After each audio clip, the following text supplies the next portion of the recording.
ever dance with the devil in the pale moonlight? I always ask that of all my prey. I just like the sound of it.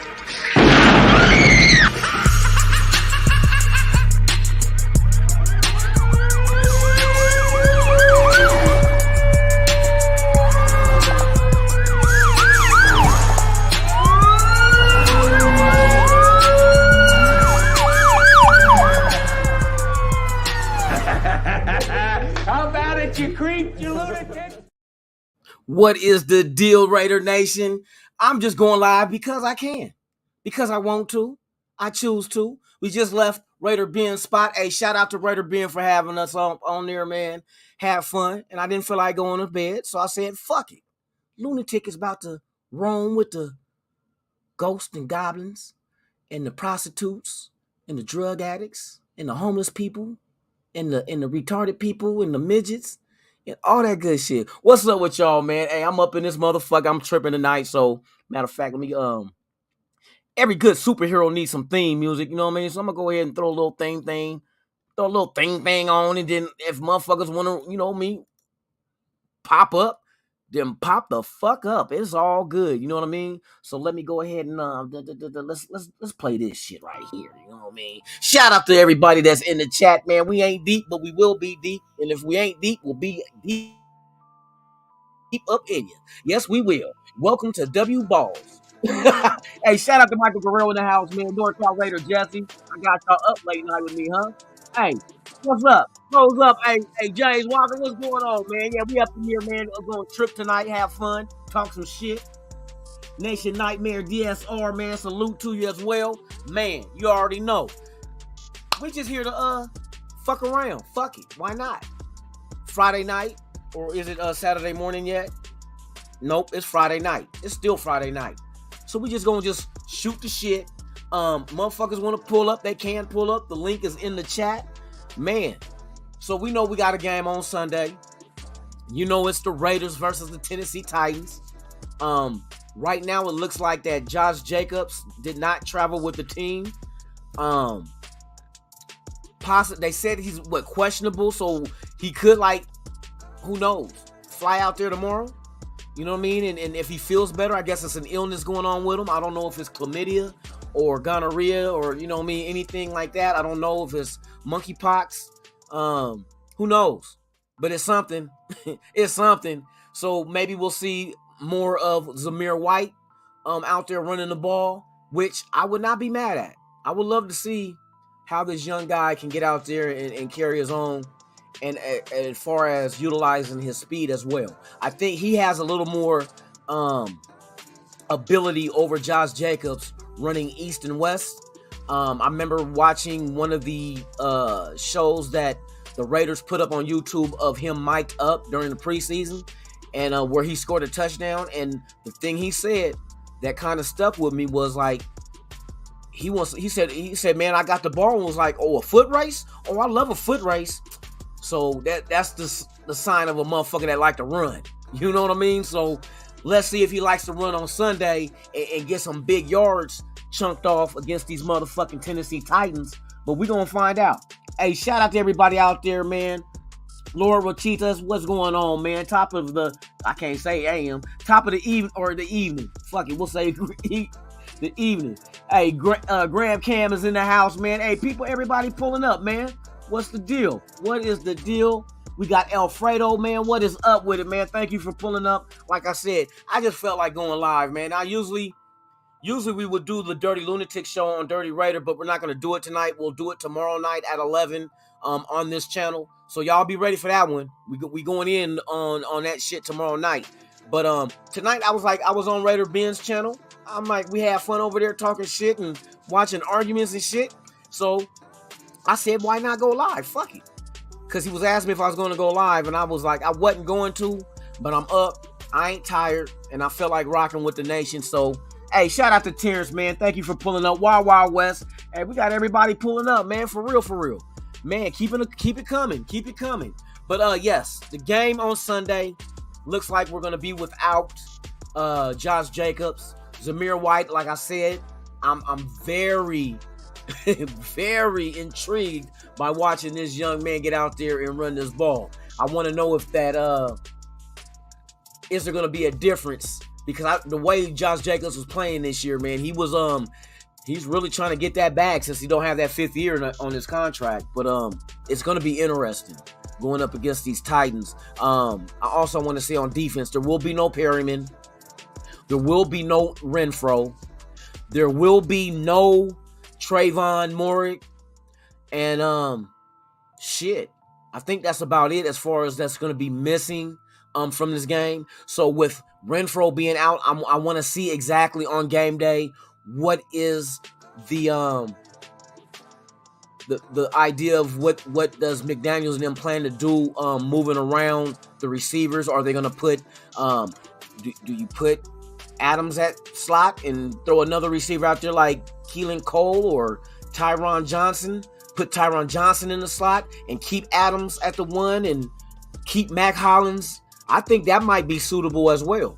Putting Mac Hollins, Devontae Adams, Tyron Johnson. If not Tyron Johnson, Keelan Cole would be solid too in the slot. It's a lot of shit you can do. You can move people around, or you can just replace Renfro with another receiver. It all depends on what they're going to do. But it's going to be interesting Sunday morning to see exactly when our offense hits the field who's lined up out there. Also, with the right tackle spot, Illuminor still gets the nod. I know they just signed the other dude. Or no, they didn't sign. They traded for him. But I don't know if he'll be ready. But you would think he might be, that he already knows the system. See, that's another thing that we have to think about as well. But, like I say, it's a wait and see. Shout out to everybody in the chat, man. Thank you for pulling up. Shout out to Terrence for pulling up. Alfredo, Laura Rochitas, Wild Wild West. We in the house, man. For real. So, I'm just waiting. Like I said, I can't wait to really be honest with you, because we still got another day to have. Fuck. I know we need to turn this motherfucking shit around. These 2 motherfucking losses, we got to end there. It has to end there. We can't continue. I think a 3rd loss. I mean, any more losses now, I wouldn't give up on the season. But what that would mean that you gotta dig out a deeper hole whenever the losing stops. So I'm optimistic. I think that they're ironing things out. They're getting used to the plays, what is expected, what they're trying to do. Let's see. Improvement, I can't be mad at. You know what I mean? I can't be mad at improvement. But I do think we need a victory. Does it become a must-win? Not so early, I wouldn't say a must-win. But I would say to avoid, like I just said, digging yourself a deeper hole. You know, coming out of an 0-3 hole is worse than an 0-2, of course, and 0-4, and you know, as it goes. You know what I mean? But it would be nice to get a 3-game win streak, go into the bye, week 6, regroup. Hopefully you get some of these guys back that's been hurt if they miss more games, like your Renfros, Trayvon Moehrig, and Perryman. Hopefully you can get those guys back during the bye, and then you just got to come out and hit the ground running. Run these motherfucking wins off. Run them off. And don't look back. Just keep going until you see that you done came up with at least, I think, 10 wins will get you in as a wild card in the AFC. Anything less, I mean, it's pushing it. 10 wins is pushing it. But we'll see. I still believe in this team could do some shit. I still believe this team can pull themselves up out of bootstrap and get out there and really play. But fuck that. Let's get crazy, man. What the fuck? Who got the weed and the drink? Where my drug dealer at? Where my drug dealers at? Raise your hand in the chat. Raise your hand. Where my drug dealers, man? And my bootleg my Pruno. Where my Pruno makers? Who making homemade Pruno in an empty milk jug? And got hella bags of sugar and fruit. Where my Pruno people at, man? You know what I mean? Shit. For real. Hey, we got who we got up in this motherfucker?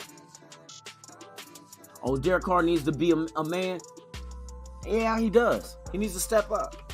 He needs to step up. But see, what a lot of people failing to understand, though, he still got to learn the system. Do you know how limited the playbook probably is right now? I'm pretty sure he does not have the whole playbook grasped, especially in an offense that they consider to be just as rigorous as what Gruden had. You know what I mean? So it's not like Carr is going to automatically, you think he's going to get it in practice? 2 games with no preseason? That shit don't happen, bro. We got to keep it 100. We got to keep it 100. You know what I mean? And I keep saying this shit. I believe not having your starters play in the preseason is affecting us. It's really affecting us because now you're looking at regular season games actually being their preseason game to get ready for the season. Which, you know what I mean, learn as you go. But yeah, people keep saying Carr need to do this and Carr need to do that. Carr need to learn that motherfucking playbook. Carr need to get the offense down before he can do anything that we need him to do to win games. You're not going to win games without knowing the fucking playbook. Come on now. Hey, I remember back in school, shit, you couldn't hit the field unless you knew the plays. Plain and simple. Carr's still trying to learn that shit. We'll see. If things start getting better and better in the offense, then we understand he's starting to grasp the concept of the offense. You know what I mean? So it's like I say, it's a telltale sign. We gotta wait. You gotta wait. We wish and hope that he had the playbook down, but come on now, let's be realistic. Be realistic. 2 live games that the starters have ever played together. You know what I mean? And we expect Carr to go ahead. Now there's some shit that and you could tell because I seen they were talking to this one former receiver. I forgot who it was who was talking about the play that Carr threw to Adams at the hash mark and it went behind him. And they broke it down and said, no, Adams messed up in that play because Adams should have sat there because that's what Carr thought he was going to do, sit there in front of the defender. But he kept going. You know what I mean? And the other professionals that ain't even Raiders, they said, I seen that shit. I seen that. They said, Devontae's probably telling himself, damn, because he fucked up on that play. That wasn't Carr. And I went back and looked at it and it looked like Carr was throwing it right. It went right down on the hash mark. So I guess the hash marks might have been the spot that they wanted or assumed that Adams was going to stop and sit down because he would have had a catch. If he would have stopped right there on the hash mark and turned around, the ball would have been right in his chest. But the defender, kept going while Adams was going to the right or to wherever he was looking at the field, but was still going the direction he was running and didn't stop right away. And it went behind him. It could have been picked, but it wasn't.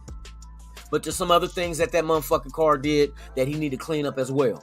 Overthrowing motherfuckers that we're leaving points on the field. We can't afford that. And we can't keep fucking affording settling for 3 instead of 6s on touchdowns. You feel me? Ah, my boy. P. Steve got the Pruno. Hey. Man. I got stories about the Pruno. I remember the homie Jay made a jug of that shit, boy. We used to go fishing, drinking that shit. For real. Oh my goodness. But yeah, man, it's a wait and see shit. You know what I mean? Like I said, we hope these motherfuckers get it sooner than later. I don't want to wait till week 8, week 9, and they finally get the playbook. Nah.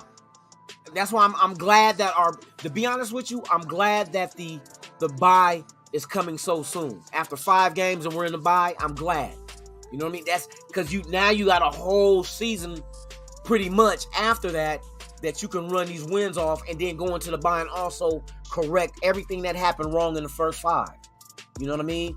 And obviously, what I'm seeing, what I'm noticing is that they're correcting their mistakes.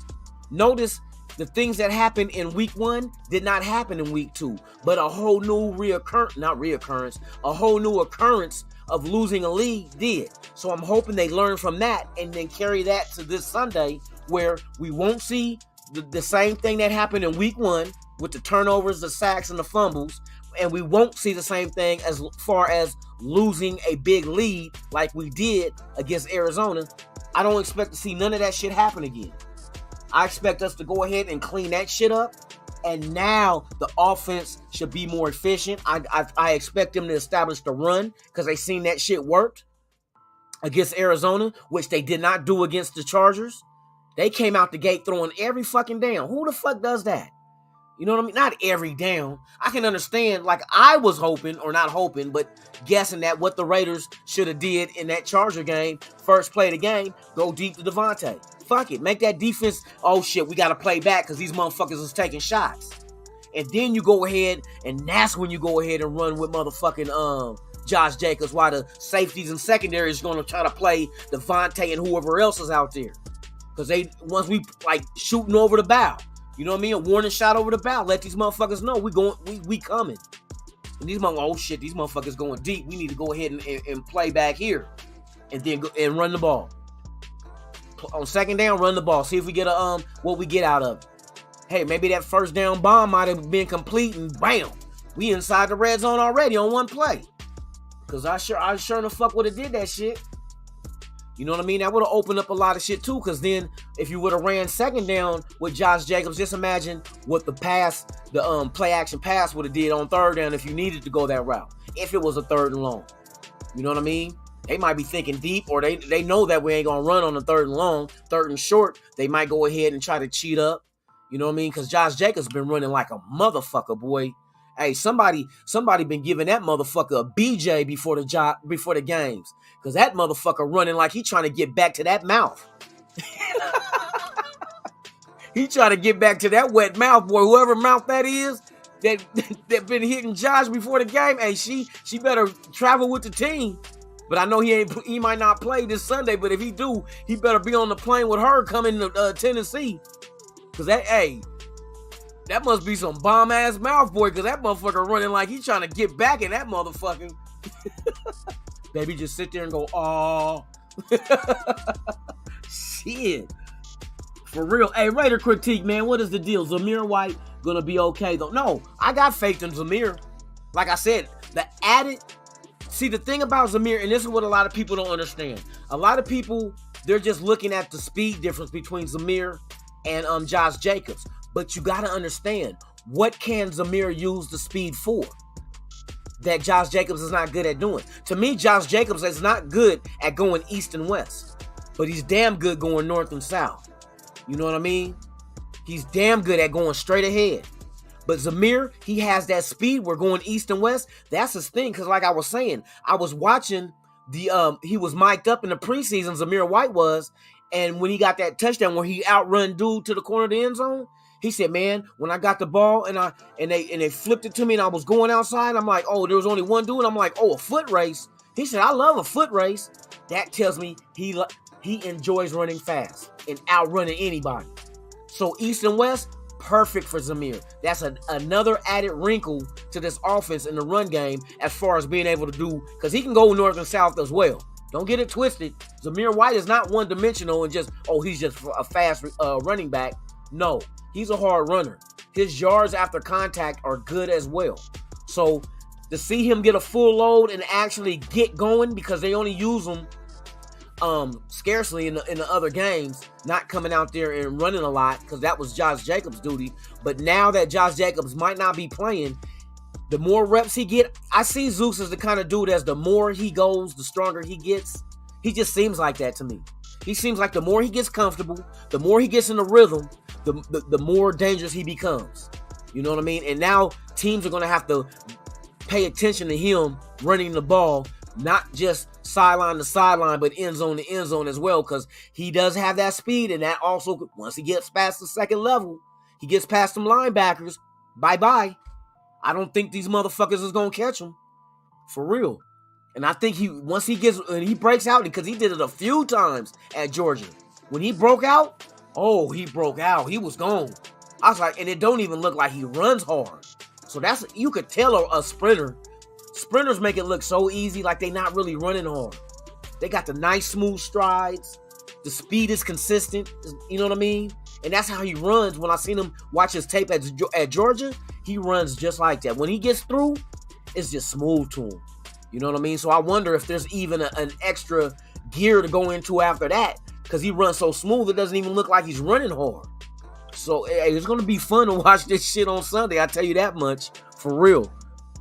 Hey, shout out to everybody in the chat, man. Salute to all of you guys, man. Y'all hanging out with your boy late night. Hey, salute. Salute. Milk a beezy like cereal. Yes, indeed. Yes. And Raider, exactly. Exactly. We need better execution. Executing. See, this is what I be. Okay, here's another thing. We're going to get back into this discussion. Well, not really discussion. It's the team discussion. Where it takes all 11 men to execute what they're supposed to do to make one play work. You know what I mean? I know people want to keep saying, oh, Carr this, Carr that, Carr is his fault, is his fault. But if any one of those 11 men on offense do not do their job correctly, that play it can go to shit. It can go to shit. Like they said, you're only as strong as your weakest link. You're only as strong as your weakest link. So it's not like we never seen Carr win games before. Come on now. It's like motherfuckers be on his helmet like he never won a game. Like we were like, just don't score points. Don't move the ball. Don't win games when we have to with 2 minutes left. They act like that shit don't happen. Now, he has his faults as well, but who's perfect? Who's perfect? You know, you can't compare him to nobody like Rodgers and Brady. He does not have that many years under a successful organization at that time he played for him. Come on now, look how many fucking times these guys been to the big either NFC championships or AFC championships, Super Bowls. Yeah, Carr ain't been there, but those are team stats. Super Bowl rings are team stats. That's not an individual. You guys want to keep throwing it on the quarterback that, oh, he ain't got no ring. Motherfucker, it's a team stat. And to prove my point, how do you think the fucking Baltimore Ravens won the Super Bowl in 2000? Was it because of their quarterback? Fuck no. They had defense and a hell of a fire run game. And the same with Tampa Bay when Gruden was there. They didn't have a hell of a quarterback. That quarterback didn't win no Super Bowl for them. The defense did that shit. There was 5 fucking interceptions in the Super Bowl against the Raiders in 2002. 5 fucking interceptions. 3 of them were pick sixes. Who do you blame? That's all Gannon? Because Gannon was the quarterback. Did y'all crash and burn Gannon? Get his jersey? Get Gannon jersey. Let's burn it. You know what I mean? I didn't hear nobody say that. Maybe it's a generational thing. Since that was 20 years ago, some of y'all motherfuckers weren't even born yet. Y'all was still doing the backstroke inside the testicle. You know what I mean? 20 years ago was the last Super Bowl we was in, and boy, did we fail miserably. And I didn't hear nobody, and I remember that era, nobody said nothing about get rid of fucking Gannon. Nope, they sure didn't, because Gannon came back the following year. He broke his collarbone with Saragusa. Rest in peace, Saragusa. Motherfucking punk-ass Baltimore Ravens. Come on now. I remember that shit like it was yesterday. Yesterday. Yeah, man, so it's going to be interesting to see how this shit unfolds Sunday. Hey, shout out to everybody that's here watching, man. If this is your first time here, please do a solid subscribe. Hit the like. And hey, why not? Hit the bell as well. Oh, I got bars. Hit the bell as well. You know what I mean? You'd be notified like right now. This wasn't scheduled. This was just a pop-up. That's why it's a must you hit the notification bell so you can be notified of all the content I release, even breaking news. That's what I do. That's how I do. And this is what I do. This is our platform. This is the Raider Nation platform. You are currently watching Raiders Allegiance. And there's no title to this show because it was just because I can. Because I wanted to. That's why I'm live. Lunatik live because I can. You know what I mean? Shit, simple and straight to the point. Shout out to everybody out there. Raider Panda, man, what is the deal, man? Top of the evening. Can the offense please help out the defense? Can we play solid for once and get, what is it? And get this thing moving? You know what? Exactly. And that's the same thing I think. The key to victory this Sunday, I think what we need to do, and one critique said it right, we need to execute. We need to execute whatever the fuck it is we're doing. We need to execute. And I also believe that our offense need to play balance. Runs and pass. Don't become one-dimensional. Keep the defenses that we face on their heels. Make them not be able to cheat when they play us. You know what I mean? Make them, okay. If they're on their heels, all we need is a split second. A split second is all we need to get separation, to get the hole open, to get the block, all that shit. A split second is all you need. You need to keep Carr upright. Keep him clean. Do not let him get pressured. Keep him off the ground so he can go through his reads because, like I said, he's still learning the playbook. Let him go through his progression, and it's going to be a little bit slower than after he gets the playbook because he's still trying to decide. You know what I mean? He's still trying to decipher shit. People don't understand, man. It's not easy to get a playbook down. You know what I mean? After all these years, you've been learning different plays, but calling them differently with different verbiage. You have to process that in your mind. You know what I mean? You gotta, you know what I mean? You gotta be able to break that shit down and be like, okay, this play it's the same play, but it's called like this. You gotta get all that shit down, man. You gotta give this man time to process this shit and get the ball out. Get the ball out. Receivers, I know Renfro ain't gonna be playing, so whoever's taking his spot need to be on point and be a very good complement to what's already out there on the field. Defense, offense need to go ahead and do like we started with fucking in the first half against Arizona. Time of possession. Time of possession. Eat the fuck out the clock, but do not settle for field goals. Get touchdowns. See, that's another thing that hurt us. Because just imagine this. Even though we were up 20 points and we lost that game in overtime to Arizona, just imagine this. If we would have scored one more point, Arizona would have never won. Go figure. Because it took a 2-point conversion for them to tie the game to continue on. One more point. And that's the difference of 2 field goals compared to 1 touchdown and an extra point. That's a 1-point difference. 6-7. That's why I said stop settling for field goals. Touchdowns is what we need. If one of them field goals would have been a touchdown, that game was over regardless if we did not score. You know what I mean? Score. If you look at how the game went score-wise, we wouldn't even have to score in the second half. And still allow them to score what they scored. You know what I mean? So it was what, 29-23? So a touchdown would have been 30. We would have won by 1 point. Exactly. So I mean, it's woulda, coulda, shoulda. That shit don't fucking matter anyway. Out the window. Start over. It's a new game, new week. Fuck last week. Fuck the week before that shit. You just gotta come out there and do better. Do not repeat the same mistakes. If these motherfuckers get out there and lose the same way they lost either game 1 or game 2 of this season, then I'm knowing they're dumb as shit. Something ain't right. Somebody ain't being coached right. Somebody ain't getting out there and producing. Somebody's not retaining the information that you were learning all week from the losses by watching game film. That tells me, hey, that points to the coaches. That points to the coaches. If you cannot get your guys on the right track after these mistakes and not recommit them, hey, I will not give the coaching staff any fucking kudos for not doing their fucking job. You got to do your job. You got to expect the best and you got to coach them at their best or to their best. You know what I mean?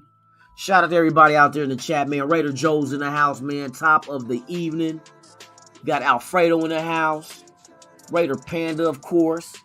Man, thank you guys for pulling up, man, for real. I just wanted to do a quick live, get up here and talk that shit about this game. You know, I've been really thinking about the shit, and plus, it's T-minus, 1 day? What is it now? What time is it? 11:50. It's almost Saturday. You know what I mean? Sunday morning, it goes down. I don't mind an early game. You know what I mean? Hey, boy, if the Raiders can get out here and put together a full, complete game, if they can make a whole game be the same as the first half of last week's game, that's all we want. The same way you started that game is the same way we wanted you to finish it. With the foot on the gas and the other foot on their neck. You know what I mean? Do not let up. Don't get complacent and be like, oh, we got enough point lead. Let's play prevent. Fuck no. You keep ramming your rod. You keep ramming your rod until they holler, stop! Stop! You know what I mean? You do not you do not lead up. You do not let up. You just keep running your rod. Let me quit, man. Hey, for real. We gonna get that ass though. Oh, yes, Kuntz need to be out there. But I'm gonna tell you about Kuntz. I'm gonna tell you about have you guys heard the interview with Patrick Graham a couple of days ago? Let me know if you have or if you have not. Because the take that I took from his presser about Kuntz and Masterson and Butler, it kind of revealed that he does not feel like they're ready yet. And I'm thinking it's getting more towards like the playbook type ready. You know what I mean? Because he said some shit that was like, okay, that's why we haven't been seeing him a lot. He does not feel like they're fully ready, and I think it might have something to do with how much of the playbook they know yet. You know what I mean? So, I mean, it makes sense. These are all young dudes. Kuntz second year, but Kuntz did getting a lot of burn. You know what I mean? That he has not been out on the field a lot, so the experience level is not high. But I do see eventually they're gonna make it to the field and they're gonna play a big part. And like Patrick Graham said, that once they out there, hey, Earn, get your ass up on here, man. Don't be beating your kids. Don't be beating your kids. Hey, I'm about to post a link. Get your big wheelbarrow ass. Get your big wheel. Oh, I said it wrong. Get your big. I get a wheelbarrow and get you up on here. Oh my goodness. Come on, Earn. Fuck it, man. We up. We vampires, man. I'm not gonna go to bed until the sun come up. For real. Earn, get your big wheelbarrow. That motherfucking dude, hey, man, they got some characters on the net, boy. I tell you, they got some motherfucking characters, boy. Motherfuckers think they really capping. I'm like, you need to stop the cap. That's what the fuck you need to do. Stop the cap. Hold on while I wipe my glasses off on my drawers. I gotta make sure I avoid the cum spot. It's late now. I can talk to where I fucking want to. I gotta make sure that I don't wipe my glasses with the cum part on my drawers, because it'll scratch my lens because it's dry. Yep, I don't see no babies. Alright, get your big ass up on here, man.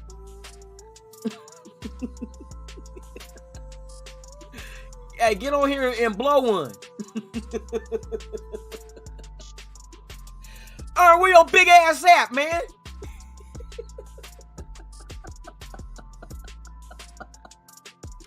Get your big ass over here, man. Man, you got me up here by myself, man. That's fucked up. You got me all out of pocket. Come on. No, man. 3 minutes? So you are a 3-minute brother.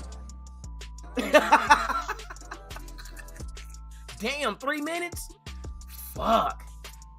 Man, you gonna get a divorce, man, doing that shit. Oh my God. Hey, shout out to everybody in the chat. Shout out to everybody in the chat, man. You know what? I might pull the homie out. Look, motherfuckers say he might pull the homie out, and then I stand up and start going like this. No, not that homie. Not that homie. Oh my God. Look at Big Daddy. Ah, you calling him out. Man, y'all about to have this motherfucker act a fool, man. No. Oh, I gotta get the homie. Oh, shit. There he go. What it do? What's happening, y'all? Good evening. How are all my lovely people doing this evening? Shit, up here bullshitting around. I was like, hey, Ben was like, you going on live tonight? I was like, I don't know. I don't think so. With dirty shit. I like, well, fuck it. I just go live just because I can. Right. Shit, no reason. No motherfucking reason. Just go live. Shit. Because look, we these can. motherfuckers look. What's up, everybody in the chat, man? Yeah, man, I'm just up here What's bullshit up, y'all? talking about the Raiders. Yee. Man. Hey, that motherfucking Gordo was drunk. That motherfucker's always drunk, bro. Man. And I'll be the little devil on the shoulder. I'll be like, hey, drink another one, shotgun it. I heard you kept on telling that shit. Hey, I want to get them fucked up. Hey, do a shotgun. Hey, go get some Cisco. For real. Hey, switch his water with Cisco when you're trying to get good. You know he drunk, he ain't gonna taste nothing. Shit. Right. We're gonna think everything tastes the same. Just make it cold. Bro, he didn't know what to say when I told him, bro, what the hell is you doing? You marking your homie out and making yourself look like a mark in the process? He's like, I'm like, man, that shit you said, and then he starts saying some foul shit like, wait a minute. Talking about what is it, Raffo? I can't pronounce he this said shit. he tried to call him. He wanted Taliban dudes. I'm like, oh, that's fucked up. Hey, Raff ain't even from that part of the country. Like, bro, you know what I'm saying? And Hemet. Ain't shit in Hemet. I don't even know what Hemet is. Hemet is it's like desert, man. Hey, Alfredo, bro, if I was in the locker room, I'd be telling motherfuckers. I wouldn't do it in front of the press, in front of everybody, but I'd be in there telling motherfuckers, like, bro, what the fuck we got going on here, man? You know what I'm saying? Hey, Alfredo, like you DC, said Ben is back? Where's Raider Ben? Raider Ben's in here. Get your motherfucking ass up on here with your garbage ass. Hold on. Raider Ben's excuse. Hey, his excuse for ending the live because he wanted to go to sleep, and now he's over here on the live. Yeah, for real. Get your get your lipstick microphone ass up here, man. God damn. Not the red lipstick. Some shit. Oh, you drunk? Oh, okay, yeah. Don't come on, Coors Light, bruh. We might think you Gordo. You might be Gordo Jr., man. Hey, Gordo, go to bed. Hey, shotgun it on live. Hey, somebody DoorDash Raider Ben some Arrowhead or some Crystal Geyser. Nigga, is you blowing kisses? Nigga, Ben, what the fuck you is drunk? Man, you hit the wrong key. You blowing us kisses? Man, go to bed, man. Go pee first. Go pee and then go to bed. Empty your bladder first, man. Blowing kisses.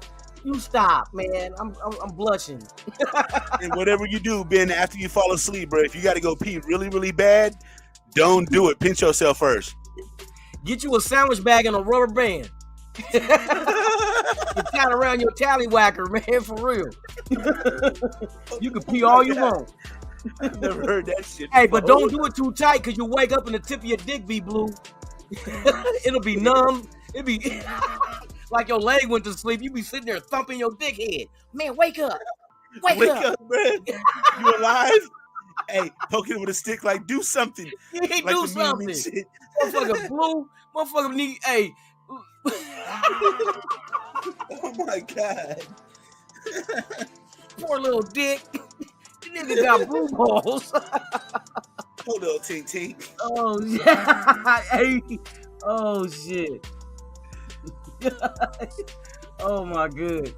Purple headed yogurt slinger. Shit. Raider Ben said, "Wake up with a UTI." With no PTO. Hey, when we told dude about PTO, he looked like, what's work. that? Let me use my PTO. Oh shit. Oh my God. Hey, if you guys have no idea what we're talking about, go back and watch Raider Ben's live from like a couple hours ago. Y'all go watch that shit. Y'all gonna understand everything we saying right now. On everything. Oh my God. That shit hilarious. Woo. Y'all missed a good show, boy. On Ben shit. Ben shit be lit, bruh. It's like a no holds barred anywhere falls match in WWE and shit. Man, fuck you. That's all right. He like, I'm gonna go to bed now. God. Well, take your ass to bed then, bitch. Yeah, for real. Curl up in the fetal position with your thumb in your mouth. It was so funny though the way they motherfuckers pulled up like they was really gonna do something. Man, they ended up leaving with their tail between their legs. You had 2 of the 3 Stooges up on that motherfucker. Oh my God! As soon as I seen you in the chat, I was like, "Oh, bro, it's about to be a wrap if Loon come on with me." I had to come on. I was like, I started, tell that motherfucker, let me say something. I was like, let me see if he got a link. Let me get on here. I was watching the fight, and after the fight went off, that's when I started fucking with Ben and shit. He's like, yeah, there's a link. I'm like, I'm coming. Hey, you and me together is like a drive-by, but it's two cars coming down the street at opposite ways and shit like this. These motherfuckers, boy, I tell you. Like, where the fuck you find them at? Hey, they got some characters out there. Hey, yeah, bro, his Navigator really got 191,000 miles on it and a check engine light. Now, normally, I'm not going to cap on, he's saying that he's the car king of Long Beach and shit, though. And then he got a car lot? I don't know. He posts a V6 fucking, like a Chrysler 300, and it's a V6. And then he's in a Navigator. Like a Navigator, it's a nice car and shit, right? But at 191,000 miles, remember, this is a Lincoln. It's an American car. So about 100,000 miles, it got problems. So he's got one at 191,000 miles, and it's got a check engine light. And he's riding around talking like he's the car king. Nigga, you about to be the AAA king. Nigga gonna be the AAA king, and I ain't talking about minor league baseball. I'm talking, you gonna be, hey, how many free calls I got? You know what I'm saying? So this is my fourth toe this year. Oh shit. Yeah, tonight's show was dope on Raider Biz shit for real. Yeah, damn, 191,000? 191 on an American car, bruh. Now if it was like, if it was like a Toyota. If it was a Toyota Camry or something with the 191, that's not bad because that motherfucker's gonna go 700,000 miles if it's maintained right. You know what I'm saying? 2021 too. This is a Lincoln, bruh. This is a Navigator. You're 6 told this year? What the fuck? I told 6 times this year already? God damn. Better have the premium package with AAA. Man, you need something. Motherfucker better nigga ride around with a dirt bike in the back of that motherfucker. So you can ride to the next exit. Hey, ride around with a fucking high-powered ATV in the back, so when that motherfucker break down, you give up the ATV and tow that motherfucker to the shop. Man, for real. Motherfucker dumbass asked him, hey, you got AAA? He said, yeah. He reached in the glove compartment and pulled out AAA batteries. So I got 6 of them. Shit. No, dumbass. Do you got AAA to come get you?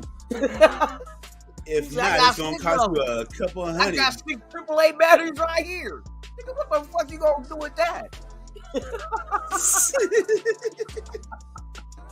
Oh shit.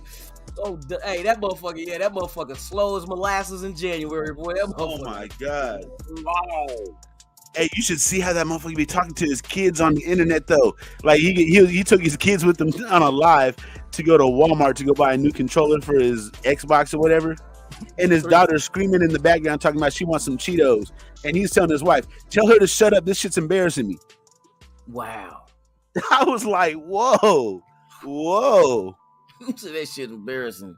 Nigga, who had kids with him? Just imagine her. Hey. Let me quit. I ain't gonna go in on his baby mama. Nah, she look halfway decent. I'm like, she doesn't look horrendous or nothing. She taking the abuse from him though?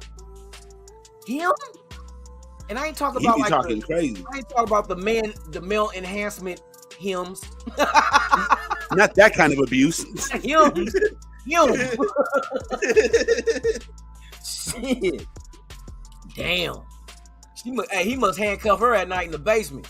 Bitch, you gonna stay right here and I come get you in the morning so you can make breakfast. Bruh, it seemed that way. Wow. Y'all was saying that shit. I was like, oh, this motherfucker really be doing that shit on his live? And that nigga would not turn on the lights where he was at. I was like, bruh, you won't turn on the lights because all you motherfuckers live in a studio, huh? He can't afford no light bulbs. Right. Oh shit. That motherfucker can't afford no light bulbs. He used all his PTO. He fell right into my trap, bruh. I sat back and baited him and just waited for him to pull up so I could cook him. Hey, he fell right into my trap. That was easy. He said he bring her trays of food down in the basement, huh? For entertainment, he give her some paper and some crayons and told her, bitch, color. You get bored, bitch, color. No, a strawberry shortcake coloring book, and he only gave her pink, white, and green, pink, white, and red. Bitch, connect the dots, bitch. Here. Here's a crossword puzzle, bitch. Got her playing Connect 4 by herself and shit. For real. Oh my God. Man, I tell you, old Ike Turner ass motherfucker. You gonna eat that there cake, man, anime. Hey, it seemed like that. Hey, if none of y'all believe me, go look at this channel. Is this dude? His name's Derrell, Derrell the Savage, and watch some of his videos. Watch how he be talking to his wife and kids. Hey, that's what I thought he said though. When that motherfucker said he got dick skin, I said, "You got dick skin? No, not a dick. Thick skin." I was like, "Oh, you got a thin dick. Nigga, you got dick skin? What, in your teeth?" Nigga been chewing on foreskin like gum and shit. Nigga, what? Like Hubba Bubba. Nigga blowing bubbles with dick skin. Oh, shit. Blowing a mushroom head. The shit's so thick it ain't a foreskin, it's a fire skin. Man, that motherfucker said he had dick skin, but you gotta have dick skin. Motherfucker, if you ain't got dick skin, then you got an inside out penis? You got a Raider being microphone for real. Man, that shit must hurt when you getting some, bro. If that motherfucker inside out. Look, Raider say, hey, we kicking it, Goon. We kicking it, man, for real. We just having fun talking shit. What's up, Goon? For real, for real. He said 5 skin. Hey, for real. We got 5 skin. I don't know. I'm high. I'm over here just saying any fucking thing. Oh, shit. I'm about to smoke another one. Shit. Hey, you know what's fucked up? I bought a quarter pound of weed 2 days ago. I bought a quarter pounder at McDonald's. I told my wife, I said, here, take it and fill up your jars. I came back, bruh. I had like an ounce left. I was like, well, goddamn, how many fucking jars you fill up? And she's like, well, here, you can have some back. I'm like, nah, you just keep that shit. I'll buy another one. I just won't tell you. Damn. God dang. She let me an ounce, bro. Shout out everybody. Look. Damn. What's up with it, man? Hey, we got motherfuckers out here. Hey, we just hanging, man, acting the fool. That's it. Raider being drunk. They said that motherfucker was out there hitchhiking trying to catch a lift. Like, nigga, you know you gotta have the app. Oh, yo, Loon, what we gonna do about this running game with Josh Jacobs out this week? We gotta depend on this running game. I think we good. I'm telling you. I was just talking about that shit too with Zamir White.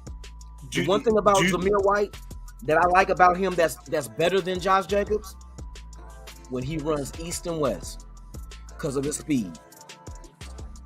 Notice Josh Jacobs, east and west is not his thing. Going north is what Josh Jacobs need to do. You know what I mean? But I think Zamir can do both, go run north and east and west. Because I was telling you people that the Raiders had posted a video of him mic'd up, Zamir White that is, mic'd up during the preseason. And you remember that time he got the pitch and he ran for the touchdown to the corner of the end zone? To the right. When he was mic'd up, he was telling I forgot who he was talking to on the sideline. He said, man, I got the ball, went out there, and I seen dude there coming. I was like, oh, a foot race? I love a foot race. That tells me a motherfucker that like to run. He wants to try to outrun a motherfucker. I wish a motherfucker would try to catch me.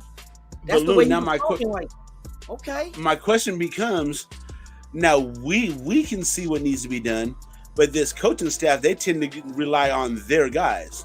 Yeah, but their guy is not going to be playing. Bolden is not going to be playing? No.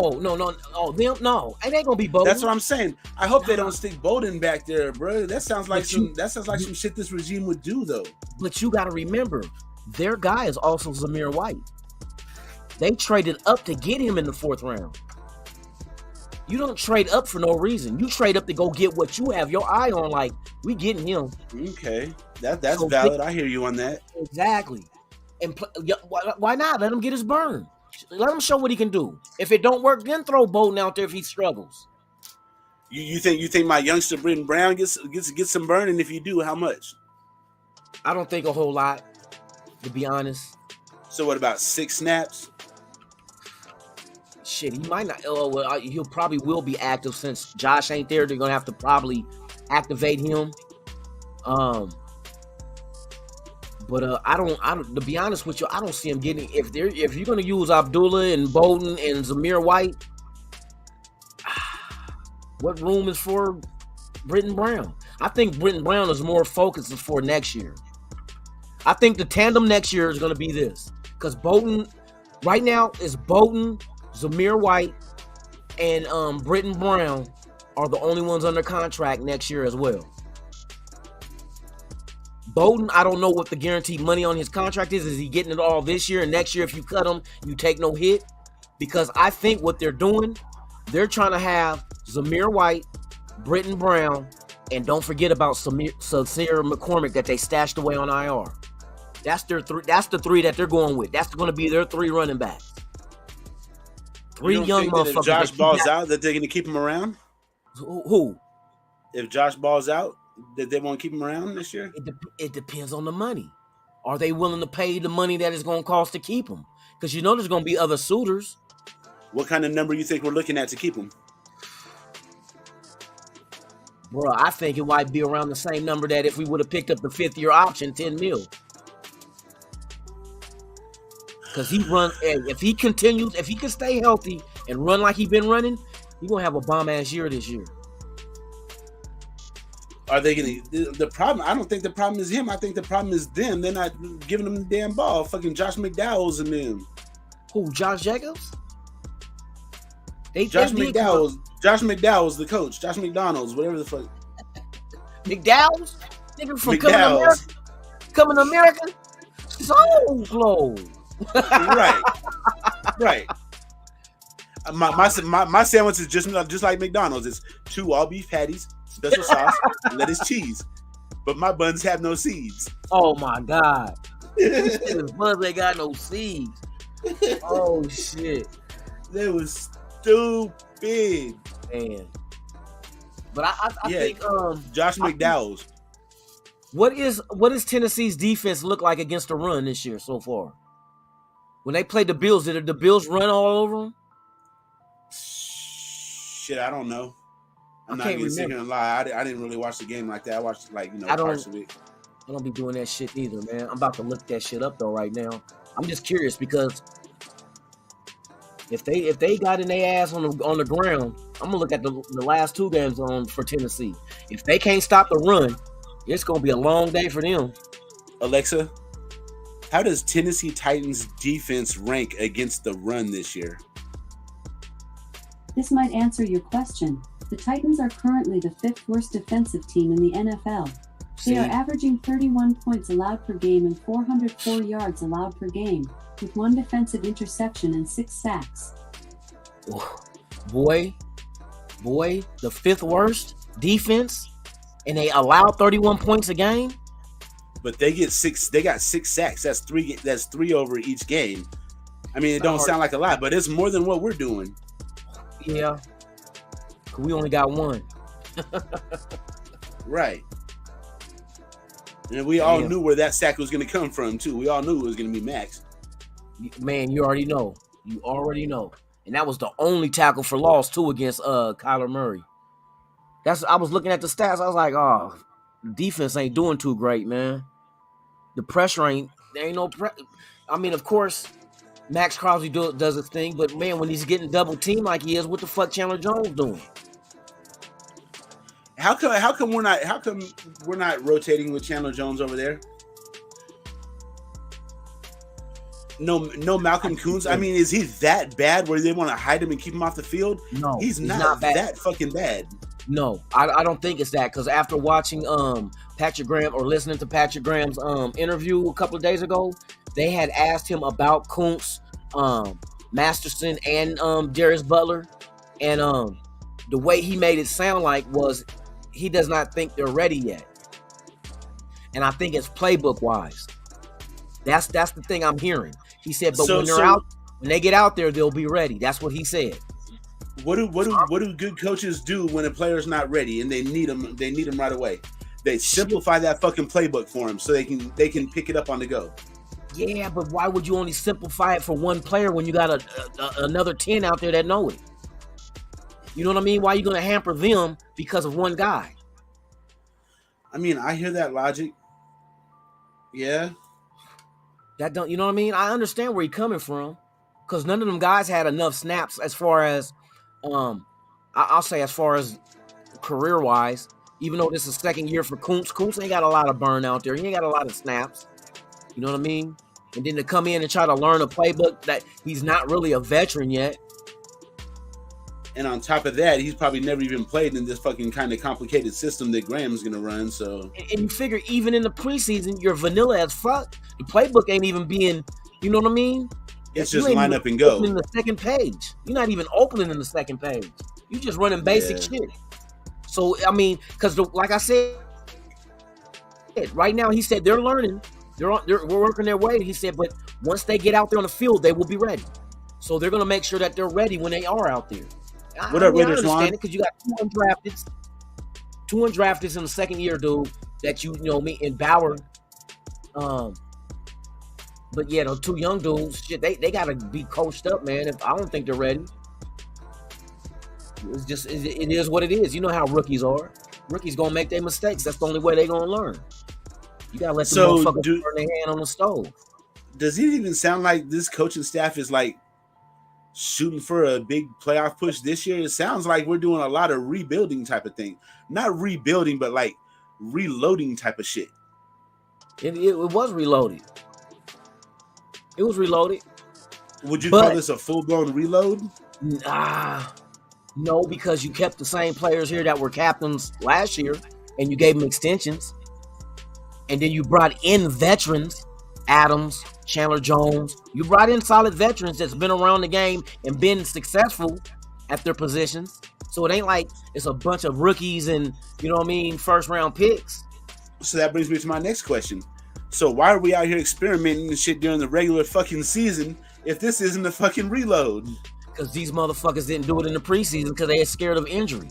Because injury would really make it a reload. What if Carr would? I mean, I can understand, but you gotta take that gamble though. Let them establish some kind of rhythm. Yeah, you got to. But now it's like, if you look at it, that's what they're trying to do in the regular season. So maybe they're saying, okay, are you willing to go ahead and give up the first 2-3 games of the season to go ahead and win 12? Would that be worth it? It would be worth it, but what's the likelihood of that? I mean, shit, what's the likelihood of anything going the way you planned it, or, you know what I mean, coming out the gate and winning 12? So if that's the plan, then I hope like hell it works out. And if it does, I'll be happy as shit. But it just sounds like a fucking, we're winging it. You know what I mean? That's not what I want to hear. I don't think they're winging it, because these guys are not like new to this. You know what I mean? It'd be different if they were green and never, you know what I mean, never been a coordinator, never been a head coach. They got a plan, because they failed us as far as the moves that they make. Have they made any moves that made you be like, they don't know what the fuck they doing? Everything makes sense to me. You may not see it now. Like, for instance, you look at the fact that when they did not offer fifth-year options to motherfucking Josh Jacobs, Cleveland Farrell, and Abram, who are the three motherfuckers that's getting off right now? So that plan worked. They knew not giving them that fifth-year option was going to make them go out there and bust their ass to earn a new contract. No pun intended, earn. I almost think Josh almost earned that fifth year option though. Who did? Josh Jacobs. Yeah, but what if? See, I mean, but you got to also put that carrot in front of the horse. You know what I mean? You can't get complacent, and sometimes when you get that money, it's the uncertainty for me, bro. I don't want to, you know what I mean? Because so far, the motherfuckers that's earning, that gotta earn their next paycheck, the next bag they get, is outperforming the motherfuckers that got it. Look at everybody that got extensions. How are they doing? What car look like? What Renfro look like? What Colton Miller look like? What has Waller done? What Colton Miller done? You see what I mean? Wow, I didn't even think of that like that, bro. Hey, shit. That's just how that shit go. Everybody that got extensions ain't doing shit. Carr ain't doing shit. I'll throw Max Crosby out there. 1 sack in 2 games. Wow. I mean, it is what it is. Wow. Now, maybe it's just a fucking coincidence that the motherfuckers that got the money is at the same time with a motherfucker that ain't got the playbook down as well. Who this? Oh, nigga, I feel getting ready to say, nigga, hey, Meteor Man. Hey, I just entered the studio. I didn't expect to put myself on the screen. No, hey, Loon, you want to hear some funny shit? As soon as that shit was just about to get hot, me and Dirty was on it. As soon as shit was about to get hot on Ben Show, Dirty was like, "Hey, bro, I'm about to cut." I was like, I feel it. Dirty, this is not Dirty's personality. You know what I'm saying? No, my phone only has 6%. Nigga, them brick phones. That's right. You did say that. Yeah, my phone only has 6%. Was you able to watch any of it? Or was you able to watch Red Ben shit after you left? No, I'm on daddy duty, bro. Oh shit, bro! When you get a chance, watch that shit, bro. It's funnier than Cat Williams. It's pimping. Nigga, I'll check it out. Now imagine me and Loon cooking two people, like, you know. I don't want to say like slow, but it was kind of slow, bro. Slow. They were slow. They was like, they was dial up slow. You was battling a handyman. Man.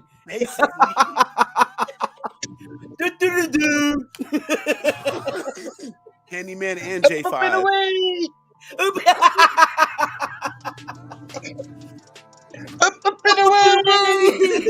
For real. Fucking fall out the window and shit. Oh my God, Handyman for real. Yeah, you get canceled for that shit. You get canceled if you did that shit. Handyman and Blank Man together, boy, they was the dynamic duo. Oh no. If that wasn't the worst fucking movie ever made. Man, come on now. That shit there. If that ain't the worst black movie, no. Nah. Soul Plane was pretty bad, bro. Nah. Not like worst black movie ever made. Black movie ever made was Bamboozled. Bamboozled? Spike Lee's Bamboozled. Yes, worst black movie ever made. Damn. Worst one ever fucking made, bro. He had black characters in blackface.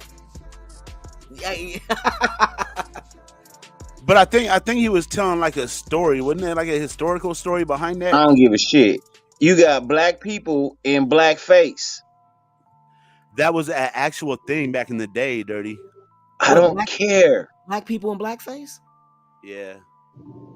That's like, I don't care. That movie was god awful. No, I understand what you're saying, but you know, at the same time, it is like, you know, it's historical. Nigga, that set us back in the movie business 7,000 years, nigga. Black man couldn't get a movie for 6 years, nigga. I'm telling you, bro. Denzel couldn't work, nigga. Denzel couldn't get a job, nigga. Was it as bad as I Got the Hookup? Eye on us, boy. Yes, it was worse than I Got the Hookup too. It was worse than I Got the Hookup too. That shit. How about Belly 2? Was the game? I can't even consider that a black movie. That shit. Yeah. I can't even consider that a black movie, bro. That was just a waste of money, film, everybody's time, bro. His best Game's best character in the movie was Waist Deep, bro. Waist deep. Yeah. Yep. Yeah, with the fucked up face. Reason being, because he wasn't on camera that much. Everybody can't be an actor. Everybody ain't Tupac. Hey, you know, and he went to the school of art, so he had you know what I mean? He had some training. He was very well rounded. They're gonna jump out the recording booth and become the next motherfucking Denzel. Well, as they told you, Pac wasn't never really a gangster, nigga. That was acting. Yep.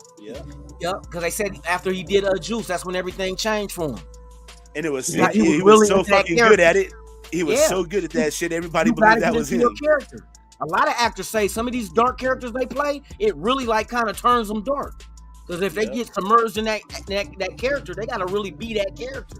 So, Bro, hey, imagine if Denzel like really that. submerged himself in that fucking character and stayed like that, bro. Man, bitch. Woo! Nah, as Alonzo in Training Day. Oh, come on now. He was for real. This nigga was out. King Kong ain't got shit on me.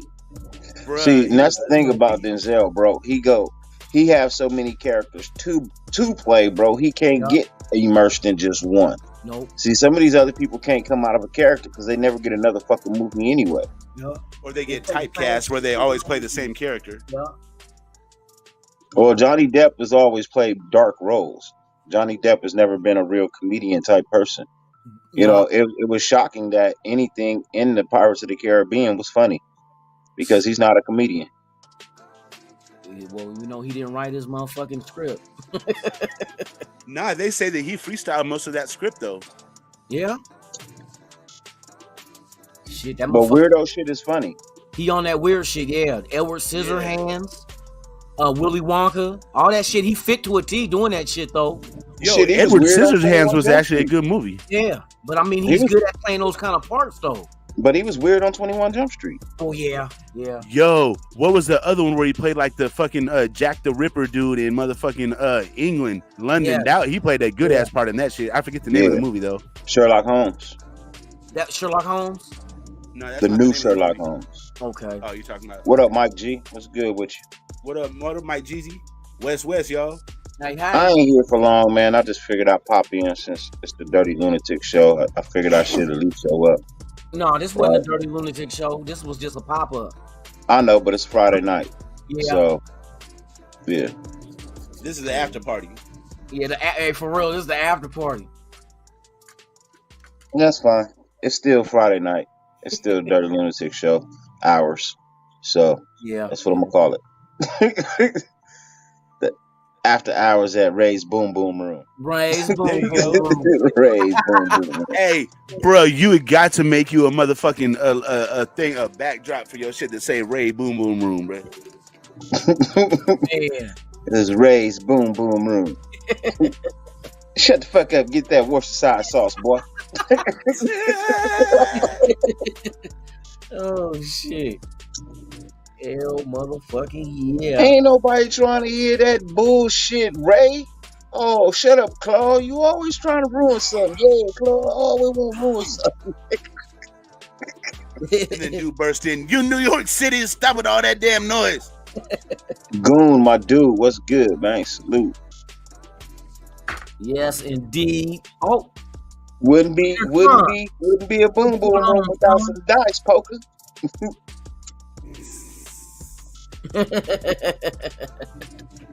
Oh shit! Hey, why they call him Jingling? Jingling. You gonna find out before me. There it is. There it is.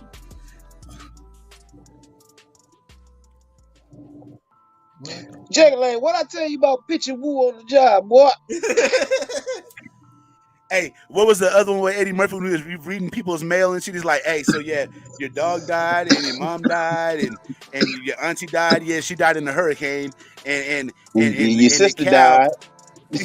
and then when he was done, come in on account of tornado. And then when he was done, he looked around. And he's like, "Hey, anybody else want me to read y'all mail?" He was like, "Hell no." Nah. Man, no. He said, "Hell no." He said, which one, Jenny? He said, no. Oh yeah. Jenny died too. Jenny died too. Damn. Yeah. Well, at least I didn't kill Santa Claus. Which one of you motherfuckers? Oh, it wasn't a real Santa Claus. He was just random. You killed one of them Salvation Army niggas? Yeah. Or the other one that everybody knows. You can't have my. You the one that killed your sister. Man. Well, she was my half sister, so I cussed the bitch in half. Ooh. Damn. Every time. Cut the bitch in half.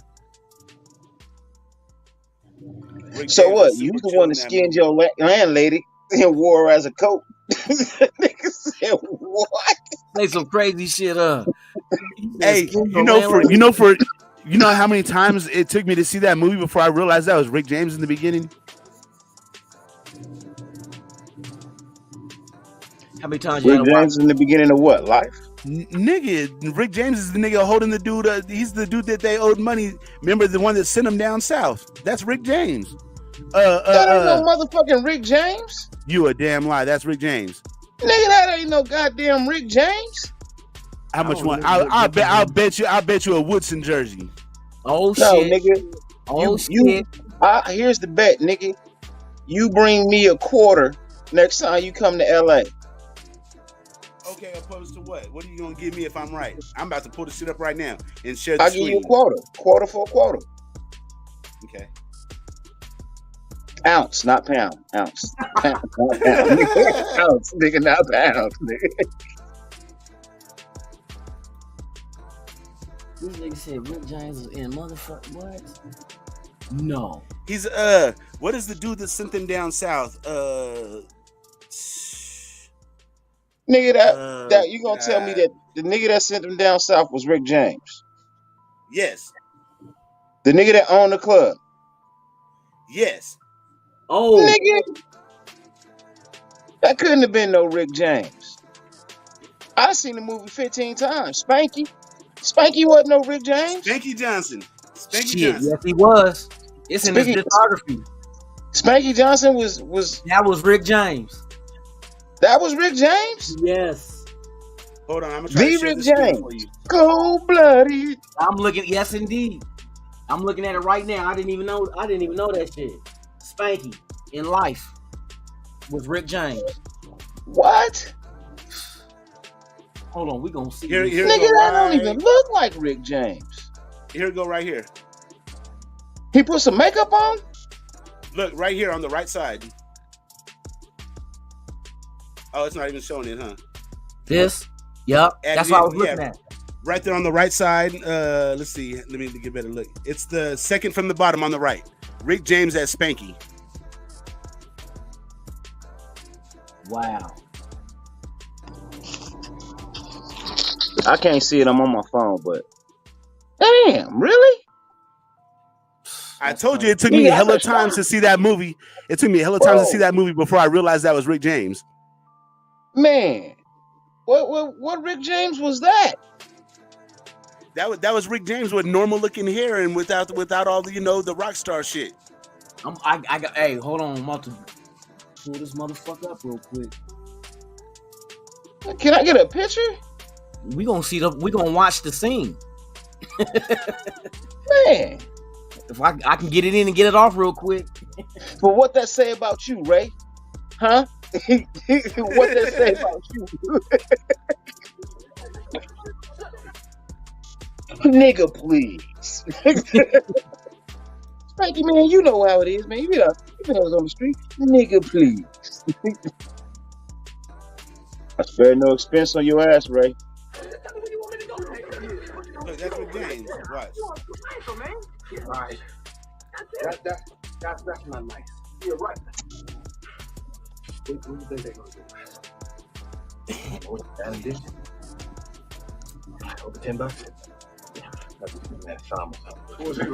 Hey, everybody in the chat, let me know if a motherfucker That's Rick banned James right there. That's Rick James right there. Okay, he's a lowlife that hangs around in bathrooms, pickpocketing people. Me, Right there. I'm a professional, man. It is. They put makeup on that nigga, huh? I'll pay you back with my first paycheck. With interest. Yeah, he got a lot of makeup on. That's why. Yup. They made that nigga light skinned. You know, working and adding machines. I got to behold the change. You can understand that. I need these for grand dropping. Like, what the drop All right, I'm getting rid of that shit real quick. That is like the way you treat somebody. Man. Yep, that was me. Damn. Hey, yeah, so I prefer that Crenshaw shit from the Crenshaw dispensary. No, nigga, I'm gonna give you what I give you. This nigga trying to get me to go over to Game Shop and spend $300 on a quarter ounce. That ain't gonna happen. you got to go all the way. You got to go all the way down to the Woodland Hills to go to that Crenshaw dispensary. Bro, I'm good. Nah, I got a spot over here that serve up nice fire, bro. I got you. Hey, name me some little cities that are by Woodland Hills, because it's not in Woodland Hills. It's one of the little ones that's right next to it. Cahuenga is over there. Reseda is over there. North Hollywood is over there. Hollywood is over there. Burbank is over there. There's a couple of cities. Hey, the only thing is that fucking Crenshaw dispensary, bro, all they weed is $55 an eighth. I was like, bro, are you fucking kidding me? I'll be back. I buy a quarter pound for $400. I guess they didn't tell me, so I got it's in Canoga Park. That's what it is. Canoga Park.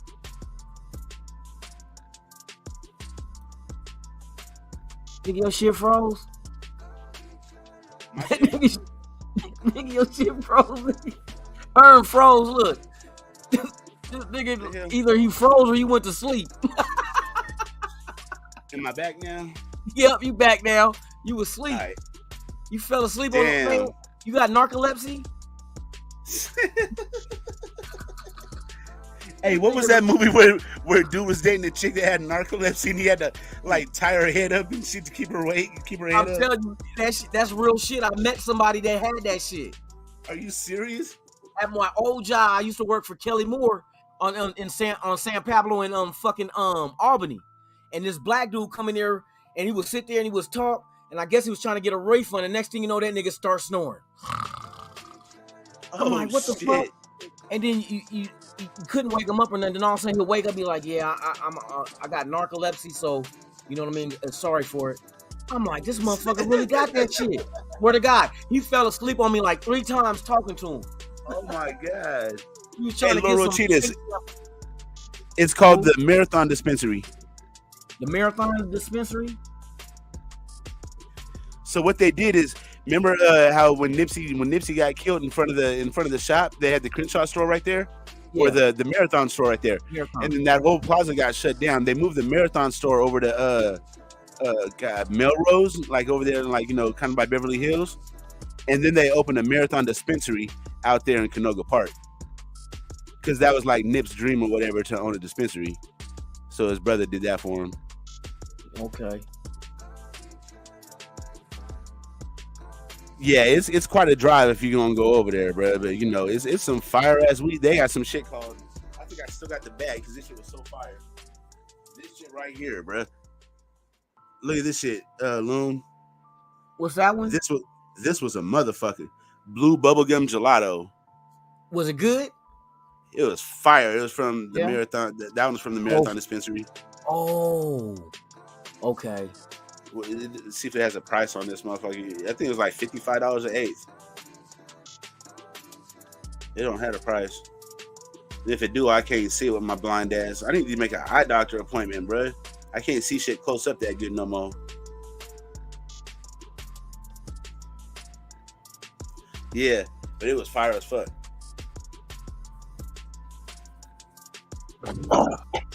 All right, I'm back. Daddy duties. I know all about it. Now my daddy duty is picking up my kids and taking them to work. Nope, you get a job, you get a car.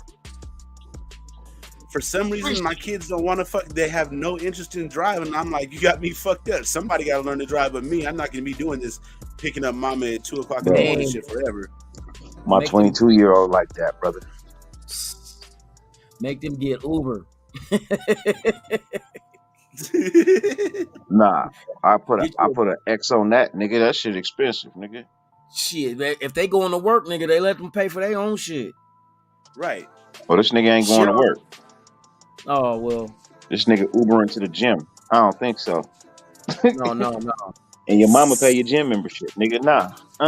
Woo!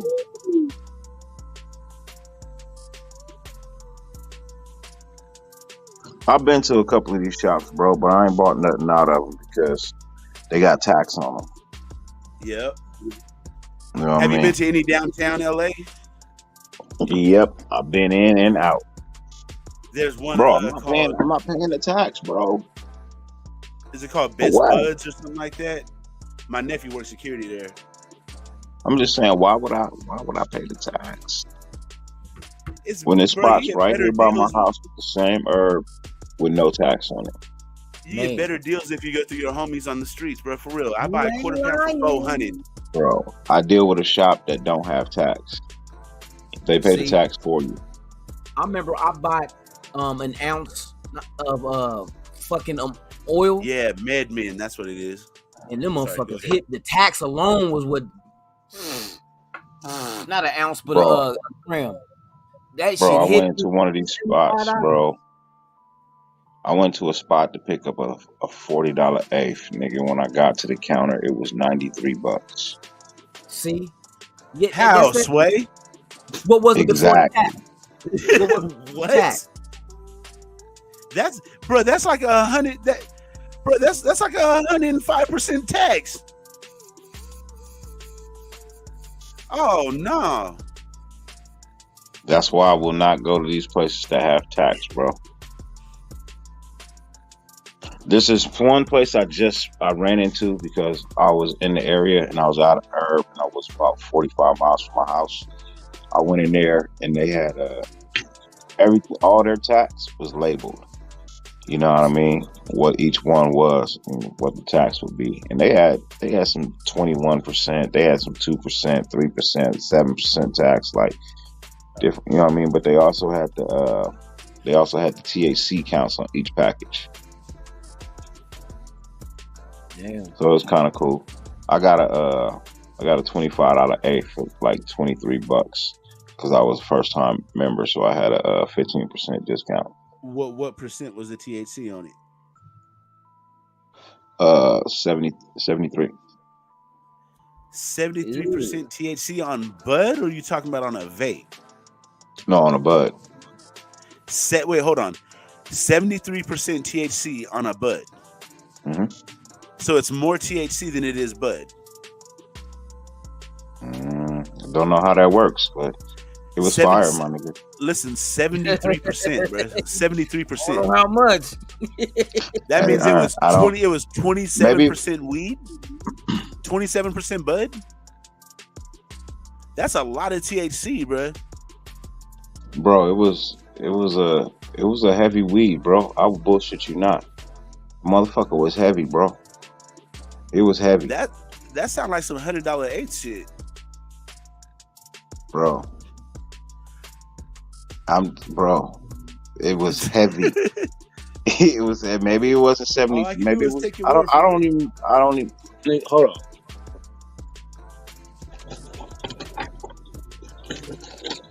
I have it here with me.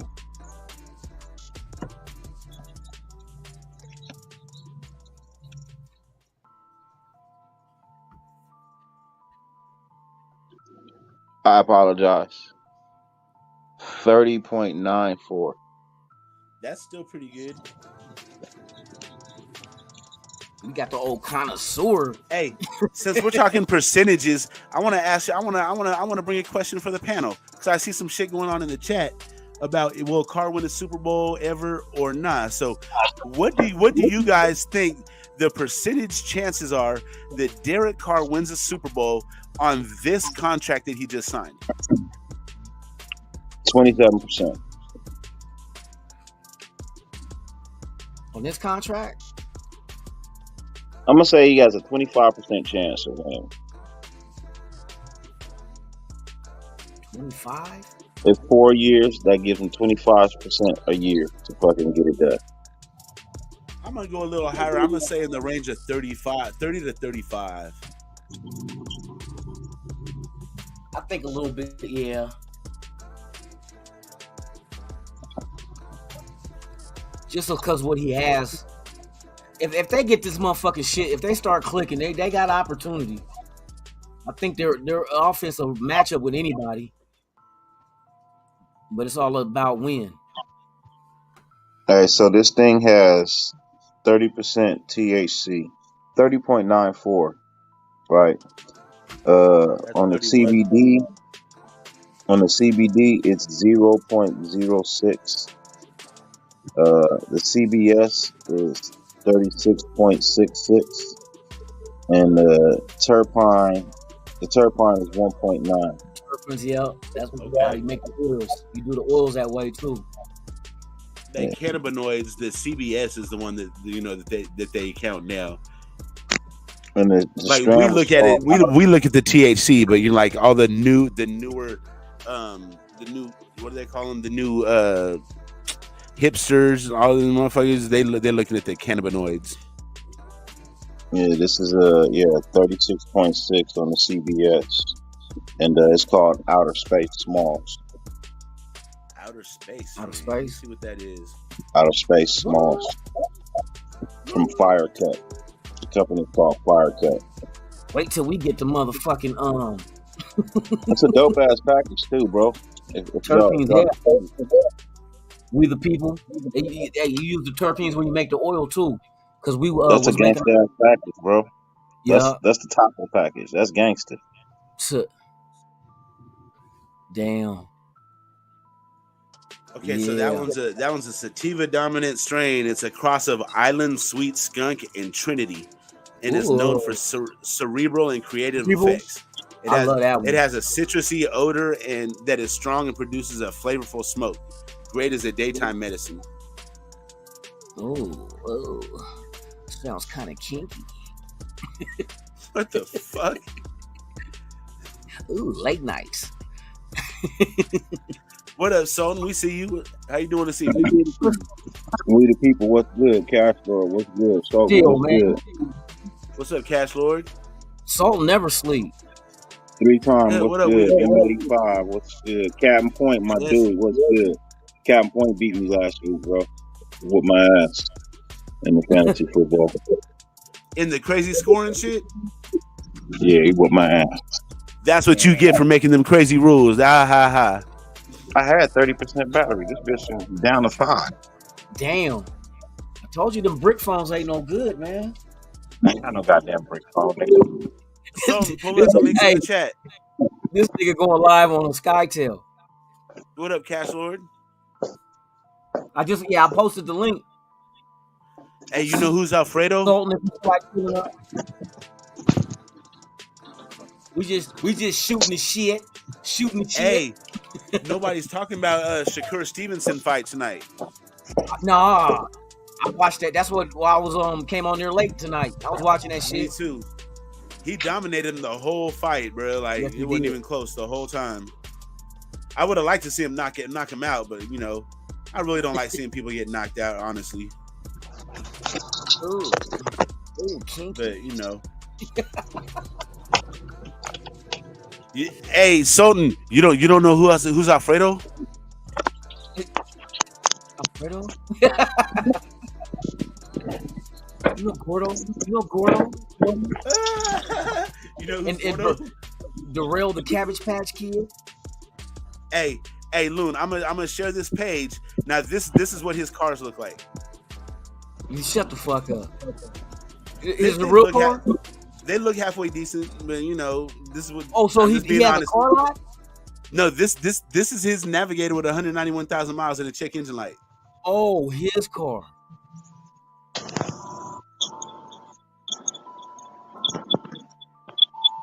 That's his shit? Yeah. Damn, he's the car king. He's the car king of Long Beach. That motherfucker be driving up and down the blade looking for company. and that's a V6 behind him. But he's on the freeway talking about he's gonna go do some pulls. I'm like, fool, the only thing you're gonna be pulling is that damn navigator back home. Man. Shit, you put a turbo on that motherfucker. It's a Lincoln, bro. Oh, wait a minute. We got somebody in the back. Let him in. Let him in. Hey, What up, Twizzle? What's good? Yes, it is. What's the deal? Hey, somebody tell this nigga go get his glasses. Where your glasses at, nigga? like, who is this guy, huh? For Who real. the fuck is this nigga? Go get your glasses, nigga. I'm Ski Mask Kev. You know what I'm saying? Got the ski mask. tell this nigga to put his goddamn glasses on. Yeah, I thought we was watching the Chappelle show. Man, me too, nigga. Me too, nigga. Shit. This nigga came on. I don't even think he knew he was looking at a monitor. I don't know if you know this about me, Joe Rogan.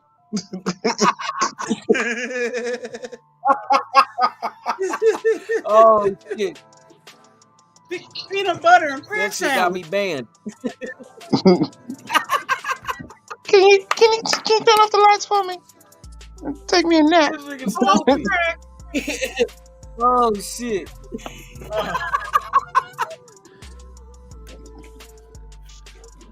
It's me, baby. It's Tyrone.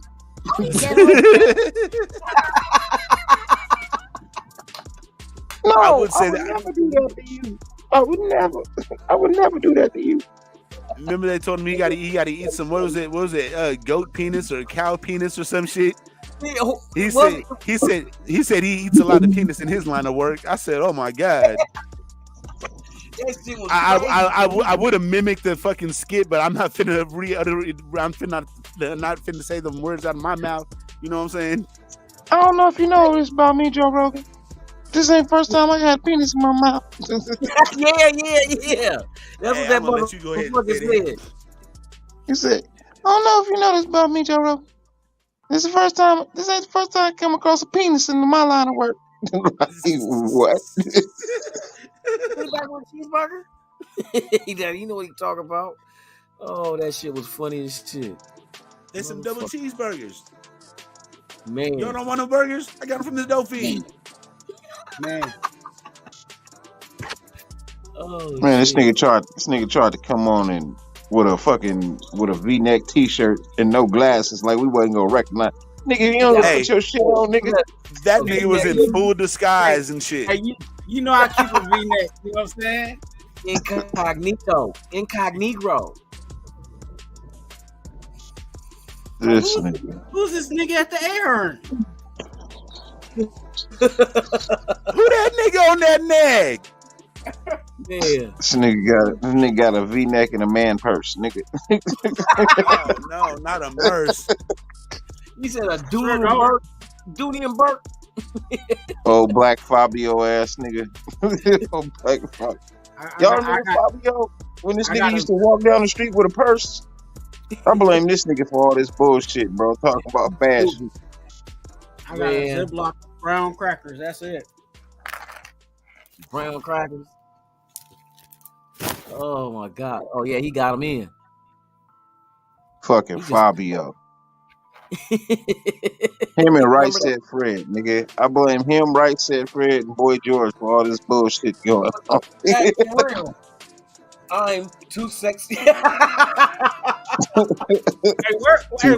know what? I'm not gonna allow y'all to put Boy George in there, bro. Boy George in there made some good ass music. You have Fabio and George Michael and all that. But I'm not allowing you to put Boy George in there, bro. I fucks with Culture Club. I ain't gonna lie. Oh, nigga, I was just watching Wedding Singer, nigga. That shit had me dying, bro. I was just watching The Wedding Singer. You was watching what? The Wedding Singer. Oh, I was watching The Wedding Singer with Adam Sandler. Man. And Boy George was in his music group. Every time Adam took a break, Boy George would come up and go, "Give me time." Do you really want to hurt me? There you Do go. you really want to make me cry? Hey, but listen to that motherfucker on loud. Listen to that motherfucker on loud in your car with the windows up, bro. Tell me that motherfucker, that beat don't be going hard though. Nigga, next thing you gonna tell me, you gonna go down the street talking about I Sharona.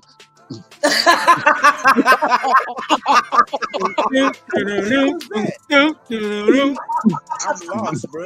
Oh, Corona. Hey, for real. I Sharona. You keep thinking that shit for real. I have no idea.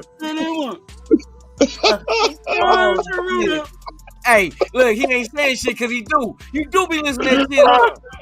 Tell the truth. Tell the truth and shame I'm the lost. devil. I don't know that song. That's why I'm looking like I don't know. You too old not to know that song, man.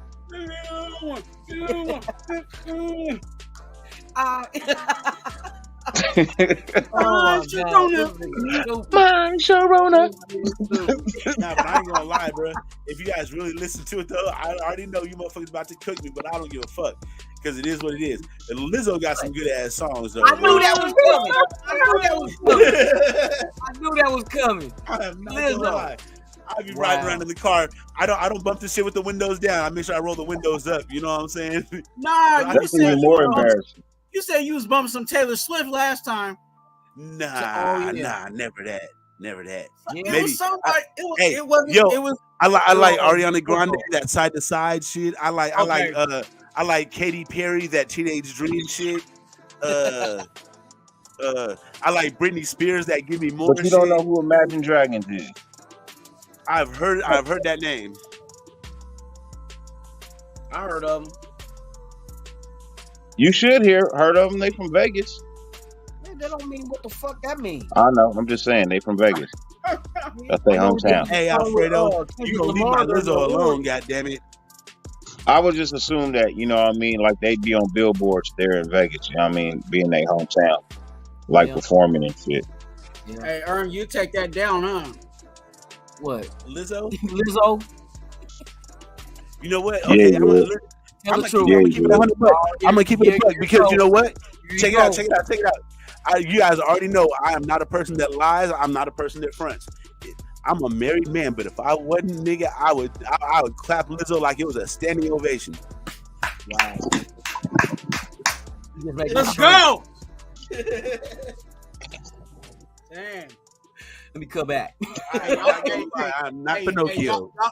Y'all quit playing. You know what I'm saying? Big Shirley's in. You know what I'm saying? It's Big Shirley season. Oh my goodness. Raider Twan be looking for any opportunity to shoot a Big Shirley in there. Shirley Teaser. Right? Hey, I'm always trying to shoot in the Big Shirley. You know what I'm saying? You ain't gonna miss. So I'm glad to say my channel. What the fuck? If it was Dirty's channel, he would have been scolded us and told us to shut up. Hey, we would have been sitting there like in the corner, like, okay, Dad. Shit. Hey, Lil been very PG lately. You know what I'm saying? Yeah. I'm thinking about going to church.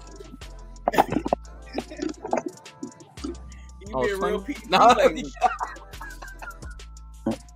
That nigga said I gotta get a new pair of Levi's before I walk up in the church. Get a new pair of Levi's. Hey, 501, boy, for real. Hey, make sure with a nice clean white button up and some K-Swiss, nigga. I'm good. Walking in a pair of 501s. Them motherfuckers be so stiff, like walking in a fucking pair of wheels. Nah, you gotta send your 501s to Mama Time, bro. I'll hit them with the Niagara. Raiderette, what's good, sis? How you doing? Great start, boy. Old school. What's the deal? Everybody up. We up. Before the roosters get the roosting. Before the boosters get the boosting. Hey, so Lou, where was you live with someone else today? I was on with Raider B. Yeah, that shit was we was on there doing the food. Well, that's one. If you want some entertainment after this is over, go look at Raider Ben's show from today and watch that shit where we deep fried some motherfuckers. Okay. All right. Hey, I already know if you was on there, you was giving folks the business. You know what I'm saying? Now imagine me and Loon were together. It's like doing a drive-by with two cars coming down the street like this. They never should have gave. Hey, them dudes was kind of slow though, so I would like shoot them shots, but they wouldn't catch them. You know? Who was y'all trying to kill? Darrell the Savage and Gordo. They never should have gave y'all niggas money. Oh, drunk ass motherfucker Gordo. They should have never gave us a channel. I just showed up so I wouldn't get fined, so I was watching. Hey, you know what's so funny? I was so tempted to watch Ben today, but I was on YouTube and I saw that Too Short did an interview with 85 South, so I ended up watching that. Oh yeah. It was like I'll catch Ben later. Oh, okay. Right. I'll keep my judgment of Too Short to myself. Oh shit. Yeah, I have mixed feelings about Too Short. I love what he does, what he's done for the Bay, but like what he's done for the culture overall, like, bruh, come on, Kim. For lack of better words. Yeah, I saw something with my own eyes, bro, and I didn't like it. When you was out in Adelanto? Yeah. Out in Adelanto? Yeah. I didn't like it, bro. I'm just being honest. Everything went bad out there. It wasn't organized to the T that it should have probably been. You know what I mean? If the person who had to run it, I think if the person who had to run it the day it showed up was actually in charge of everything, it would have come out a whole lot better. Cause you hear the Warren Sapp shit.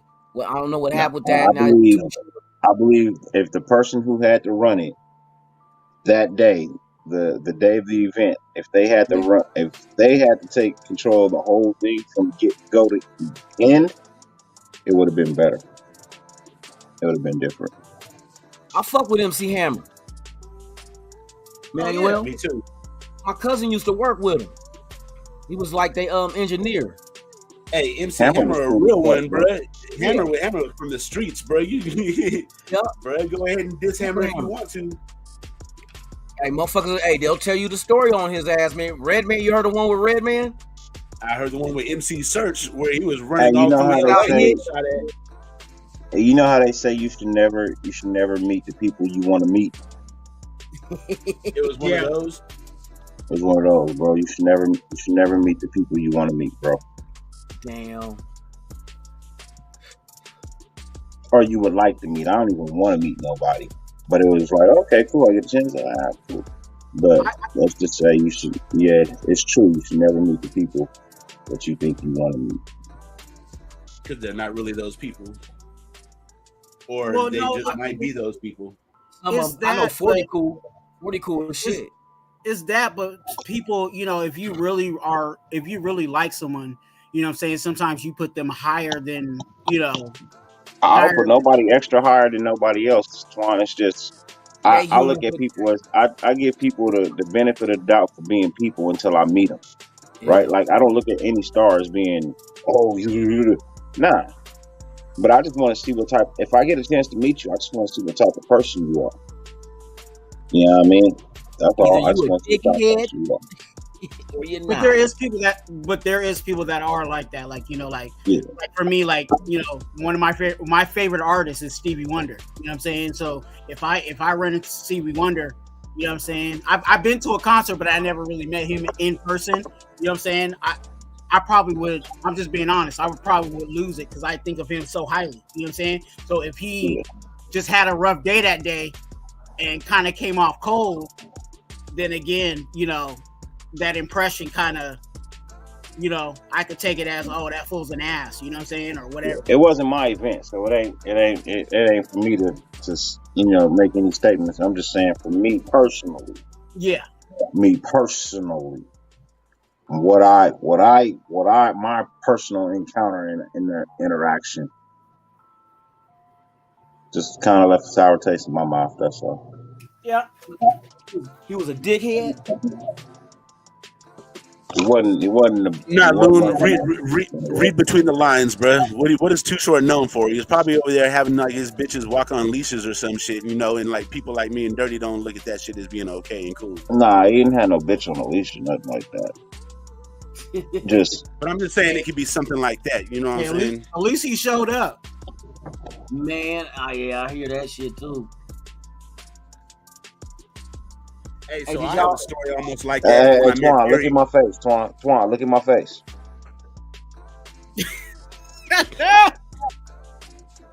I hate that. No, say that again. Say that again, and then look at my face. At least he showed up.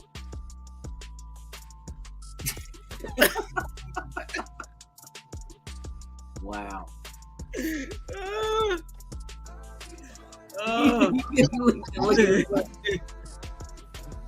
Bruh, so you know what? I just feel like I'm completely out the loop. I got Dirty is telling us like a half a story, not really even a half a story. He's telling us 10% of a story, and then I got SC in the chat laughing. So I feel like I'm just completely out the fucking loop now. SC, no, cause SC was there, bro. Hey, SC, get at my inbox on Instagram. Tell me what happened. SC, I'm gonna call you tomorrow, bro. We got to discuss some things. Hey, and then, I don't even want to go there. But what happened with the blackout thing? That was dope. You talk about last Saturday? Ain't gonna be dope anymore. They stopped it? Yeah. What the fuck? I was there. I didn't. The only one fucked up thing that happened is the Arizona fan got hit with bottles of water. Shit. I don't got no more weed. But so what happened though? Did they say? Oh goddamn! I think I just saw something on IG that said that they canceled it and some stuff. Yeah. I don't understand because it went cool. Hey, hold on, y'all. We got a real emergency here. What? You dropped the I'm blunt. out of weed. I only got one more blunt. This is an emergency. Oh my god, this is a magenta alert. Amber alert. Fuck. You know what? I'm about to go hit my wife's. I'm about to go hit my wife's jars. All the weed she took from me. I'm about to go. Hold on. I'll be right back. I'm gonna get my get back. I'll be right back. I'm like, hey, don't be talking like that on my live. Hey, nah. What's going on? Me and the wife don't get down like that. No. We don't want no last minute problems right now, huh? Oh shit. SC, hey, get at me. Hey, did you guys watch Fuck Your Team Friday this morning? If y'all haven't, I'm gonna show y'all about the super fan of the Titans that I did a special on. And I told him I would do a special just since we're playing them this week. I said, I'll do a little feature. Here we go. This is the Adventures of Dickhead Titan. So Dickhead Titan is a super fan. And this is him at Walmart getting the stuff ready for the tailgate for him and his dudes. Hanging out at the stadium with a couple of Raider fans, shooting the shit. And this is him and his cousins at the tailgate. So yeah, Dickhead Titan is a super fan for the Titans, man. You know how to go in on them real quick. Oh hell nah. You ain't. Hey, you missed this shit. This runts. Oh shit. Thought you was gonna smoke a turkey. This is my last one I had rolled up. I had to go steal this big ass bud at my wife's jar. This nigga waiting for me to click him in, knowing he got the power. Oh, nigga, you left, nigga. Oh, nigga, this motherfucker here. This nigga had to pull up the green screen. My phone died. My phone died. What the fuck I missed? Shit. What happened with the Sunday shit? What happened with the blackout? You missed the Tennessee dickhead. I don't know if that's what you want to say. They said it might be finished. No. You talk about the blackout party might be canceled, but I didn't hear nothing. Y'all don't be looking on IG? Nigga, the blackout party is the game. It's a road game. The blackout party is only for home games. No, they canceled it. Which one? They're not gonna have it no more. Oh, like permanently canceled it. Yeah, I don't know why they shit. Where does it say that at? Where's that at? Where we find that at? He said it's on IG.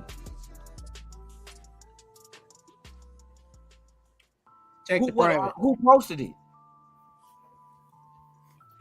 SC says Docs announced it on his live. Oh, did he? And it's on his IG. Man, why they do some shit? What the fuck happened? Was it some fights or something? Somebody tore some shit up? There wasn't no fights. Like I said, the only one fucked up thing I seen was the Arizona Cardinal dude when they had him out there. Motherfuckers start throwing water and shit at him. So somebody get drunk. Somebody get drunk and start talking crazy. Nah, it was just water. It dries up. It was nothing but Raider fans.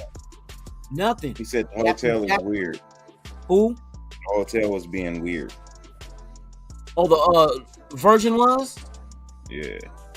That's what SC say from what he gathered, you know what I mean? From what he got from what Docs was saying, the hotel was being weird.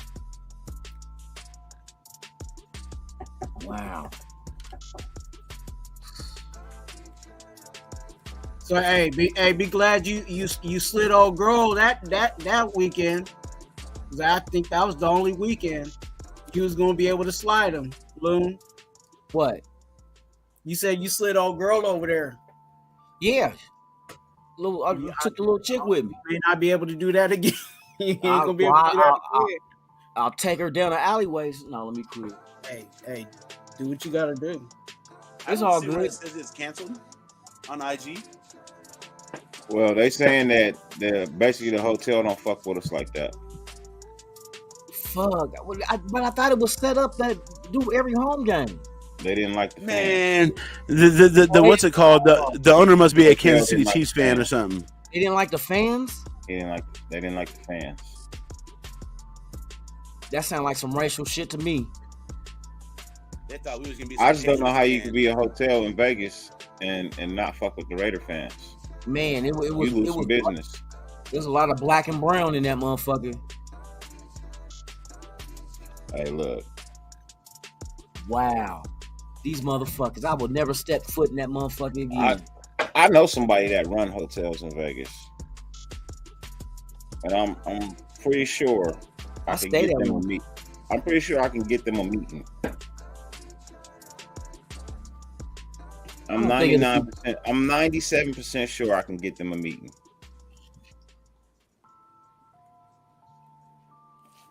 I could get myself a meeting if I had like 5,000 followers. I just don't have enough people for them to do business with me. What if we combine all our followers? Bam, bam. The funny thing is, bam, bam. Yeah, exactly. I need that other 9,777 followers that they got, bro.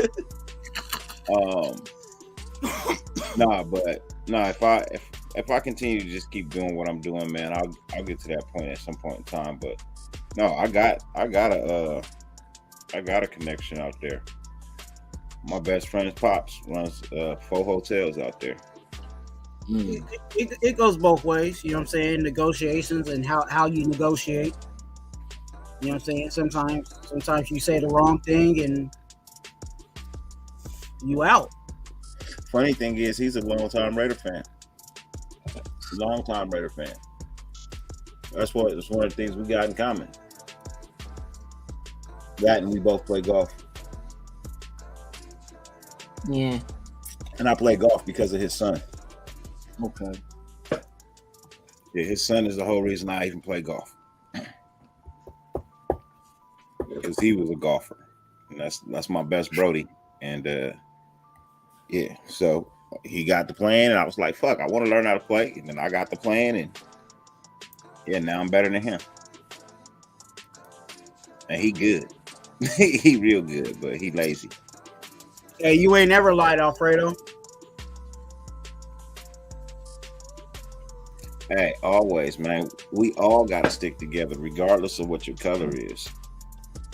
If you rock the silver and black, I don't give a fuck if you got tattoos 666 all across your face. If you in the silver and black, we cool that day. I may not agree with you, and your personal beliefs, but I agree with you on the fact that you got on that silver and black.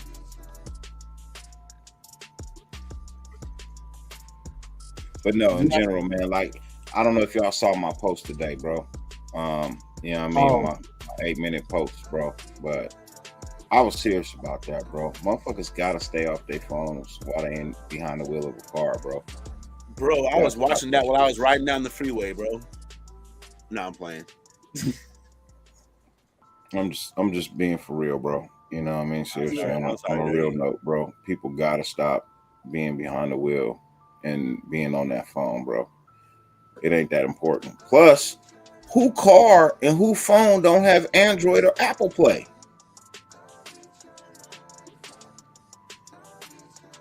But you was saying something about the phone talking when it talks, it speaks out the text. I appreciate the condolences from everybody. Truthfully, I do. I appreciate it. But it sucked because, like I said, we've been around for a long time, bro. Like a very long time. So I had to bury one dude before he even got his colors, before he even got his vest. Damn. And then the one that got killed yesterday, he been in the club since existence.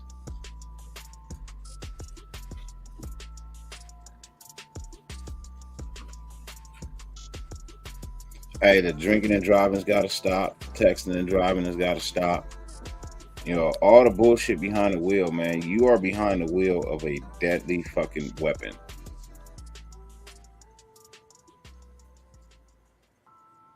Just saying. Yeah.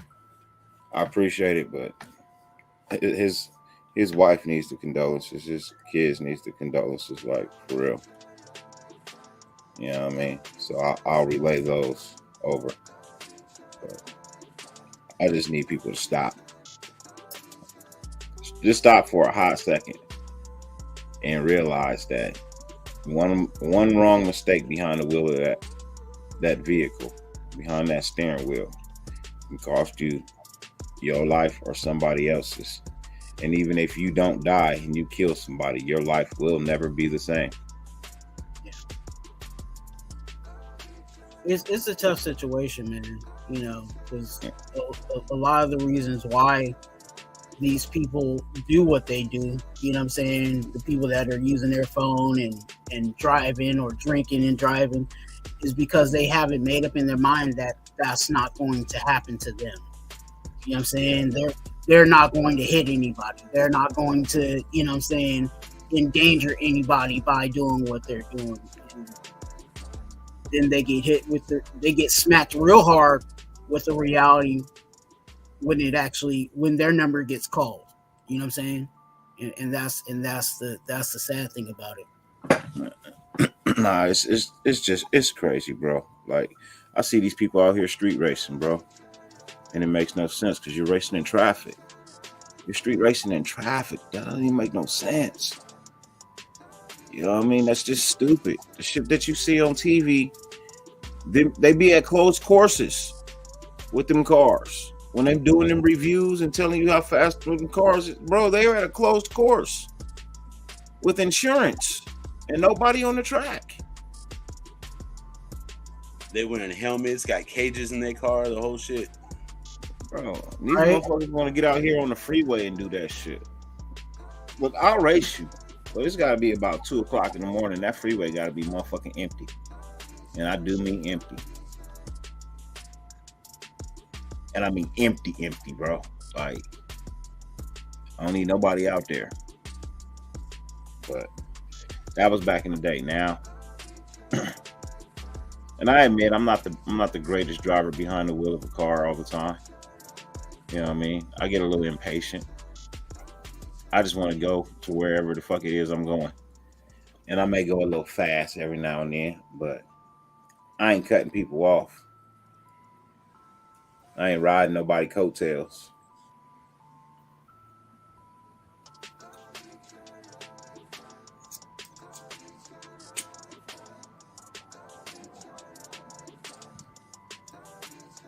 Hey, Captain Point, man. Salute to you, man. Yeah, I've been hit by a drunk driver twice.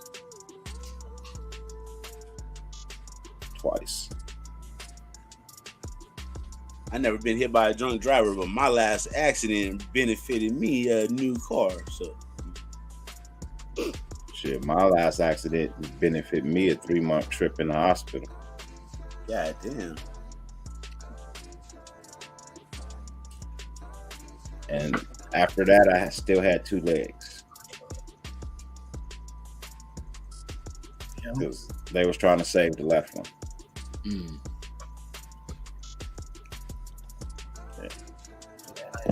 I just think it's sad that, you know, the mind plays that trick to say that it, you know, for some reason I'm going to be, for me, you know what I'm saying, I'm going to be the one that's going to be exempt from, you know what I'm saying, stuff happening to me. You know, or I'm never going to, you know, or I can drive, I ain't got no problem. I ain't going to get no. Then they end up getting it. Oh man, that's just Fluffy being Fluffy, bro.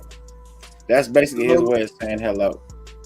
Lord Roy Cheetahs is like, flame this dude. I'm like, bro, I can't. My hands are tied right now, bro. That's just Fluffy way of saying hello. Yeah, he been like that. Fluffy been like that. I hope he likes getting his mama talked about.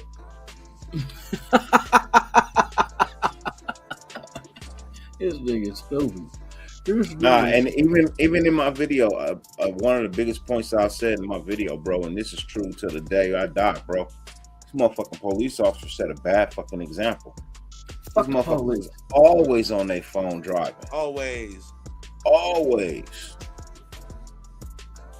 Like, damn, man, you expect people to follow the law, but you ain't. But that just goes back to what I was saying. You know, even the cops, they feel like they're above. You know, I'm exempt from, or it's never gonna happen to me. I'm above the law. So shit, that police officer here about 3 years ago on his cell phone. You know what I mean? On the way to a call on his cell phone, blew through an intersection and killed 3 people. No lights, no nothing. Because he was on the cell phone. Shit.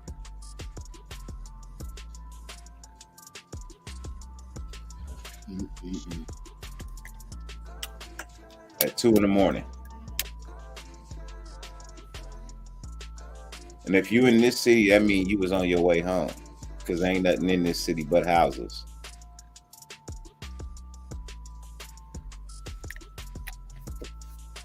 That's why I feel real bad when anybody get into a bad car accident around here and don't make it, because in all honesty, most people don't come through here unless they live here. So they was probably damn near home, is what you're saying.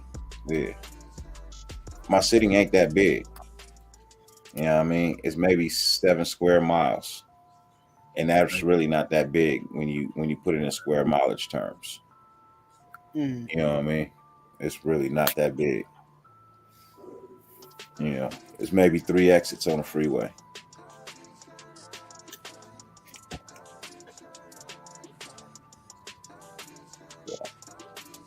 And not your normal exits, your close exits. Like a mile from here, and then another half mile down is another exit, and a half mile down is another exit. Like city exits. Yeah. Yeah. There's 3 exits from the city.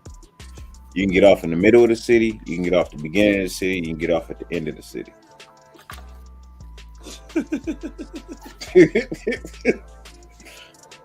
Yep. I'm trying to think of how many does a Vallejo have. We have probably got about 10. It's a big city. Nah. You pass through this motherfucker on the freeway in about 4 minutes. 3 or 4 minutes. Going to Six Flags. Yep, you pass through Vallejo from the beginning to the end in about 3 minutes. That ain't San Jose. Hell nah, San Jose is huge. Man. People sleep on it, man. We got probably as many people as like San Francisco and all that. San Jose, I think, if I'm correct, is about the 12th largest city in the U.S. And we all over. I want that new. But it's all sprawl, bro. It's like they have a little downtown and then like a huge fucking residential area. Yeah. Our downtown is not even that big, but like the suburban part of shit, we don't even have a downtown. Y'all got we don't even have a downtown. A square of grass. We got a city hall, but we don't got no downtown. Damn. We got the north side and the south side. Got one city bus. Hey, so I'm more towards the hillside. I'm South Vallejo. HILL. My mom has a house on the south side of Diamond Bar. I got a house on the north side of Diamond Bar. Hey, but Sultan, the way the question is phrased, I'm actually not from Vallejo. This is just where I live. I'm from Oakland. I'm from East Palo Alto. Nigga, nobody care about that shit. But Dirty don't know nothing about the red and the blue team back in the early 90s and the late 80s, though. What? The red and the blue team. You remember them? Who, the Giants in the No, Cardinals? it's not Crips and Bloods. The Giants they in the Cardinals?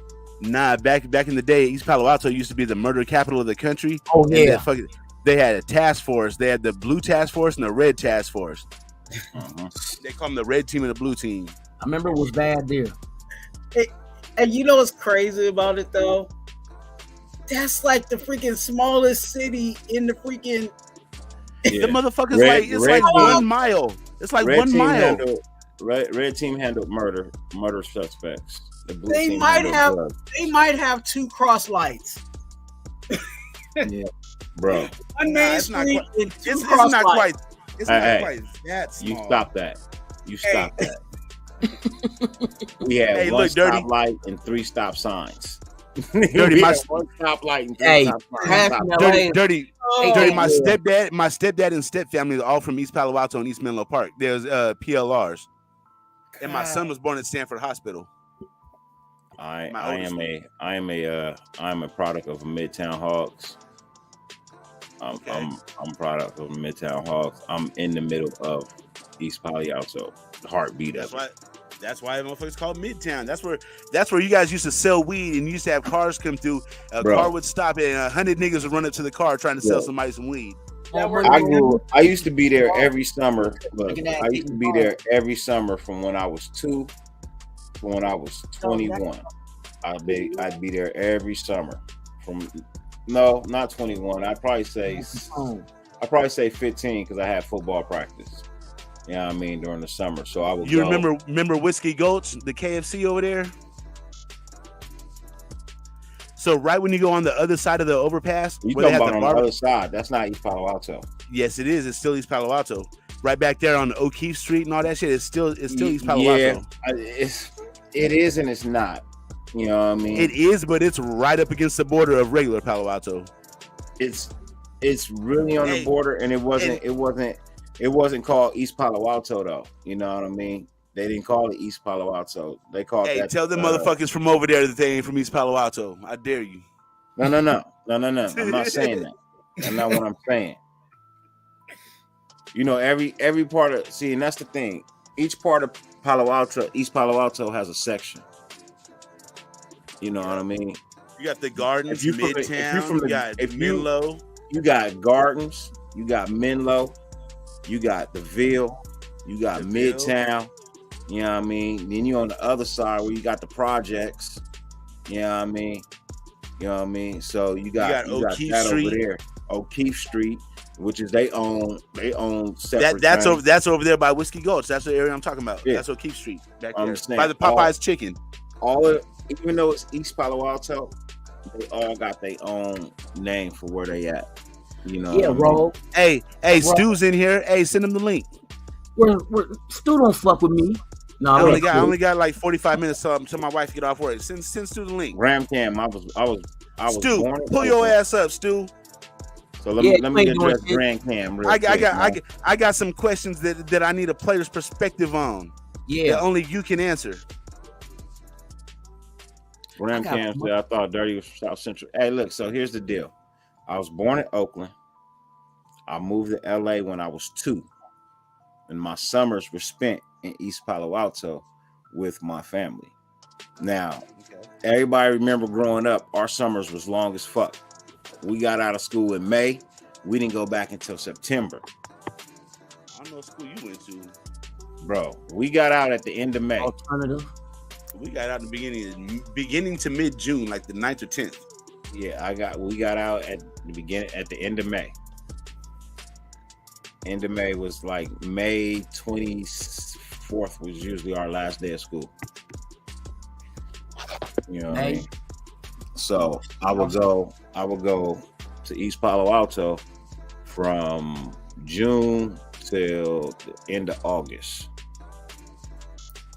And I'd be up there for like 3 months. You know what I mean? All of June, all of July, all of August. I didn't start school till September 14th. So I usually leave after Labor Day from East Palo Alto to come home.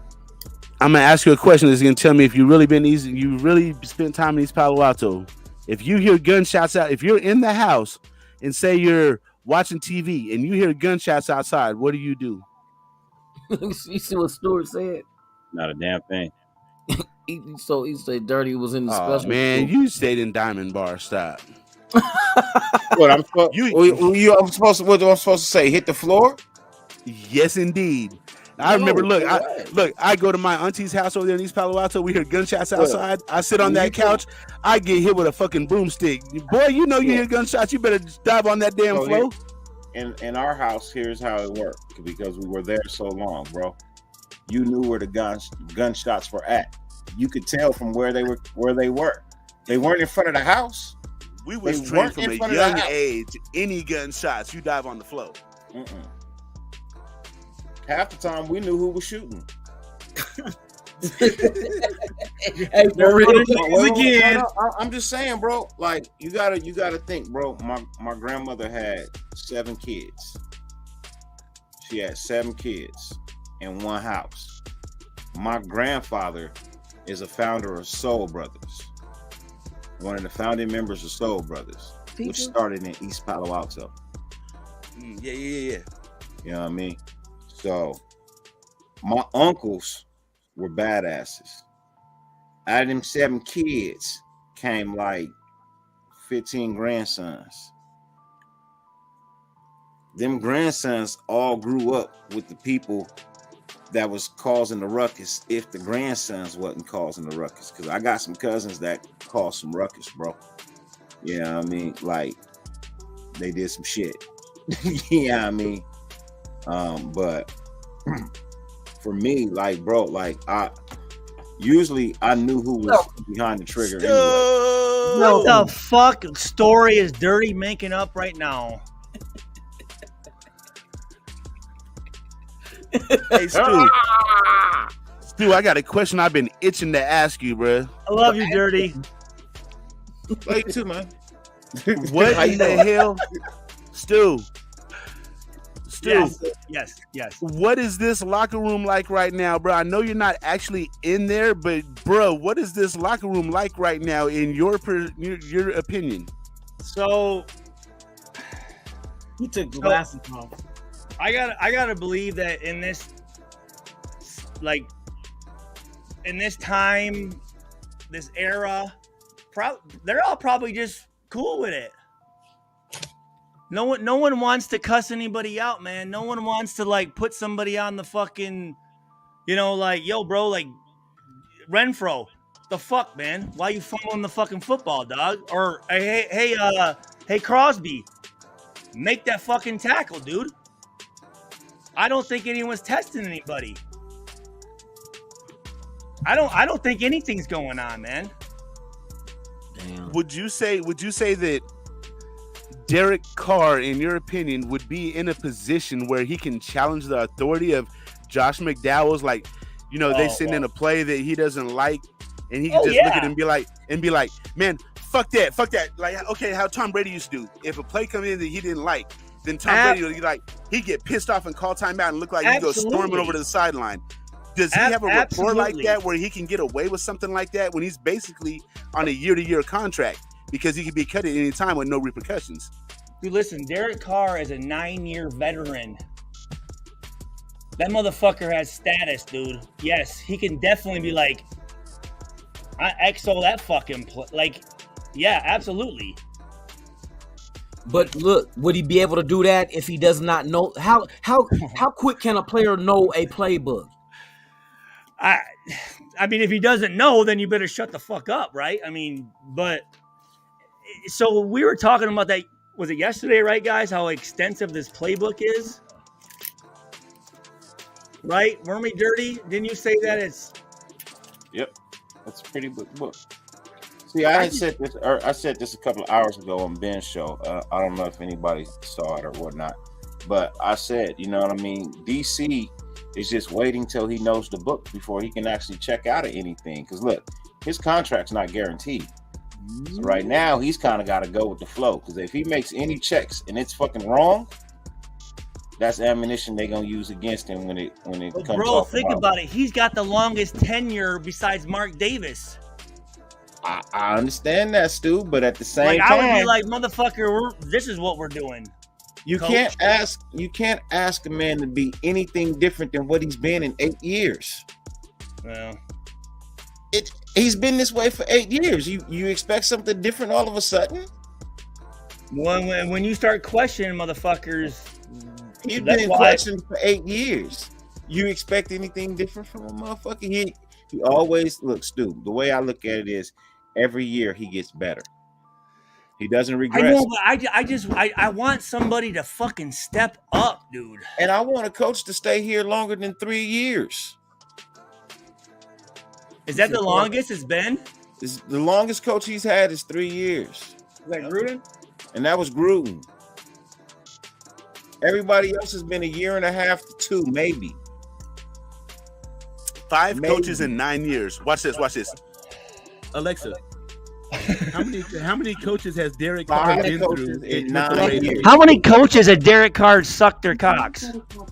Alexa, get butt naked for me. Coaches, and McDaniels is Alexa, spread that. So this is 6 in 9 years. 6 and 9. Wow, that is real big turnover. See, it doesn't seem like it's that crazy until you hear who's turning over though? The coaches. And look, it'd be different if he had 6 teams in 9 years for 6 different head coaches. Yeah, but he's in the same team for 9 years with 6 head coaches. And I would understand the issue of, why is he not audibling out of stuff? Well, when he did audible out of stuff, he audibled out a whole lot of stuff last year.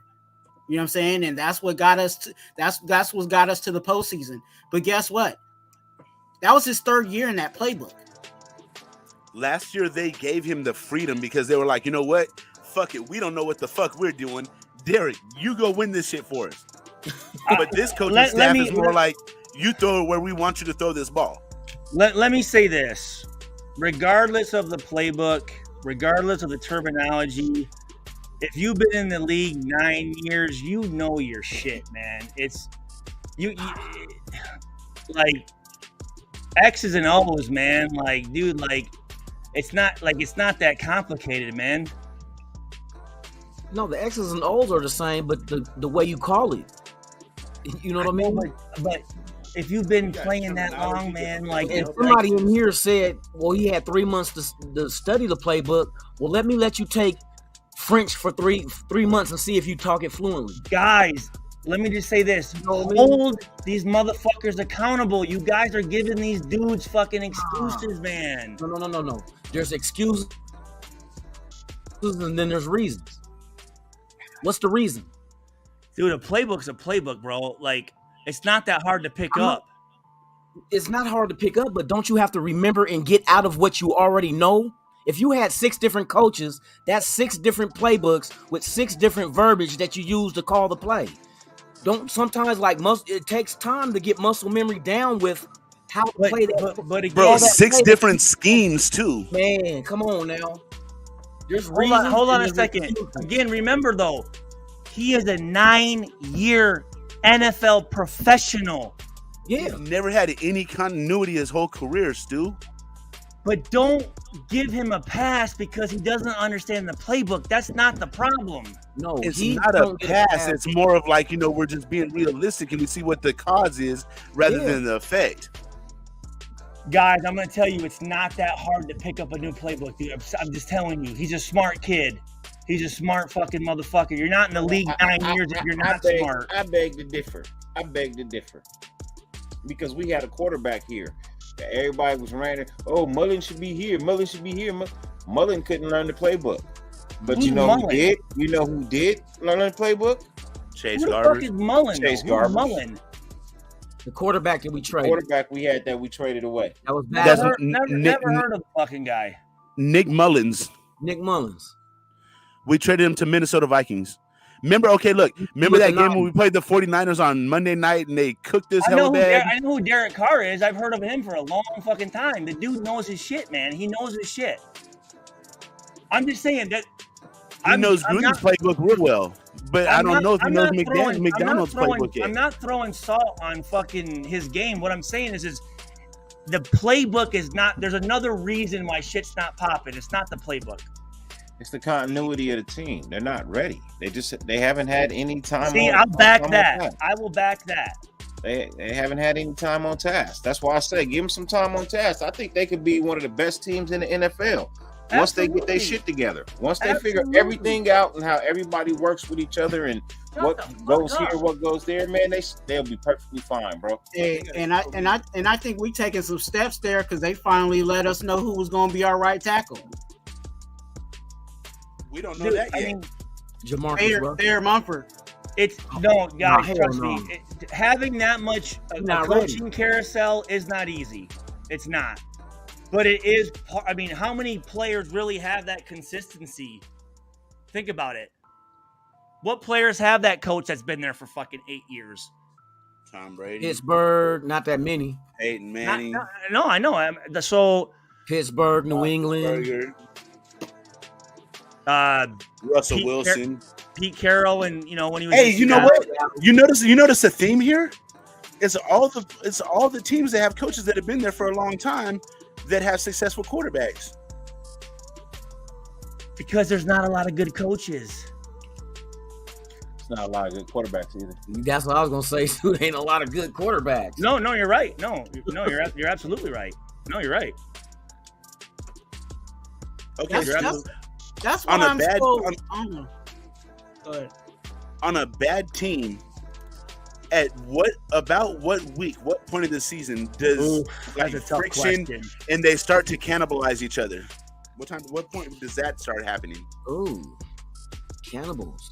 I don't think these guys would do that. They're different, man. I think they really just care about what they do, and as long as I'm doing what I'm doing, I'm not gonna fucking ruffle any feathers, man. I ain't gonna throw my homeboy under the bus. I'm gonna do my shit. Like, I don't think they call people out. That is not a winning formula. And that's just my opinion. I'm not in the locker room. It's also not old school football. No. Are there teams that do that? I think so. Probably. I would say yes. There's probably 1 or 2, maybe 3. Who knows? You need to have some veterans that step up into the ones that are checking motherfuckers, man. Who do we have? Who can do that?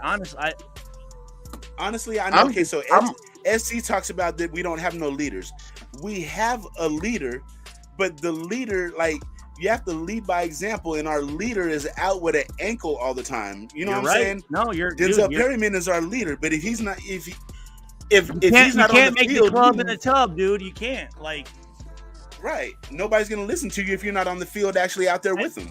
And that really, when you're hurt, dude, you really can't say shit, because motherfuckers are gonna be like, the fuck? Like, what? Unless it's unless you're Tom Brady or these guys and you're hurt. Like, yeah, you can. But if you haven't made it yet, you can't lead from the sideline, dude. You can't. You better be a Ray Lewis or somebody. Yes. Yeah. You better already be established. He said the throw that Carr gave Renfro the concussion. What, he hit him in the head with the ball? So that's what. So Dirty, I didn't see him get hit. I don't. What, he got hit in the head with the ball? I guess he got hit after the play on the last one. The last one or the first? It was the last one. Okay, I guess we didn't watch that one. I was watching the first one. Bro, that second hit was something vicious, bro. He hit him like he got hit by a car. Was it him hitting the ground?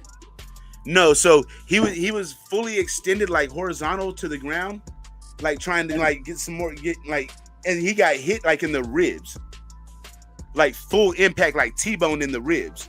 You kind of got to look at it. It's kind of hard to explain. If you don't mind, I am gonna pull that up real quick. But he looked like he got hit by a car. The way he went flying, like the way of the impact, I was like, God damn. Hey, I wouldn't have held on to that. That hit wasn't no joke, but Harmon hit Hollywood too, pretty good too. Hey. I know that motherfucker from the Giants hit the fuck out of Derrick Henry though. That motherfucker flipped that bitch. So he got up. I think he got up under them shoulder pads and just popped them upwards, and he went flying. Is that knocked him right off his feet like Michael Jackson? Oh shit! You knocked me off my feet. Right. You're knocking off my feet. It's stupid. Hey, R.I.P. Right, for sure. All right, this is what we gonna do. We're gonna check out the Renfro shit. Oh, are you pulling it up? Yeah. Oh shit. Okay. All right, here we go. Is this that's the first one, right? First one. Okay. That second one, vicious.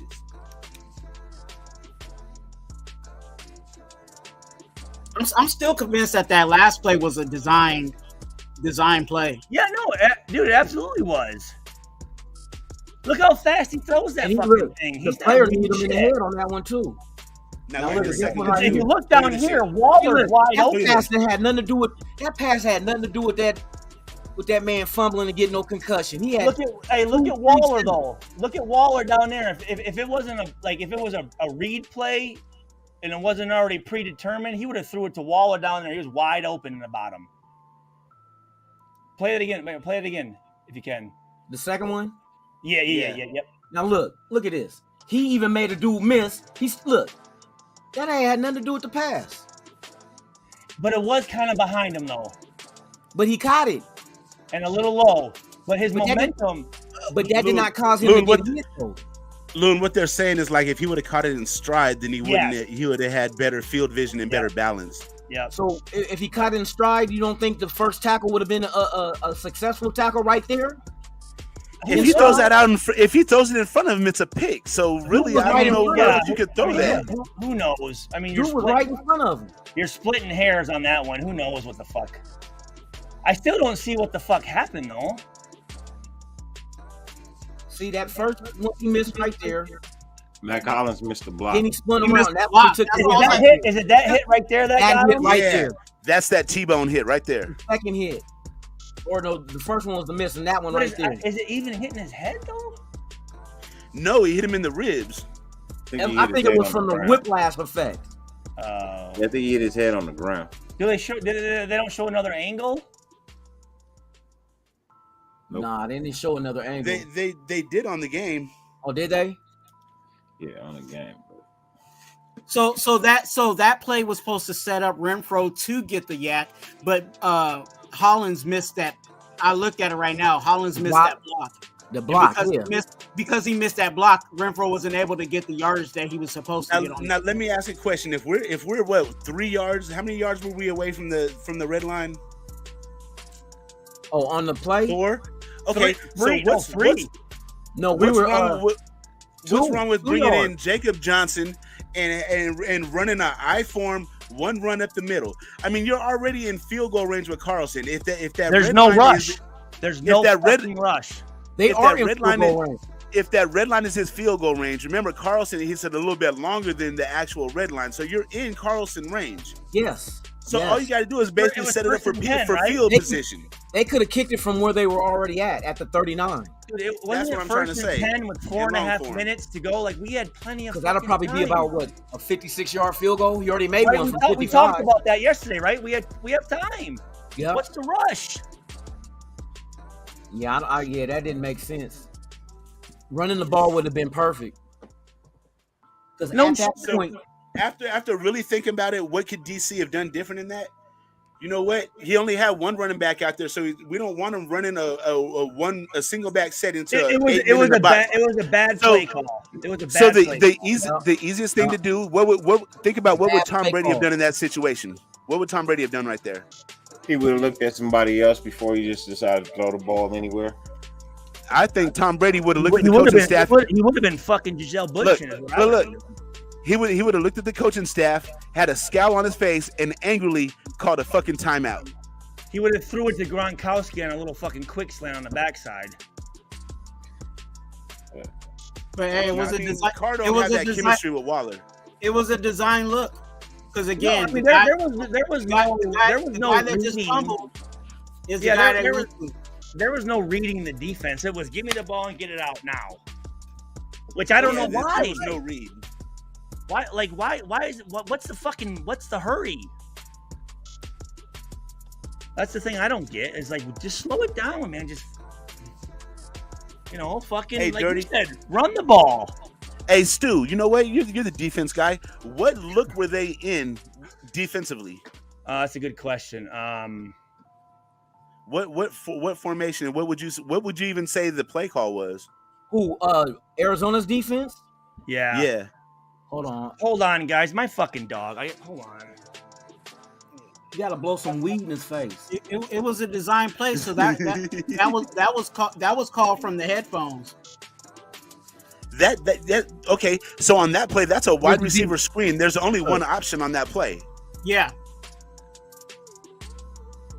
So that's what the linebackers are up on the line of scrimmage. All three of them. So they're in the 4-3. Hold on. Did you pull it up or what? Or hold on. They're in the 4-3 defense. They have all three linebackers up on the line of scrimmage with the down line. What's wrong? What's wrong with the slant right there? Play it for play it for a second. I'll play it. So that's a zero coverage blitz. That's picking a fence with a free set with a middle of the hole linebacker dropping off. But do you see how they're all manned up? That's all man to man, and they're all sitting at the sticks at the first down line. Yep. But if you look down here, if he just again, I don't know but if you just look down here, look at Waller. Look at Waller. But that doesn't matter, Stu, because again, it's a design play. So he's not Waller. I'm Monday morning quarterbacking it. I'm Monday morning quarterbacking it, but I'm just saying, like, well, you can tell by the way they're running down there. They knew they weren't going to get the ball. It was shut the fuck. Well, it's a wide receiver screen, so everybody knows that's like, that is where the ball is going, no matter what. You gotta give him an edible.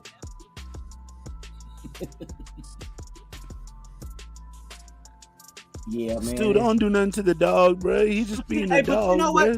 But the other thing is too, like defensively, they know that if someone fumbles, most of the time they leave the field. So, don't you think that kind of gave them a key that the ball may possibly go to Renfro?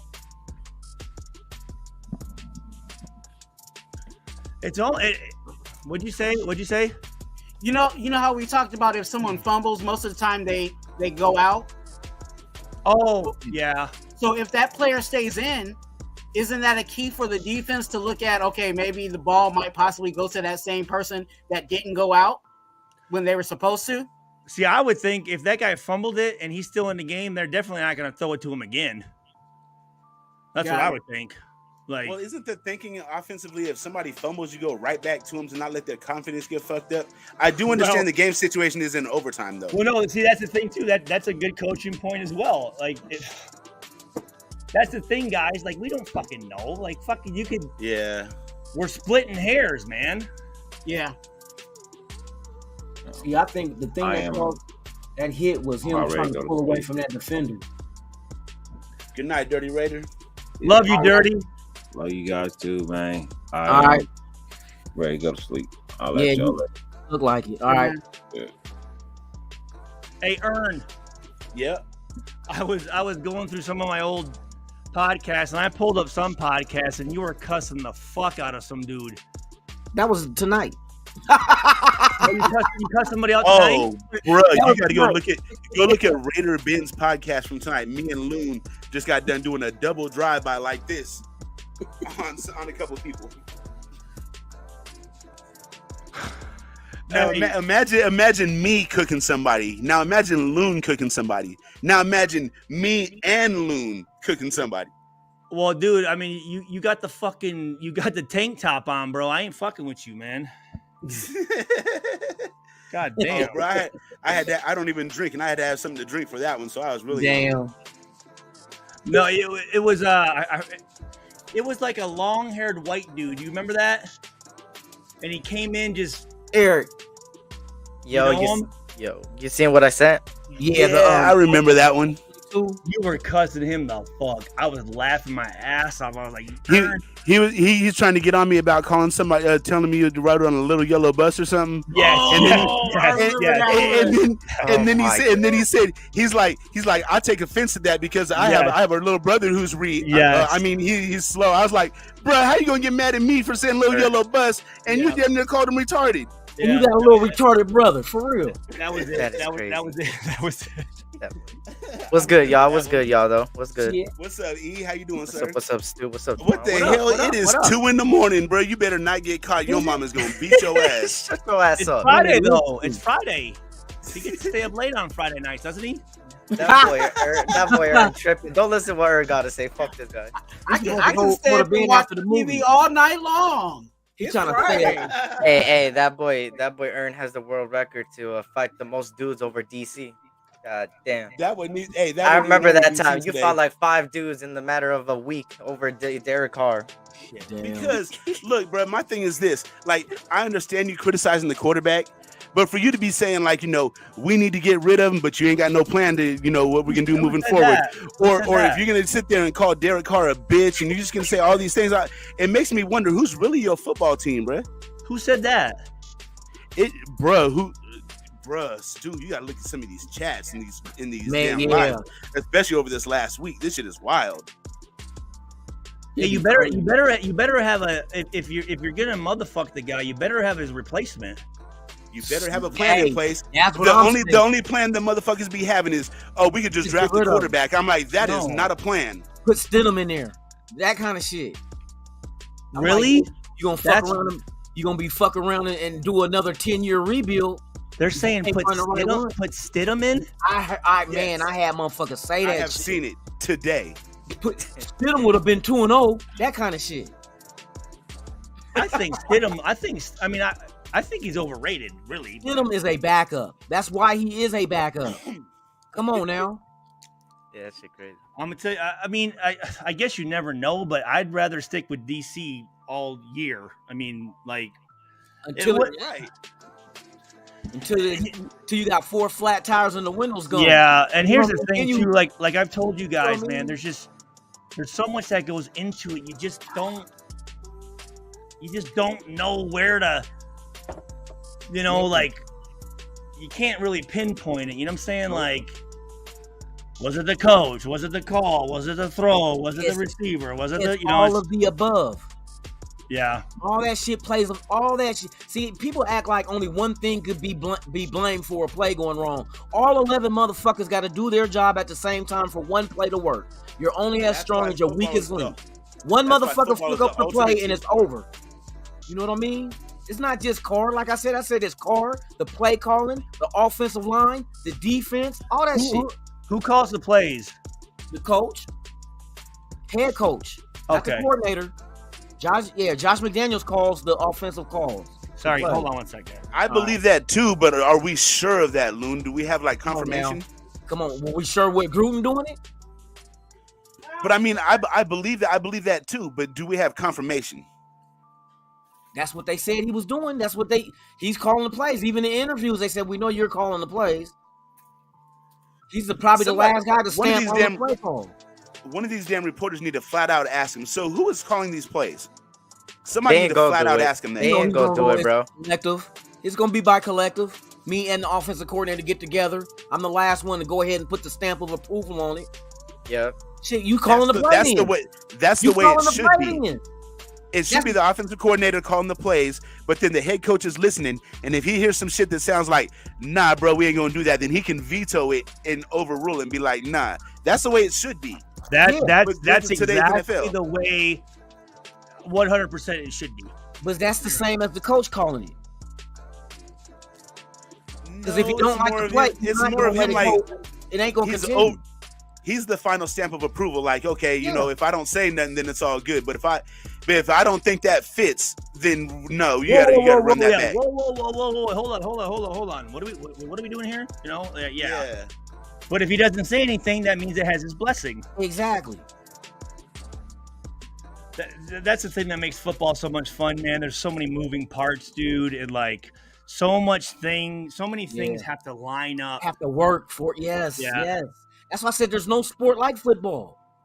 You're not gonna find a sport where you got 53 motherfuckers on the team, and at one time you only got one job. It ain't like any other sport where you play defense and offense.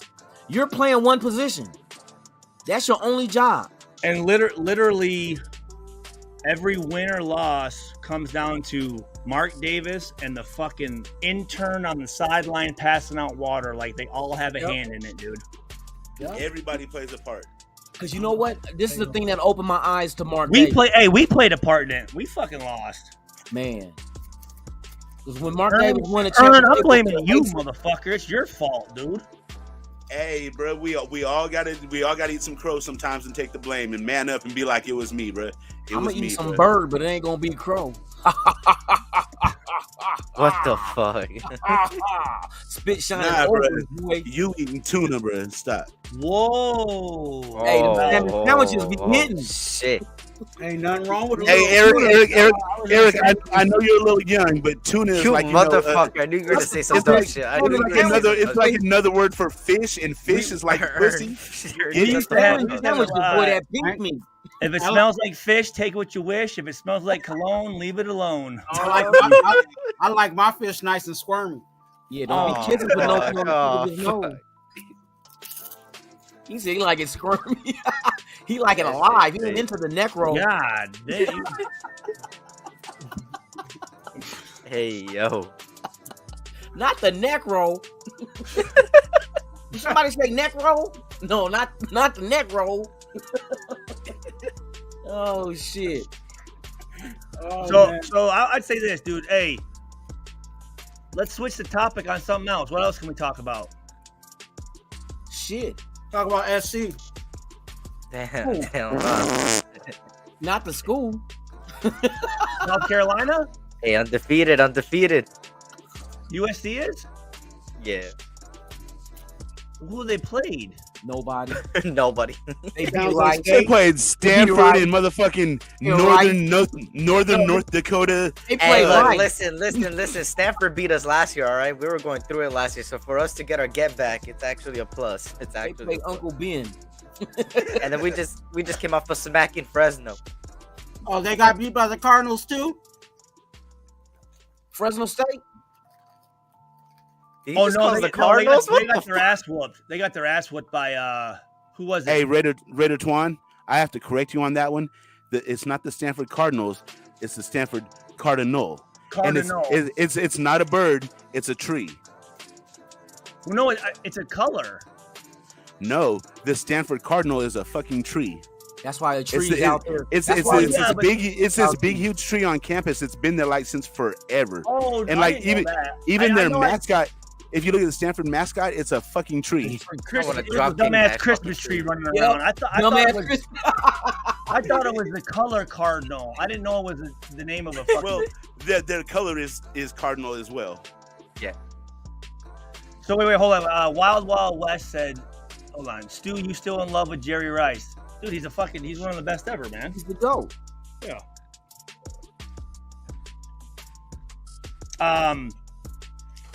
Fuck Stanford, dude. Them motherfuckers, dude. Go Ducks! Oh hell no! Fuck no! Fuck you! Hey, Fuck I got Oregon! one for y'all. Fuck Oregon! Fuck I got one for the strong safety in here. How was it going up with Roland Williams, the tight end? what? Do you know him or do you? Well, no, he was just one of my favorite players. So I met him at Ricky's Sports Bar in San Leandro one time, and I thought he was a cool dude. So I was just like, and then I thought, Actually, you know what? I'm thinking, okay, he was all right. He was all right. He was okay because I think he came from St. Louis, right? Didn't he play for the Rams? I think before. Yes, he did. Yeah, he was kind of one of them guys that he knew everything, kind of like that dude. I guess I didn't have a problem with him, but I guess I don't have an opinion. Okay. But I did like Ricky Sports Bar, dude. That was my spot, bro.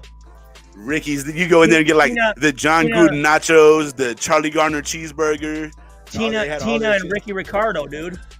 Yep. He died just like 2 years ago. I know. Yeah. Oh, and I think the place is shutting down. Is it really? They used to have them bucket of beers. I remember. I used to kill that shit. Me and Cooper would go in there. He was banging. Jared Cooper, number 30. Jared 40. My bad. Yeah. I was 30. Old English. You was 30. What the fuck am I thinking about? Yeah. That's okay, dude. I forget. Wampin Willow Tut. So it's a tree on campus named Cardinal, huh? Yeah. It has nothing to do with like a cardinal, with the religion shit, does it? Or not like a pope, a cardinal. I don't think so. Fuck that shit. John Lynch went there, and I have an issue with John Lynch. You said you do or you don't? I do. Fuck them. They ain't Raiders. Fuck them. Yeah, I said it, Lynch. Hey, fuck them. Fuck you and your team. Not only that, he's a Tampa Bay Buccaneer, and not only that, he's a Buccaneer that beat us in the Super Bowl. Hey,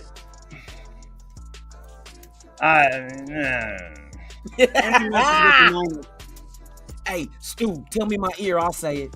No, dude, it was just weird because, like, I tried after most of the games when he was playing for Denver, I was trying to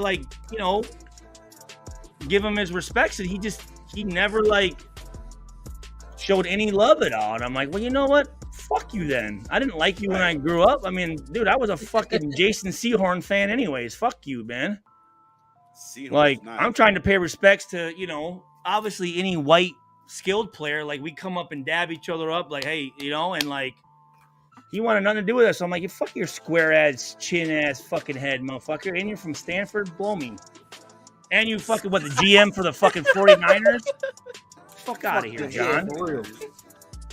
I mean, respect your game. Like, he played a long time, but I think he played a long time because he was an ass-kissing motherfucker, to be honest with you. Probably did. That's why his net game was good. Shit, or got a firm grip. Hey, yes, coach. Yes, yes. Oh, no. Yo. Hey, John, can I count on you on being in with us? Can you get the locker room behind us? Stop. Yes, coach, I can. Can you fucking fill my asshole with a little more fucking... Hey, Stu, I already had a strong neck. Shit. He double jointed in his neck. He had no gag reflex. Him and... Oh, my God. Oh, fuck. Hey.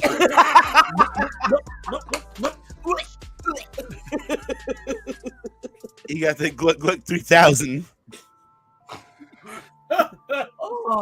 No, but here's the thing, man. You know this, guys. I'll let you know if a dude was cool, but I also let you know if I thought a guy was a dickhead, man. And I don't know. Yeah. Charles Woodson over John Lynch? Absolutely. That's not even close. Was that even a question? I got one for you. Now, taking personal relationships out of this, just football play on the field. Charles Woodson or Nnamdi Asomugha. I knew you were gonna. Both in their primes, like when Nnamdi was all pro and Woodson was all pro. It's actually pretty easy. Woodson. Listen, dude, you guys have to remember, dude. I was growing up. I was a freshman and sophomore in high school when Woodson was at Michigan, dude. Like Woodson was everything, dude. Like that motherfucker. Ann Arbor was only like 45 minutes from my house, dude. So like that motherfucker, when he caught that motherfucker on the sideline against Michigan State, I think, and fucking dropped that bitch, and then returned that fucking punt against Ohio State, and then won the Heisman as a junior on defense. Like, come on, man. Yeah. You got it, for real. To win the Heisman. And here's the thing. He had injuries, but he had injuries because he threw that shit in there. You know what I mean? Like, he was a hitting fucking corner. He was. That motherfucker pop you. But I think the injury that hurt him the most when he was with the Raiders was that goddamn turf toe shit. That shit's a bitch, dude. Yeah. Because even like in the last years with us, like you can tell he was like picking and choosing when he was going, lay somebody out. Like he, you know what I'm saying? It wasn't like he was doing it every play. Well, it was like, okay, I will say this too. Okay, I'll do it. I love Nnamdi. Love him to death. Love him, and I will defend him to the day. But if you look at their careers, Nnamdi had what? And I love Nnamdi. He can. I'll tell him to his face. But 2.5 years. Charles Woodson had what? 16. Like and was successful everywhere he went and won a Super Bowl. Because you got to remember, Nnamdi, whether it was the scheme or whatnot in Philadelphia, it didn't pan out. I mean, Nnamdi almost got cut my rookie year. They were putting him at second string safety. He was nothing against Nnamdi. Was the safety. Yeah. Nothing against Nnamdi. I love Nnamdi, but I am a little fucking jaded because the motherfucker doesn't talk to nobody anymore. He got whatever fucking Washington and Kerry Washington. He's this big fucking director and shit. But I'm like, yo, man, come on, man. Holla at your fucking boys. Brian Dawkins or Ed Reed? Ed Reed. Ed Reed's dope too. I got a good one. I don't know. This player's probably going to be out of your your Ed Reed or Charles Woodson. Charles Woodson. Man, that's hands down. I got a better one. Ed Reed. I didn't play with Ed Reed. Deion Sanders or Charles Woodson in terms of locking down a receiver. Deion. Come on. You got to say Deion. Yeah. Lockdown. Hey, Deion was locked down. Deion's the GOAT. And he was cocky because he was that good. Woodson was locked down too. They didn't even throw to his side at all. But Deion was, you know what I mean? I'm going to say this. He was so locked down. I'm going to say this. If I had to pick like which one I want out there with me, I'm going Charles Woodson, dude. Yeah? Because he's a leader too. I just like Charles Woodson, man. Charles Woodson's a Midwestern motherfucker, played in the Big Ten, tough motherfucker, cool, knows his shit. Deion's that primetime Florida State flashy bullshit, running with his necklaces on and all that shit. Well, he said he created that character. Deion didn't win a Heisman. No. You're right. Like and Deion didn't want to hit nobody, man. I don't like dudes who don't want to hit. Like I get it, but he picked the shit out the balls. Who had more? Who had more though? Who had more picks? Alexa, how many interceptions did Deion Sanders have over his career? I don't know. I'm gonna look. Career, Deion Sanders had 53 defensive interceptions. Damn. Okay, Alexa.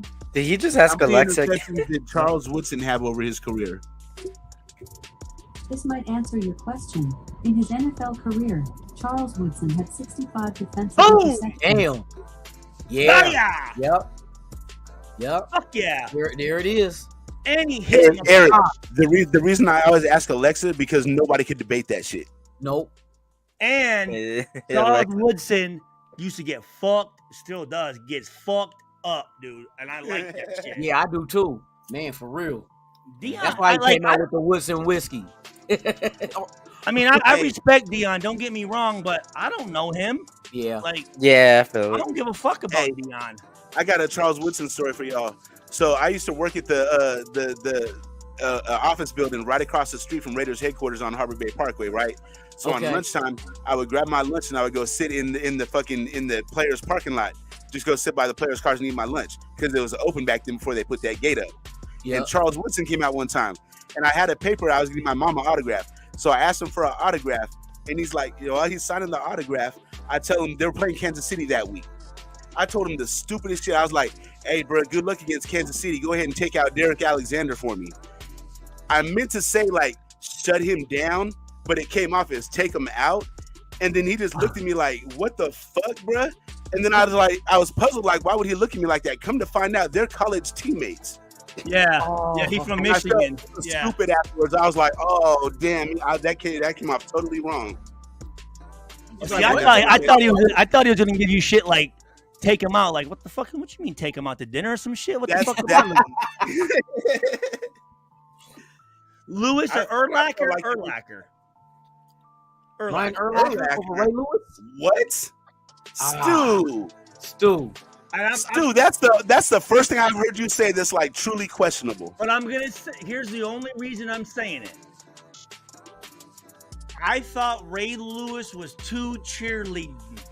He was too like rah. Like I could see, like, I've been around players like, oh, here goes this motherfucker again with this fucking, like, come on, man. Like, dude, let's just play, man. Like, it's always got to be like a Hollywood quote or some shit, or like he's mic'd up all the fucking time. It's always like a rah fuck. I'm like, dude, grab some pom poms and fucking do some cheerleading shit. He's like, a walking proverb.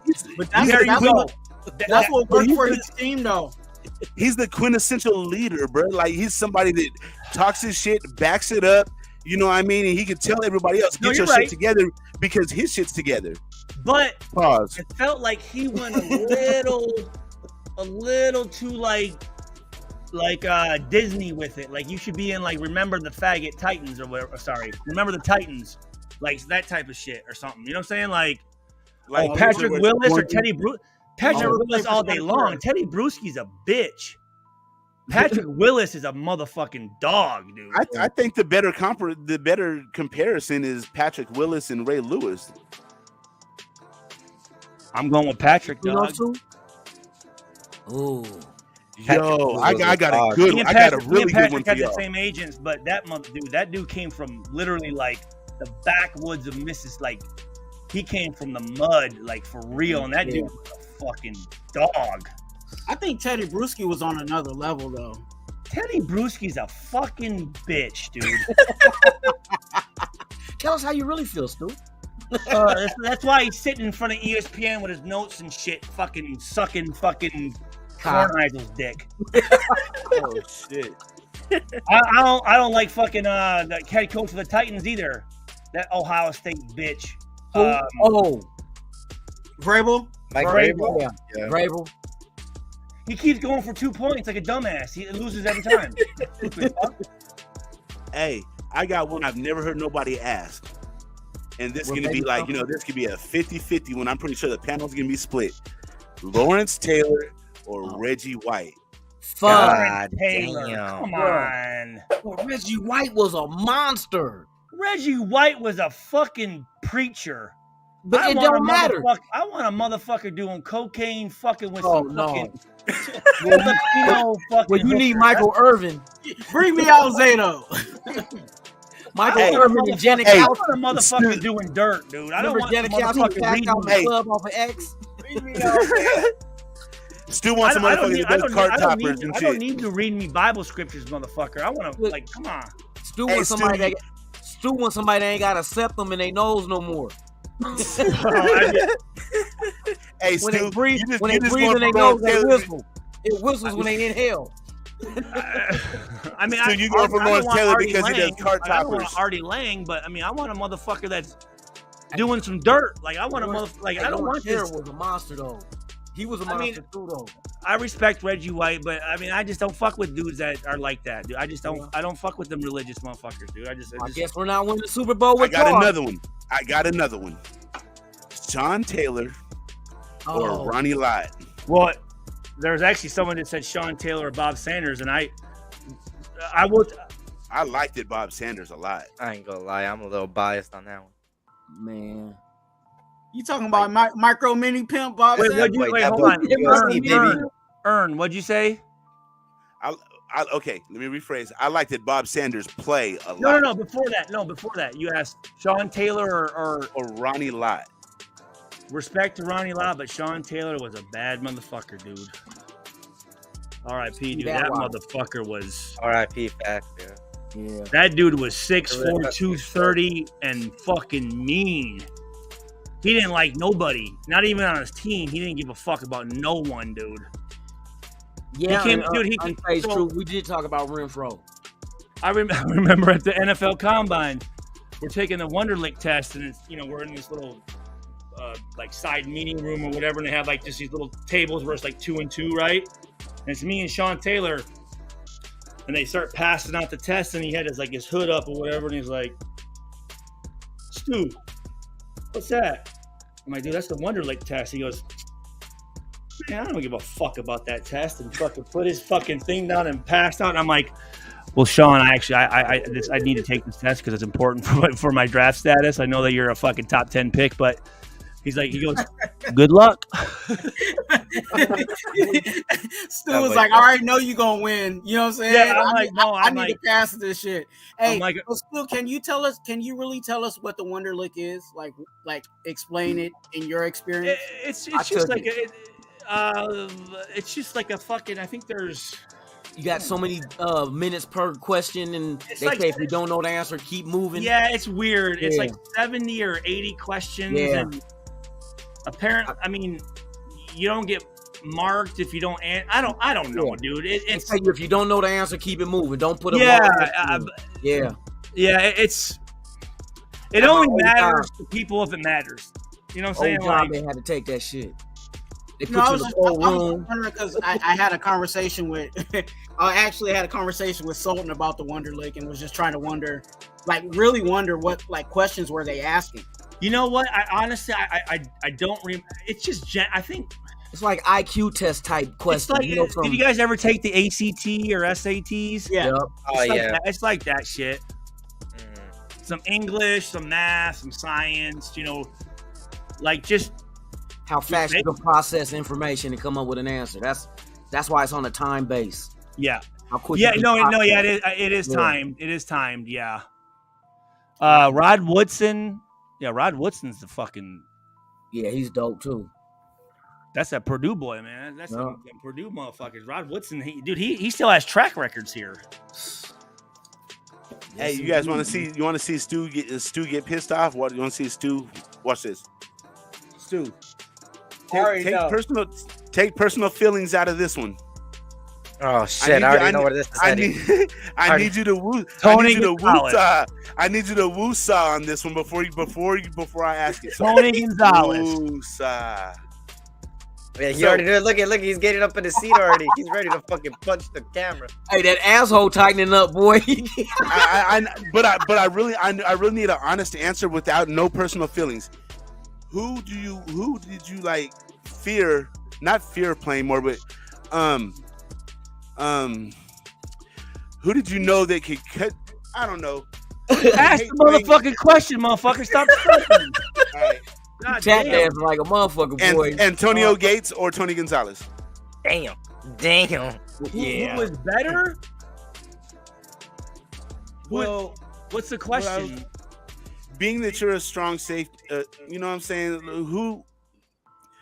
Who is more difficult matchup that you like feared more? I know you didn't fear him, but not just because he's also from Michigan. You know, I love my Michigan boys, but Antonio Gates was a better.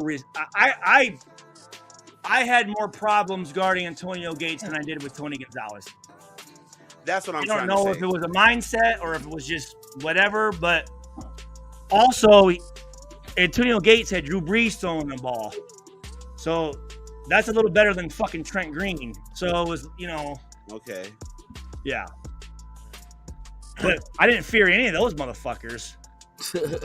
All right, we got. I don't think fear was the right no, word. I know. I'm fucking with you. We got somebody Yeah. backstage, man. We got Sultan backstage. I guess you want to get on the Damn, topic. bro, we told him to pull up more than an hour ago. Years ago. What's good? What's good, you guys? What's up with it? Yo. Just chilling. Just got done smoking a little bit. Oh shit. So did you watch Raider Ben's show tonight? Nah, I had just woke up when I pulled up to you guys' show right now. Oh, I woke up when you watch it. I had smoked a little bit of weed, right, and I took a nap. I woke up high as hell, and then you guys were talking about weed. I think Dirty was talking about weed and shit. Yeah. Nah, but yeah, hey Stu. So fucking, I had a question, right? So what about Revis versus Woodson? Revis versus Charles Woodson. I mean, obviously, I have to go with Woodson. I know the whole 65 Revis Island thing, and I know Revis did his fucking shit, but I don't know a whole lot about Revis. Like I know he was a shutdown motherfucker, but I really haven't seen much of his play. Revis Island. Revis Island, yeah. But the thing is, Revis is a lockdown corner, but Charles Woodson was a lockdown plus physical. You know what I'm saying? Yeah. And could blitz. And could shut down the run. I'm definitely that play he did where he jumped over the dude, he did like a front flip over the dude to tackle the dude on the sideline, like at the 2-yard line. You remember that shit? I think it was against the Seahawks. Woodson did? Yeah, where he flipped over the dude and he hit him at like the 2-yard line before the goal. I will tell you this: he gave no regard for his body, which I respect. Yeah, he was crazy. Yeah. Someone asked Calvin Johnson or Fitzgerald. So I played with Calvin Johnson, and Calvin Johnson was a cool comparison. Calvin Johnson, when you talk about like the upper echelon, I mean, he's in the Hall of Fame, right? Dude, that dude was at every off-season workout, and that motherfucker won every sprint, every fucking drill. Like, intelligent, friendly, fucking a hard worker. I don't know Fitzgerald. I don't like Fitzgerald. I think he's kind of, I think he walks on the tippy toes, but Calvin Johnson is that dude's a bad motherfucker, dude. Yeah. That dude's a bad. You know what? Calvin Johnson reminds me of, not reminds me of, but I always get him and the other Johnson mixed up. Chad Johnson? No. Not Calvin Johnson and Andre Johnson. Andre Johnson from the Texans. Yeah. Receiver. With David Carr. Yeah. Andre Johnson was a beast too, man. Andre Hey, Johnson. but you know what? A lot of Remember people when he don't beat know up Cortland Finnegan? A lot of people don't know that Rod Woodson actually has the most picks in the NFL. He got 70 plus. He doesn't. How many interceptions does Rod Woodson have in his career? There's a guy from Minnesota who owns a record. He has like 89. Rod Woodson had 71 defensive interceptions. 71 plus. There you go. 70 plus. Who's the all-time NFL interceptions leader? It's a white dude from Minnesota, number 22. From LATimes.com. Rod Woodson had 3 interceptions. When he returned 82 yards for a touchdown, making him the NFL's career leader in interception return yardage. Man, that's not what I asked. Stupid bitch. Oh, Paul Cruz. Hey, Paul Cruz. Paul Cruz. Yeah. Hey, what? Hey, Stu, you can't be just disrespecting my side piece like that, My bad, bro. dude. Hey, my bad. Fucking man. Oh wait, it's actually 2 people above him. Emlyn Tano and Paul Cruz. 81 interceptions at 79, and Rob Woodson's at 3rd with 71. And then Dick Lane at 68 and Ken Riley. I know my shit, motherfuckers. Hey, but still, though, Lane. 71 is impressive, man. 71 is impressive because, I try to say that he's one of the best. Sultan, I'm going to say this. 1 is impressive, dude. So don't get it yeah. twisted, dude. Like, them motherfuckers are some cold motherfuckers, dude. Yeah, that's facts. And, no, I try to, because I remember Dirty had a live one time, and I was like, in my opinion, this is just my opinion, I think that fucking Rod Woodson was one of the best free safeties of all time. He played both corner and free safety, but you know what I'm saying, in my opinion. But and his knowledge, dude, was fucking heads and shoulders fucking above. Like, dude, And he's just a fucking. He's like what you would like if you thought of a NFL Hall of Famer. He's like the fucking who you would expect to talk to and like. Yeah. That fucking dude, like professional, doesn't like very classy. Fucking, you know what I'm saying? Like. He's fucking dude, and fuck, he's a Boilermaker, man. Fuck, dude. So fuck yeah, man. Fuck Purdue. No, I'm fucking with you. Fuck yeah, dude. And plus, I broke his record as a sophomore, so fuck.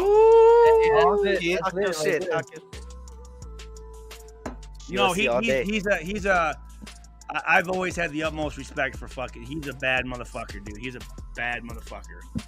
See, but the thing is, too, growing up in Vegas, bro, like, you guys all got your college teams.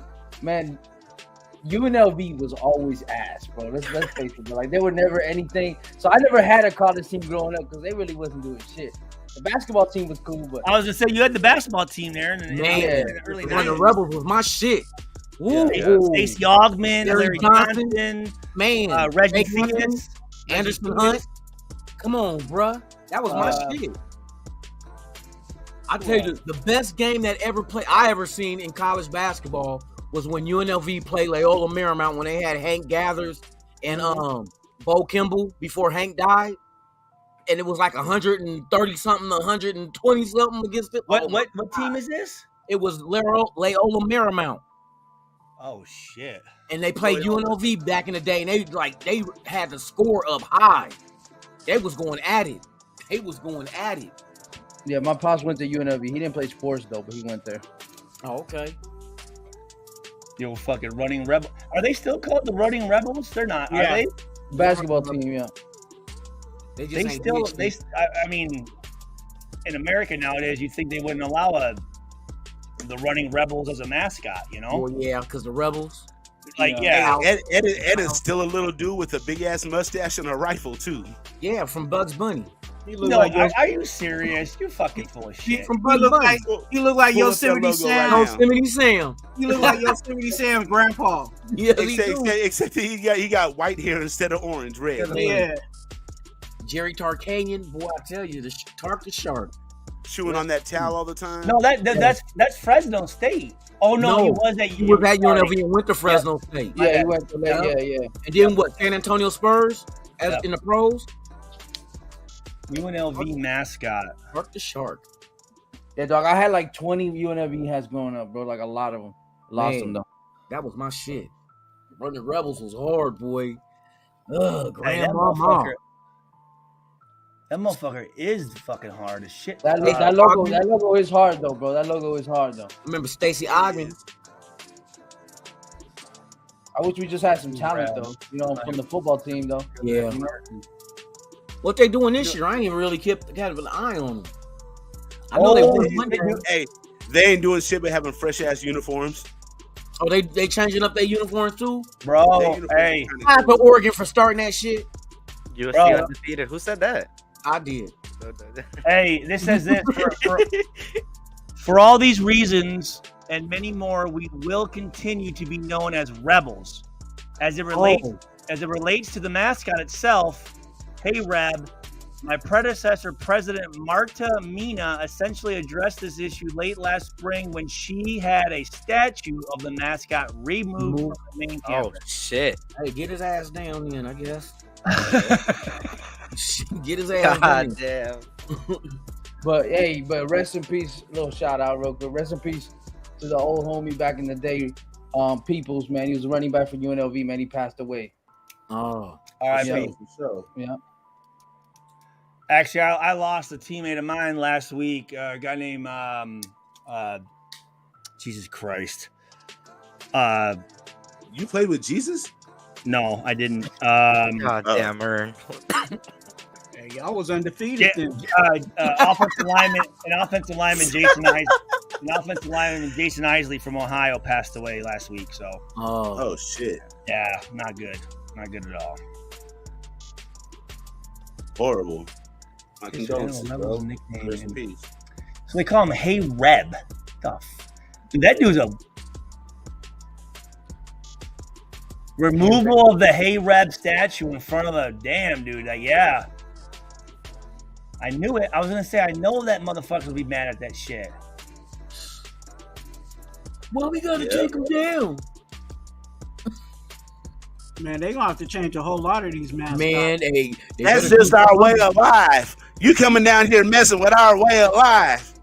Shit. Dude, they had a mascot, the Rebel Wolf. His name was Beauregard.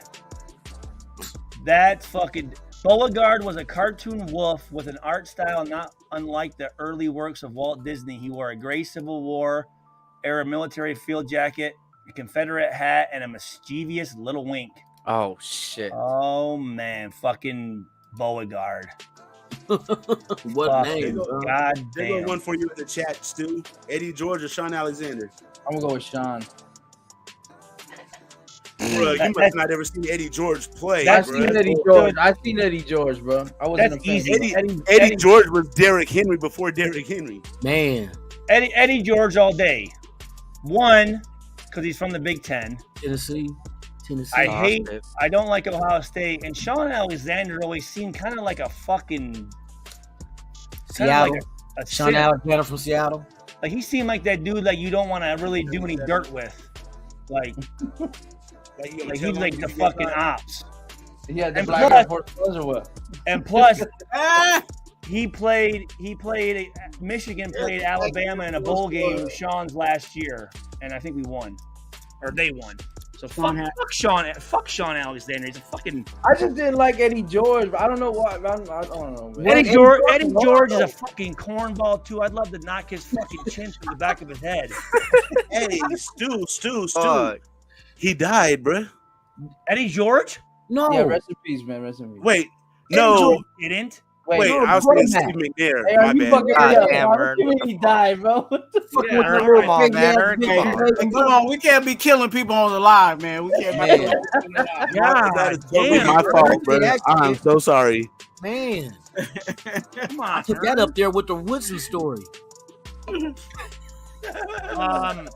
Adrian Peterson was that. Yeah, that dude is a monster, bro. That's a monster. Right there. Hey, Adrian Peterson and Marshawn Lynch. No, that's tough. No. You got. I'm gonna go AP though. Going value. AP. Yeah, I'm going AP. I mean, I'm going AP. I would be more like the night before the game thinking about like shit. Look, no, you want to say something like Marshawn Lynch versus Allstott? Oh come on, dude, are you serious? You know where Allstott. Hey, I got a fair comparison. You know where Mike Allstott went to college? Where you go to college? Purdue. Fucking A. Mike Allstott's a fucking the A train, dude. No wonder he's a twat. A what? I'm fucking with you. Mike Allstott. Fucking with Purdue, the boil makers, boy. Y'all be making drinks. The boil maker, that's what it's named after, right? The drink? No, that's not. That drink's nasty. It's whiskey and a shot of beer. Yes. Woo. No, they actually don't. So back in the 1800s, they're engineers, and they used to build steam engines for trains. The boiler room. When teams would go down there, they're gonna say, "Hey, where are you going? We're going down to play the Boilermakers," and then that's kind of how it. Okay. 1869. Right, what about Marshawn Lynch or Derrick Henry? Oh, Marshawn Lynch. Yeah, I'm gonna go Marshawn Lynch. North Oakland's finest, baby. The North Pole. I'll fucking cut Derrick Henry's fucking braids off. Damn. Marshawn Lynch is more liable to dip his shoulder over what Derrick Henry would do. He's more of Derrick Henry runs tall as shit. I don't know why motherfucker. Hey, here go a fair one because it's the same type of player. Warwick Dunn or Charlie Garner. Ooh. Since I had a couple beers with Charlie Garner, I'm going with him. That motherfucker's wild, dude. No, you can't say Raiders though, because we gonna pick them. You know what I mean? Garner all day. That boy said T-Boy. Charlie Garner's a wild boy, dude. Hey, I go lie. T-Boy will beat the shit out of Derek Carr, bro. What? Derek Carr ain't no fighter, bro. Derek Carr ain't no fighter, bro. He just might, bro. Hey, Derek Carr ain't no fighter, bro. Listen to that front. They gonna knock him out with Bible scriptures. Hey, imagine out with Bible scriptures. Imagine this fight, bro. They do the ring.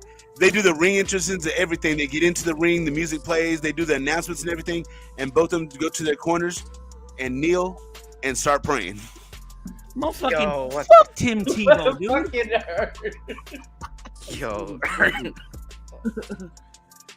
He said Carter Tebow. That's a cold shot right there, boy.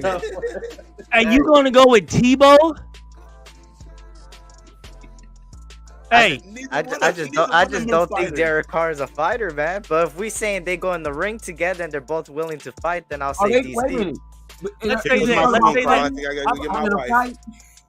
Here's a better question. What's up, if they're both blowing each other, who comes first? How long? It's a tie. That's what it's a tie. Okay.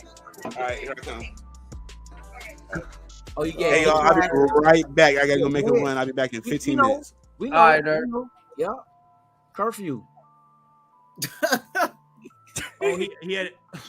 Yeah, he got called. Hey, the bat signal came up. He had to go.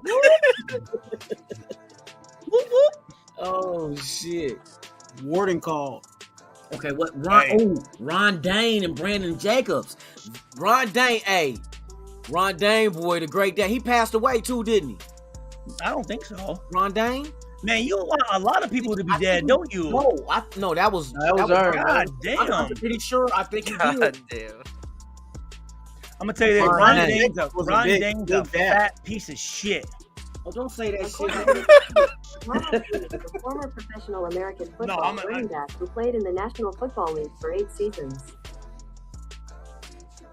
I tell Alexa to shut. Bro, I'm gonna have to get an Alexa. He said, "I can't imagine earning a bat suit."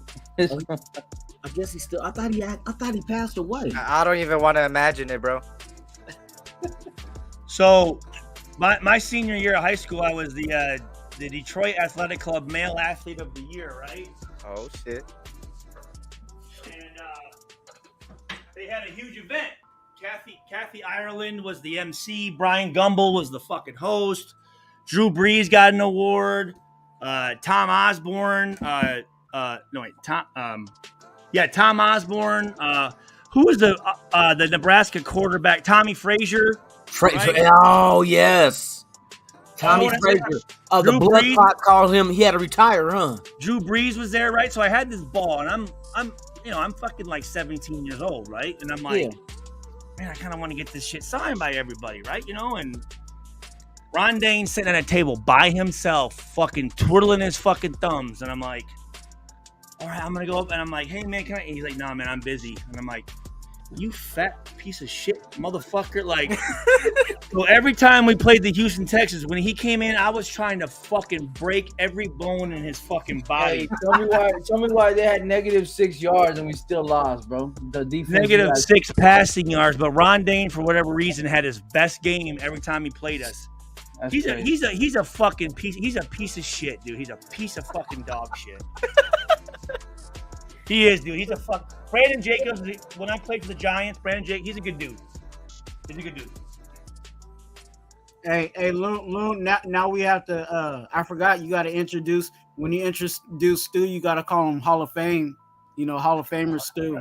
Hall of Famer. Oh, yeah? Why would they pull a Boilermaker in the Hall of Fame? Oh shit! When he comes on, you gotta say he comes on what? He ain't coming on me. When I come on your head, on your helmet. No. Hey yo.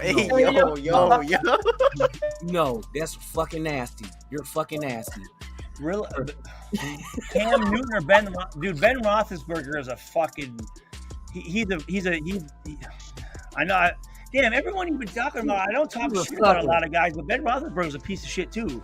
You ain't lying. But when he was drafted though, bro, like when the quarterback went down the first game and then he just went on and won every game after that, that shit was stupid. I call him Big Ben, bitch. I can't deny his career. Yeah. But there was a receiver at Purdue named Andre Henderson, and he transferred to Miami of Ohio. So one summer we went to go visit him, and we're at his house. We're hanging out with all the. He was a receiver. We're hanging out, partying and shit. And all of a sudden, like, shit, they roll the fucking like curtains down, and they lock the door, and this SUV pulls up, fucking with a system in it and shit. And I'm like, what the fuck you guys doing? They're like, man, that's our fucking quarterback. I'm thinking, as a receiver, shouldn't you like the quarterback? Like, nah, man, this dude's a fucking asshole, man. I'm like, who the fuck? It was Ben Roethlisberger. And I look at him and he's got he's all edged up. He's playing like fucking Tupac and shit. Fucking, he's like wigged the fuck out. And then all of a sudden now he's like this white farmer with a beard and shit. And I'm thinking like, what the fuck, dude? Like, pick a side and roll with it, motherfucker. Oh my god, that shit sound like Kid Rock right there. He's a dude. Well, I know Kid Rock. Kid Rock's a bad motherfucker, dude. Yeah, Kid Rock. Remember when he started rapping? I fuck with Kid Rock in the '90s, man. Too Short produced him. Yeah, Remember, you're right. Yeah.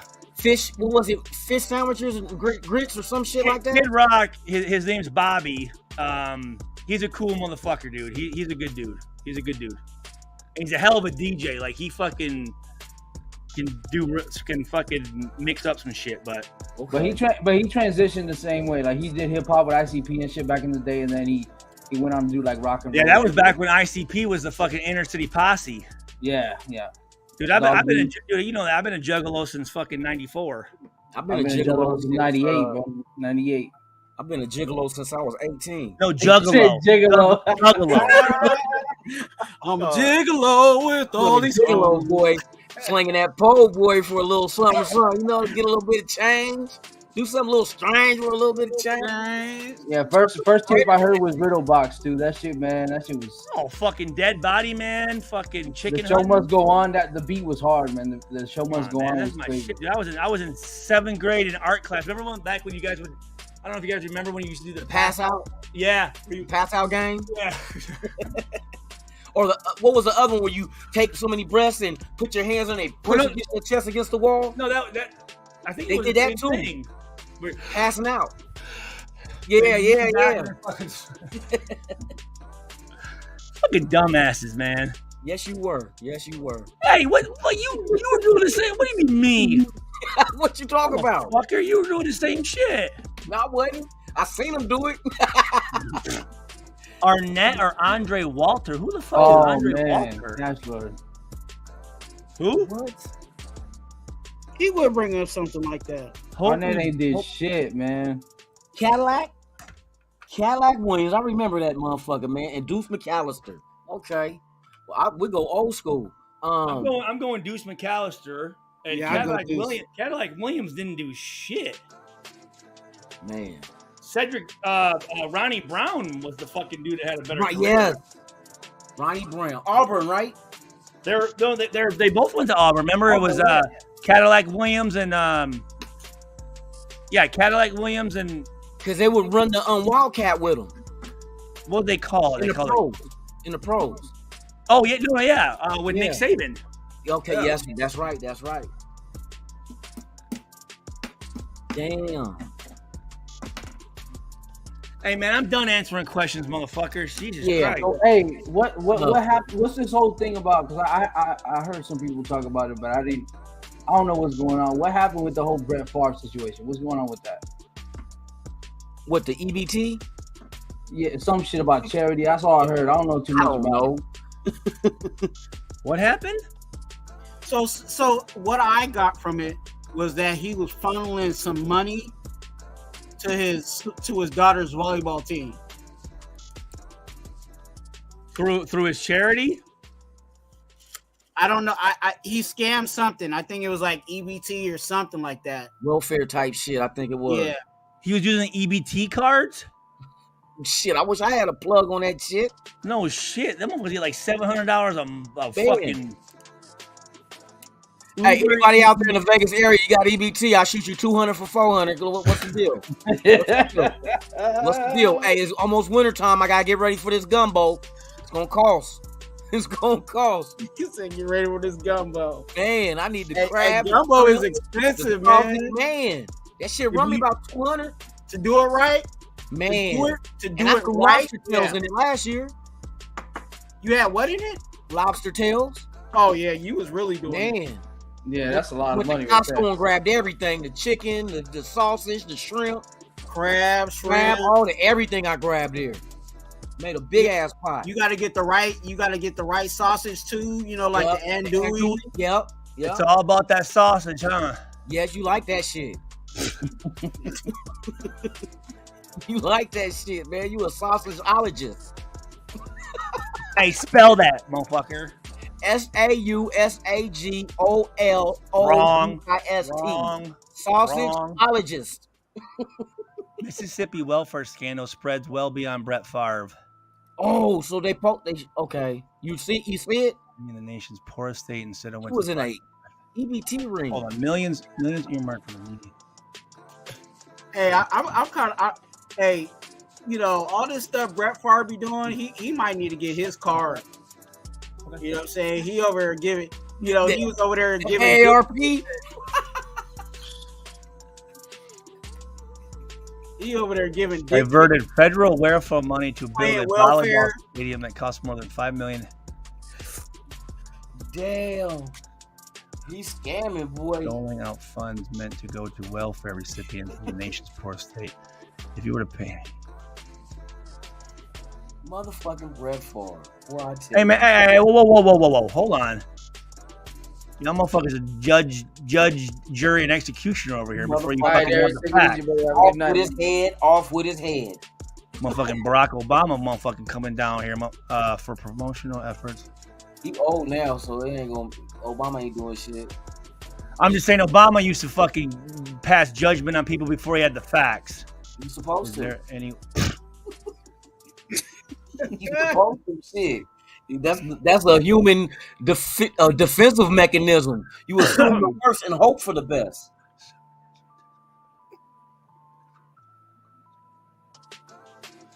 Motherfucking.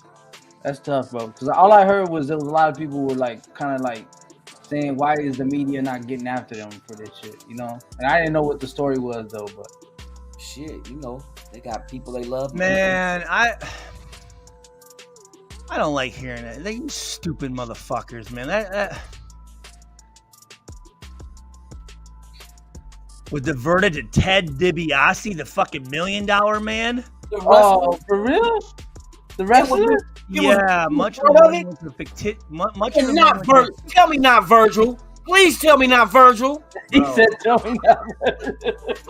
Yeah, and much of the money went to fictitious services, bogus jobs, first-class travel arrangements, and even one of Son's stay at a luxury rehab center in Malibu. Man, the $1 million man, bro. Shit. Hey, he was trying to get his son in rehab. What the fuck? Hard times. Shit. But that's crazy because Brett Favre made money. Like, where did all this money go? Well, here you go. It says Mr. Favre, who earned more than $140 million in his Hall of Fame career, was paid $1.1 million for speeches he never gave. He also orchestrated more than $2 million in government funds being channeled to a biotechnology startup in which he had invested. Man, I ain't reading this shit, man. That's crazy. Stupid motherfuckers, dude. I don't like that shit, man. Like, you're in the fucking Mississippi, which is one of the poorest states in the fucking union, you know, the 50 fucking states, and you're fucking robbing motherfuckers, man. I don't fuck with that shit, dude. Wait till they find out about the PPP loan. Well, fucking Clinton Portis and all them fuckers were fucking up the Gene Upshaw fund on yeah. Oh, dude, they were giving fake receipts to get reimbursed. Damn. Like Joe Horn and shit were writing off fucking like cryogenic chambers and shit for $46,000 and dude, yeah. Michael G, what's up, brother? I don't like that shit, man. For real. I'll fuck get you a hustle, go sell some shit. Don't scam shit. Man, I respect the Brett Favre, but I don't like that shit, dude. Go sell some butt. And especially like Brett Favre, because Brett Favre's like, he's not like a bottom barrel NFL figure. You know what I'm saying? So. Well, what is it? Coppertone or whatever that fucking company he does with the fucking sleeves or shit. They could donate some money. Copperware, where the fuck it is. Or Levi. Doesn't he have Levi's shit? Him and Drew Brees fucking throwing passes to each other and shit. Like, and I know, and like they said in the thing, there's probably a whole bunch of people that would pay for him to go, do like a little speech. You know what I'm saying? $1.1 million to do speeches he never did. Man, I ain't never do that. People that, hey Stu, how much does it cost to fuck? Nothing. What the fuck are you talking about? You gotta pay me to fucking come and talk to your fucking kids and shit. Like, what the fuck? Yeah, they don't have to pay me to come either. Shit. No. You fucking that. You fucking man. I'll do that shit for free. I mean, everything. On everything I do, you ain't gotta ask me twice. I got enough to go around, baby. I'll coat you like a undercoat. I'll put some primer on your ass. Skeet skeet. Skeet skeet, motherfucker. Skeet skeet, goddamn. No, to the wall. I mean, skeet. But even with the public speaking though, buy my flight. You know what I'm saying? Can you please make sure I'm in a nice hotel? I'll speak to you kids. You know what I'm saying? Dude, at the very least, if you're getting paid 1.1, you can't actually go do the speech. Why? Yeah. Why? But I mean, if it's a scam, why would there was never a speech? Oh, I mean, you're bad. You know what I mean? It's a scam. He wasn't on it. He could have showed up and talked to himself, at least done something. God damn. If he wasn't in on it, then he would have went and did the speech. I'm just saying, like that's. I'll be honest with you, man. That's the type of shit white people do, man. That shit bothers me. I know. Half the times I do it. That's that pussy ass. Like, I don't like that shit, dude. Yeah. Like that using the law, like against, come on. Big Earn, what's up, brother? What you came from? I got a 501(c), so I'm like, dude, get the fuck out of here with that. Go. You know what? I have more respect for somebody who goes and robs a fucking 7-Eleven and earn that money that way. Than fucking or do a beer run. Yeah. Shit, you remember those? I used to do them. I tell you, boy, we go up there and grab what we can grab and be gone. Go carjack a motherfucker. At least be in it. Hey, but when you try to get the keg, that's oh, I never tried back that. in the pickup truck, Hit 7-Eleven and go up in there and just grab hella beer and shit. Dude, when I was in high school, my dad was with the keg, bro, with the back of the pickup truck. Oh man. My dad was a deputy sheriff. I used to wear a sheriff outfit and go in and buy beer. Oh, see? They're like, hey, Mr. Schweiger. I'm like, oh, rough night tonight, ladies. Just fighting a man in uniform. Hey, that's Mr. Schweiger. I was 16 years old in that bitch. That's what white people do. What? Yo, Mr. Schweiger, I see one in the chat for you. This is a valid comparison. No, we're not doing no more questions. Oh. Is 3 inches normal? Hey, when it's not erect. I ain't never heard Ernst be quiet that fast in my life. If it's 3 inches after you're erect, hey, you got ED.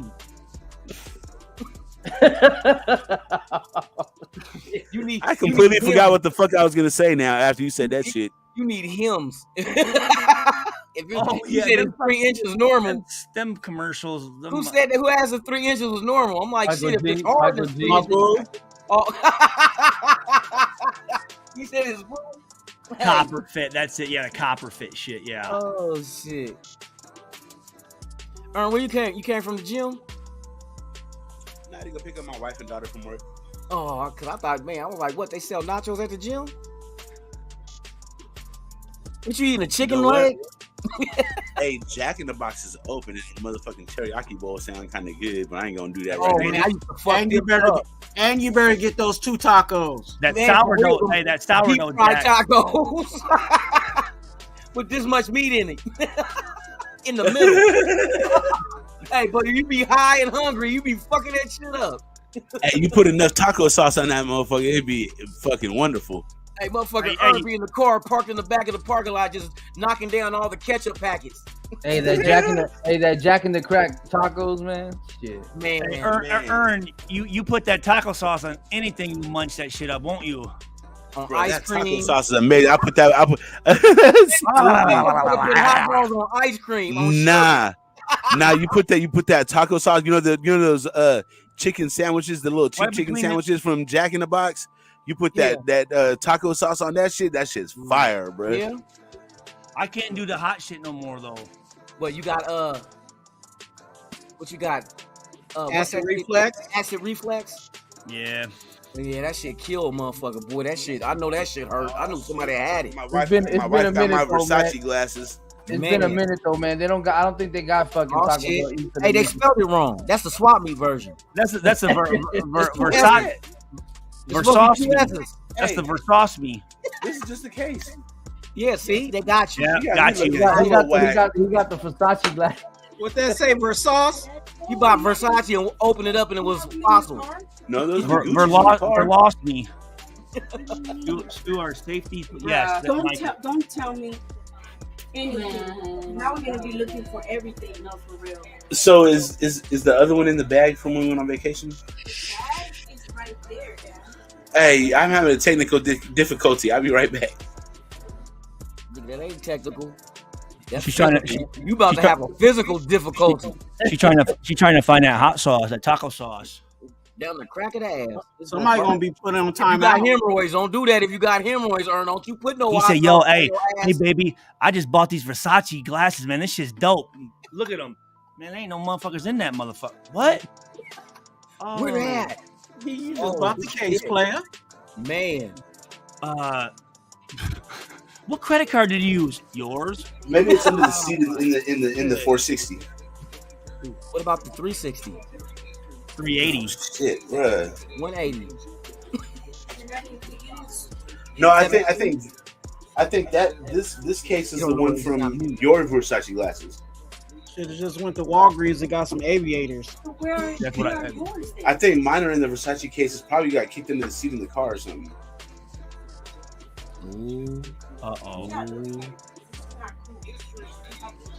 Did you call check the glove box? Ask your side I chick. will be right back. Ask your side chick if she got him in her Whoopsie. Hey, don't even say that. I know. I'ma quit. I'ma quit. I'ma quit. That motherfucker boy be hotter than fish grease. What did he say? Hey, just check the back seat underneath the passenger seat. I think you went to go look. Check with your piece. He in the trunk. He in the trunk right now. Yeah, check with your piece. Hey. She on a date tonight too, boy. I know that bitch didn't take them glasses. With the Versace's on. The Versushis. She's at Ruth Chris.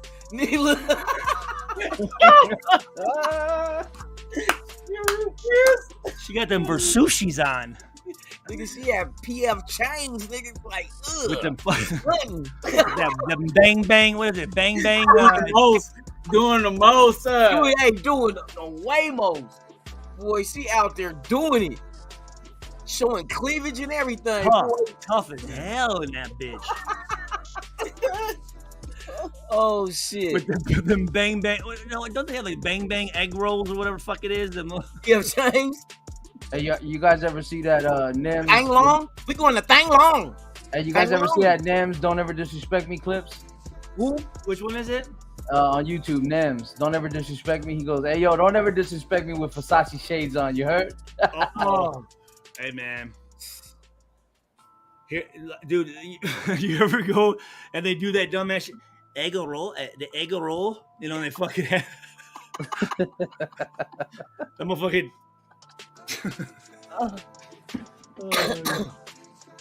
What, Stu made it to the Hall of Fame for real? But what, college?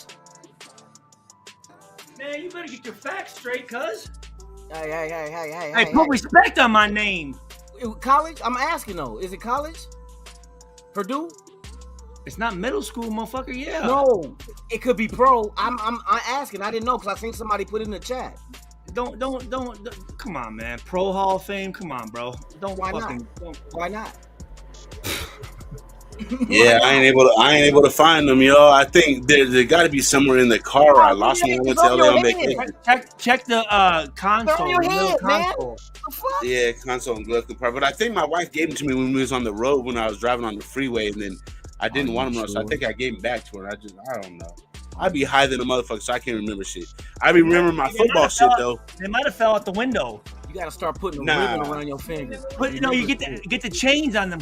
Get the chains on the so when it falls off, it don't just glue into your finger. It's still these are Versace glasses. I can't really put the chain on like that. You know what I'm saying? The Al Davis chain, yeah, you can. Al Davis. Like Al Davis. Well, you don't lose them. Or they don't get stolen. One of the two. Hey, you either have those or the John Grudens, the ones that split right down the middle. The magnet, stupid fucking magnet. That shit horrible, man. That's some boy shit. That was Versace, right? And Versace. That's the forget. Hey, Versace had them too. That's the forget one. He had the splits down the middle. You know what drives me crazy though, bro? Was that a magnet? It was a magnet on them hoes. I see a lot of motherfuckers, bro. They say they want Versace back. I don't understand what the hell these guys are smoking, man. Can't even spell Versace. What? My mama what? Rich Versace. They be asking. Alexa. Is he talking to Alexa? I'm trying to make his Alexa talk. Alexa. Where are Ern's Versace glasses? He's stupid. Who said Alexa? Alexa, get naked and twerk. He said Alexa get naked and twerk. Bust it open, Alexa. They do not Bust your email open. Bust your email open. Alexa. He said, where's Ern's Versace glasses? Who said that? That's dumb, man. Man, these stupid ass headphones won't click back over from the. No, hey, for real, dude. Check the glove box though. That's usually where extra small headphones. Look like you get a temple massage. I'm having technical difficulties. Then them Calvin and Michael, your earphones ain't working. Ain't no volume button on them hoes. It's on. My audio is coming through my Alexa now, but like I'm trying to get it to come back to my headphones. Did he say it through his Alexis? Alexa. You got Alexis? He talking to a side chick, Alexa. Hey, ask Alexa. Alexa might have the motherfuckers, man. Hey, Loon, you stupid. Alexa took your glasses, boy. That's an old woman. Hey, Alexa, piece of work, boy. Literally cold. Hey, man, you gotta bend some corners. You gotta keep your eyes open at all times, bro. Slap the pixels out of her, boy. You better slap the pixels. Hey, you gotta keep your eye on. Hey, slap that bitch back in the 4K. Hey, punish her. Unplug her ass. Punishment. Unplug. Hey, no, for real though, you should check the trunk. Sometimes, like in the back seat, that shit can get caught back there. Or no, you know what? I think it just might be in the trunk. Alexa, where the fuck is Earn glasses, bitch? Now it goes back to headphones. This stupid ass shit. You lost the headphones. There we go. Alexa, play Bill Weathers. Them ain't headphones, them is earmuffs. Hey, fuck you, Stu. She heard it too. Let's go. Let's go. He said Alexa play Bill Weathers and she started fucking talking about the weather. Fucking Stu, bro. Alexa, stop listening to Stu. Hey, man, dude. Hey, she knows who to follow. Alexa, twerk. She Yo, hey, that motherfucker start vibrating. Like, man, she twerking hella fast. She in fifth gear out the gate. Ern's gonna need a new pair of shorts. Shit, Ern got it sitting on his lap. Hey, I got one for Alexa. I got one for Alexa. Alexa, how much do prostitutes on Figueroa cost? Oh, shit. Hey, what's Figueroa? I don't. Is that like Backpage? Hey, Alexa said she don't know. Street in LA. Okay, Stu. So Figueroa is like the hoe stroll, but it's in LA. It's like the big one. It's like the strip club, but out in public. Yeah, Figueroa Street, Los Angeles. Punch it. Hey, Stu, check it out. Punch in on YouTube. Search. App. Listen. in your YouTube search, punch in Figueroa Street, Los Angeles, and you'll see what I'm talking about. Look, Stu got your Versace's on. How you do that? That's a magic trick.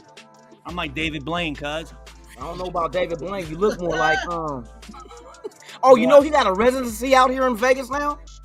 You know he does. No, you're right. You know he does. He be out there in the desert floating and shit in midair. Man, he do some crazy shit. Hey, they should have had him instead of Chris Angel at the fucking stadium. No, they got him at Resort World. Oh, they David Blaine got a residency. Yes. Juice World? He's dead. Resort World. Juice World's dead, man. The new stadium next. I'm not stadium. The new casino next to talking about Juice World, dude. That's fucked up, man. No, I ain't talking about that. That motherfucker would have won that knocked down them pills trying to not get caught in the airport, right? That was him. Yep. Hey, like I said, as long as shoving him up his ass and shit. As long as they ain't doing them lynchings that they did, you know what I'm saying? They need to stop doing that.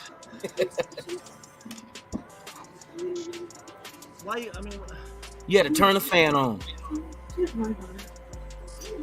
Why you gotta say the L word, dog? What? Cause that's what it is. Ain't he hanging from a rope? God, man. I mean, that's what it is. Well, technically, the lynching is more than just a hanging, but yeah, I feel you. We don't need to see that. What happened? The dude. You know the dude. He be hanging from the rope. Tied up. Oh. Whoever the dude, Angel, Blaine, whatever his name is. I ain't never seen Blaine do no shit like that. He do some like. Well, then that's Chris Angel. Yeah, Angel be doing some. That was the one at the Raider game. Yeah, and then he did the same. He did the same thing for the draft. Hey, Twan, man, you made me feel uncomfortable, dog. It makes me feel uncomfortable every time he does it in the freaking stadium. Snowflake. Somebody need to go up in the rafters and cut the rope. What you doing? Hey, show your magic trick. Hey, I'm gonna turn him into a puddle. That is a far fall. That is a far fall. Ta-da! Hey, what? It's Figueroa Street. What is it again? Figueroa. On YouTube. Hey, Figueroa. FIGUA. UE. UE. Do you want to go? ROA.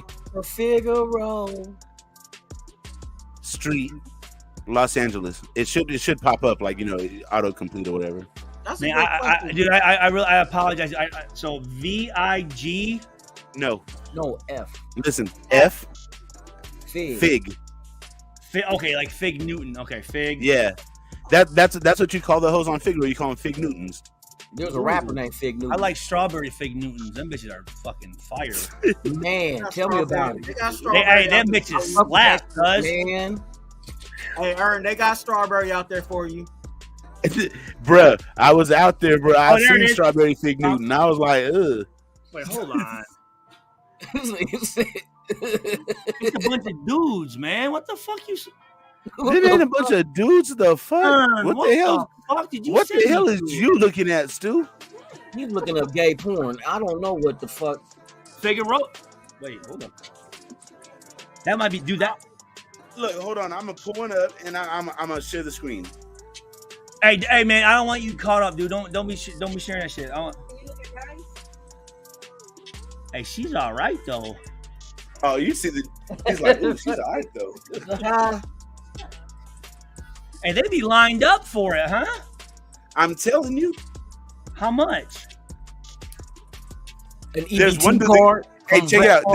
There's one dude that rides around and asks them how much. Hey, like sometimes right here, cuz I got these all day long, bro. 25 red lobster. I don't think she's gonna take a $25 Red Lobster gift certificate. What's that? Plan B? Plan B? You dropping them in their drinks after you done skeeted up in them? That's what I do. It's a Red Lobster gift card. Oh, you about to fuck up them cheddar biscuits. Hey, cheddar bay biscuits ain't no joke. Hey, and the lobster lover's dream, that's my favorite. You like that crab? Yo, I just like the fried shrimp, bro, with the cocktail sauce. Lobster lover's dream, though, with the two Lobster tails and the pasta with the lobster in it. That shit split. Man. Hey, pull up, Stu, and say, "Hey, you want some crabs?" Man, I don't. And then you I reach don't- down I in your don't know. pants and throw it at her. I don't know, guys. I like the background music though. Put on the video. Yeah. Okay, now look up San Pablo and East 14th. San Pablo. Nah, you don't want to. You don't want to look at those. Oh man. Go to Portland, Oregon in 82nd. Hey, the San Pablo hoes in Oakland, you do not want to look, bro. You want to see your dick go soft, bro? Man. That's the number one way to do it. They got outlaws. Hey, on they're the way walking down around here. they're walking around in bathing suits and shit. Exactly. I told you it's like the strip club, They in bathing suits. bro. It's not bathing suits. They're walking around in thongs, bro. Thong, da, thong, thong, thong. I was just Yeah. thinking that too. Oh shit! Yeah, they be wilding, man. Someone's banging. Right. Hey, Wild Wild West is facts, bro. Try to sit up on that phone. What's that? The iPhone 3? I got the iPhone 7, Oh, you like 7 years behind? the 7G. No, I ain't no 7G. Maybe 3.2, the one you got. I don't know, man. These girls look a little. I don't know, dude. Hey, do they come with a AIDS test? They better. I mean, they're track hoes. It's not like you're going to a fucking bunny ranch or something. They track hoes like they run the 4x100. Hey, them bunny ranch bitches are terrible. They run the 4x100 butt ass naked. That's a track hole. Stick. Run, bitch, run! Get the gold medal. Everybody be saying the Bunny Ranch in Vegas though, but it's in Carson City. Yeah, Vegas on. See, I don't like the way they played Lamar Odom though, man. That's fucked up shit, man. They put his shit on blast, dude. Oh, he's dead though. The owner of that bitch is dead. He's a bitch. Fuck yeah, the big dude. Yeah. I'm thinking you got a guy who's leaving $100,000 in your business and you're gonna call the fucking media on his ass? Like, what the fuck, dude? You should take care of him. That's like that whole Boston Celtics situation. It's crazy. Who, with Len Bias? No. Oh yeah, that Udoka. fuck ass coach. Udoka.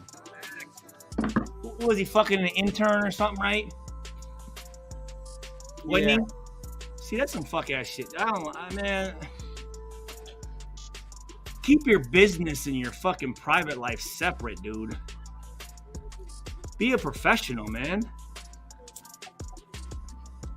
So what I want to clarify about that shit is like everybody's like, well, he's a man, that should be between them and them. They got to realize the Boston Celtics are a fucking organization. They have a strict no fraternization policy. Hell yeah, you don't want motherfuckers like creating You that. don't want situations just like this. Yeah, because it was a good situation. It started off consensual. What's the girl's name? What's the girl's name? It doesn't matter if it's consensual or not. It's a no fraternization policy. Yeah. I understand that, but I'm just saying it started off consensual, but when she didn't get her way, that's the problem. That's the problem we run into, though. Exactly. That's why they don't want that to happen. I'm hearing it a little bit and different. she knew that though. She knew that shit. Yo. I'm hearing it a little bit different. Like they were messing around, and then she cut it off, and he became like the stalker. You know what I mean? Like he was obsessed with her. This is what they're saying. That's why they don't want that shit happening. Oh, he fell in love with it? That's what they're saying. Yeah, man, that's crazy. What's her name? I think they're kind of covering that up. I don't even know her name. That's the issue that I have with it. I have an issue with that too. If you're gonna blast his name out there, it's good for the gander. Right. Unless she's if she's under 18, no. But if she's over, she's an adult, man. Your name's in that motherfucker. If his name is getting blasted all over, her name should be exactly just as well. Yeah. Bitch. You know what I'm saying? Like that's not. I don't see how that's fair. It's not. Nia Long. That's his, yeah. Udoka's girlfriend is Nia Long. The actress Nia Long. Yes. Stu. The actress from Friday. She was on Empire too. Hey, motherfuckers! I know who Nia Long is. Right? Okay, just making sure. God just making damn, sure. y'all motherfuckers! You sound like you Nia Long. Hey, we know you live in Indiana and shit. We just making sure. You know what I mean? Indiana? I don't know where Indiana. The country Indiana is next to the Ukraine. Hey, it's Indiana. Indiana is by California. Right next to Kenya. Kenya, yeah.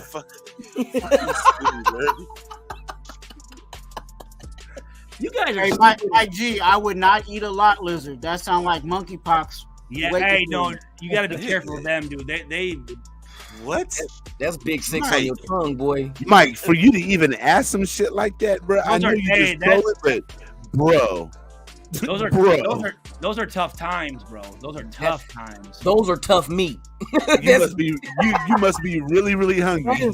That is tough meat. Fuck the time is tough meat. Yeah, I don't think the shit out of it. The dental dam gonna help that. Man, that is rawhide. Need a body bag. Here, bitch, get in this. That's a catcher's mitt. Hey, you might as well lick a truck tire. lick a 9-volt battery with your finger in the light socket. It's probably less of a chance of fucking catching something by licking the tire. See, man, for real. Fuck around, boy. You know how that monkeypox look? You look like you got a big 6 on your tongue. Dude, hey, the pictures of people with monkeypox, man, that stuff is straight scary, boy. I'm telling you.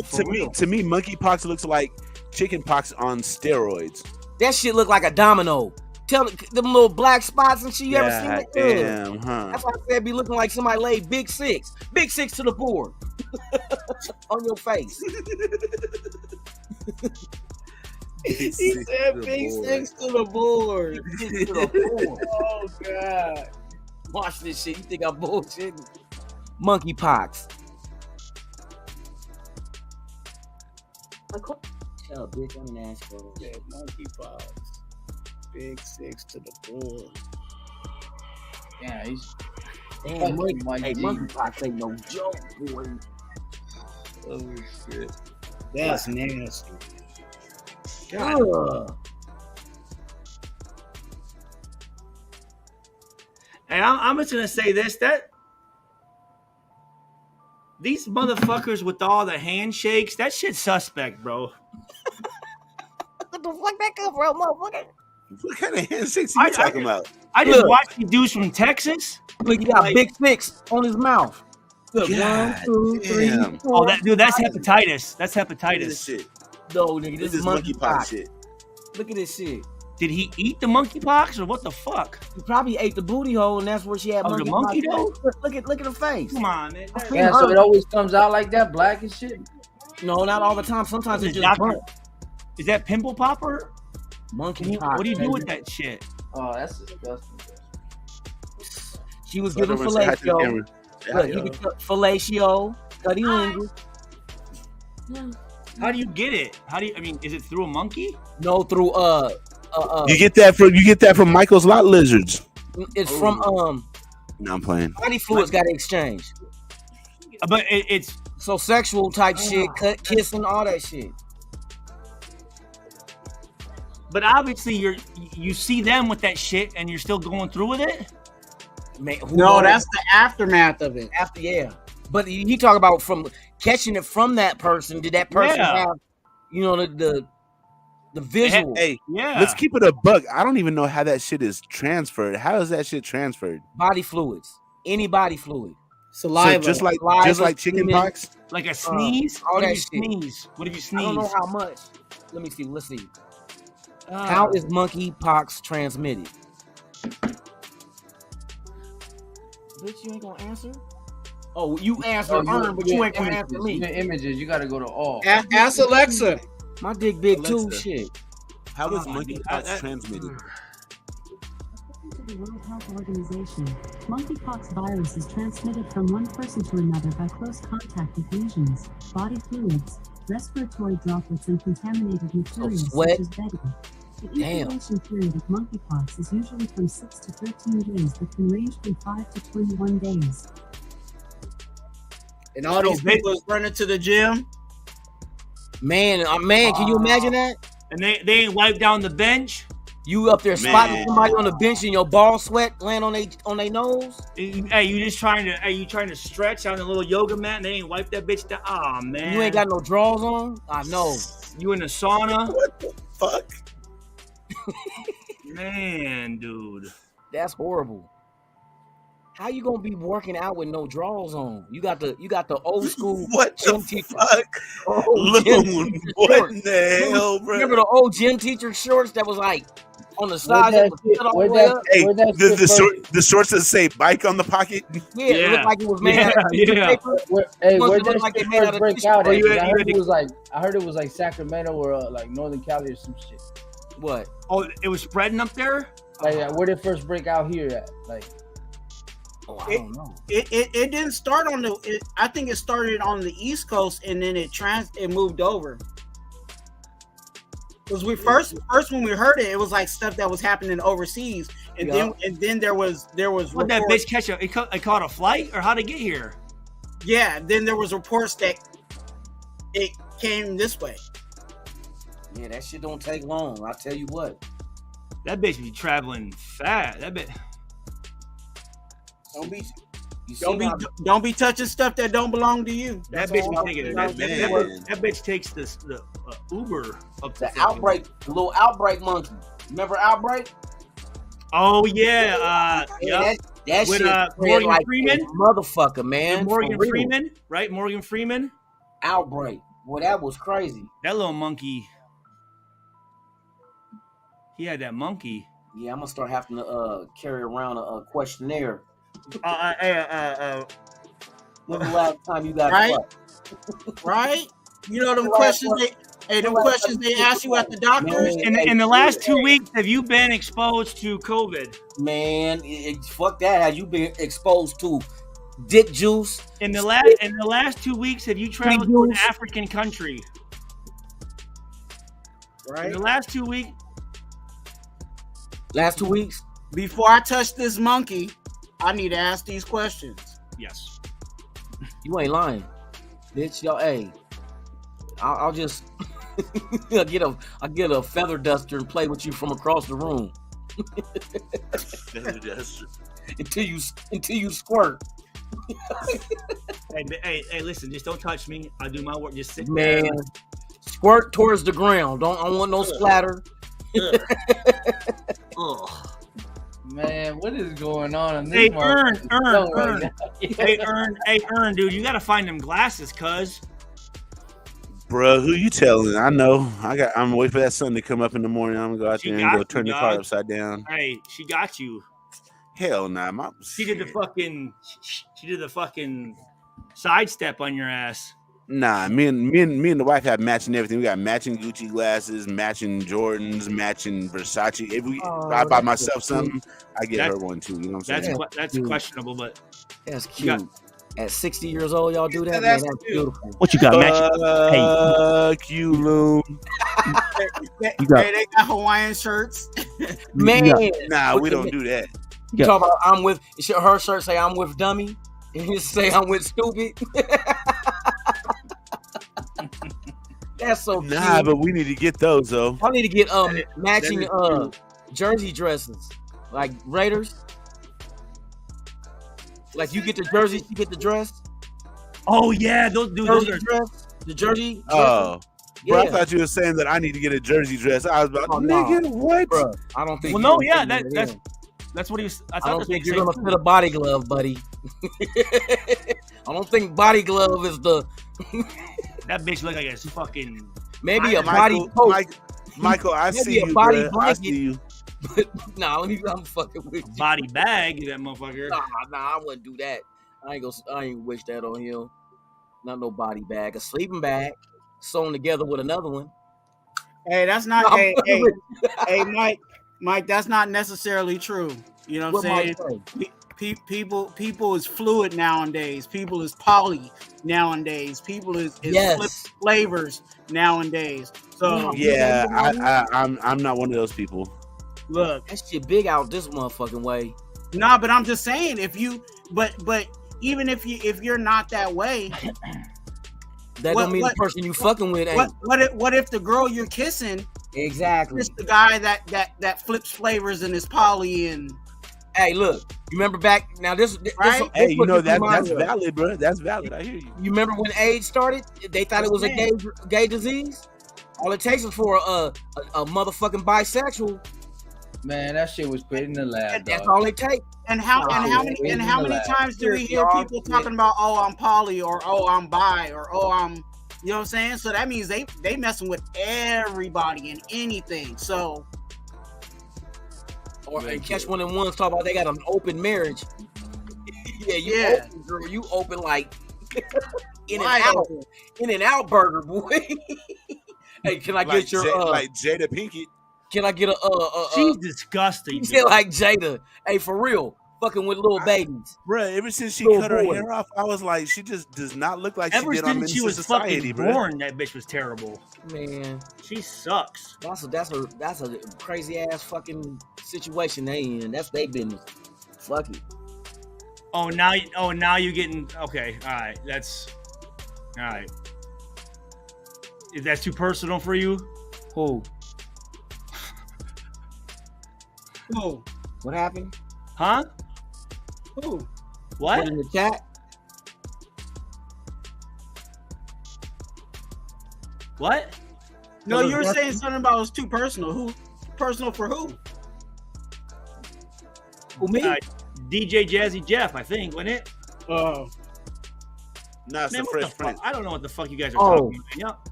Yep. Will Smith. Will Smith. That's right. Yeah, him and Uncle Phil. Him and Uncle Phil. That shit.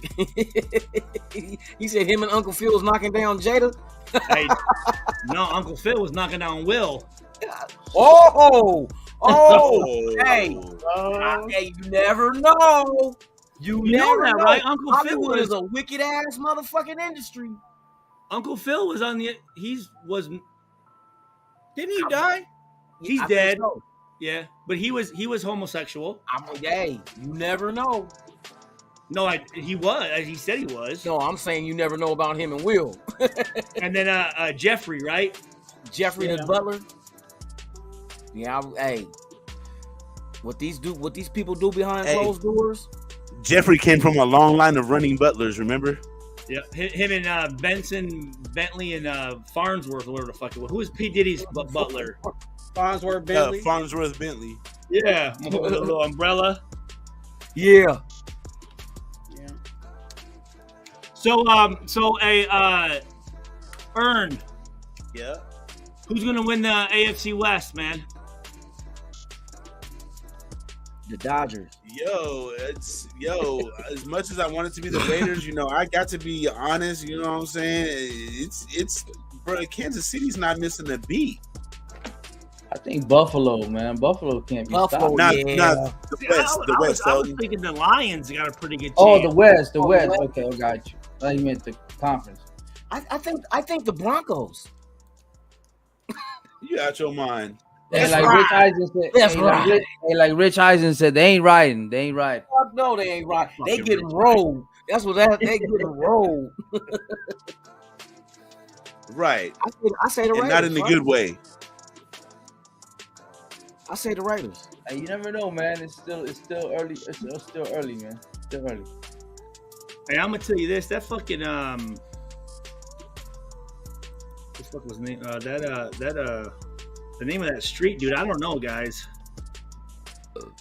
Figueroa. Yeah. Don't you be trying to catch no Uber there from where you at. That's a long ride. I do Lyft. I do whatever's cheap.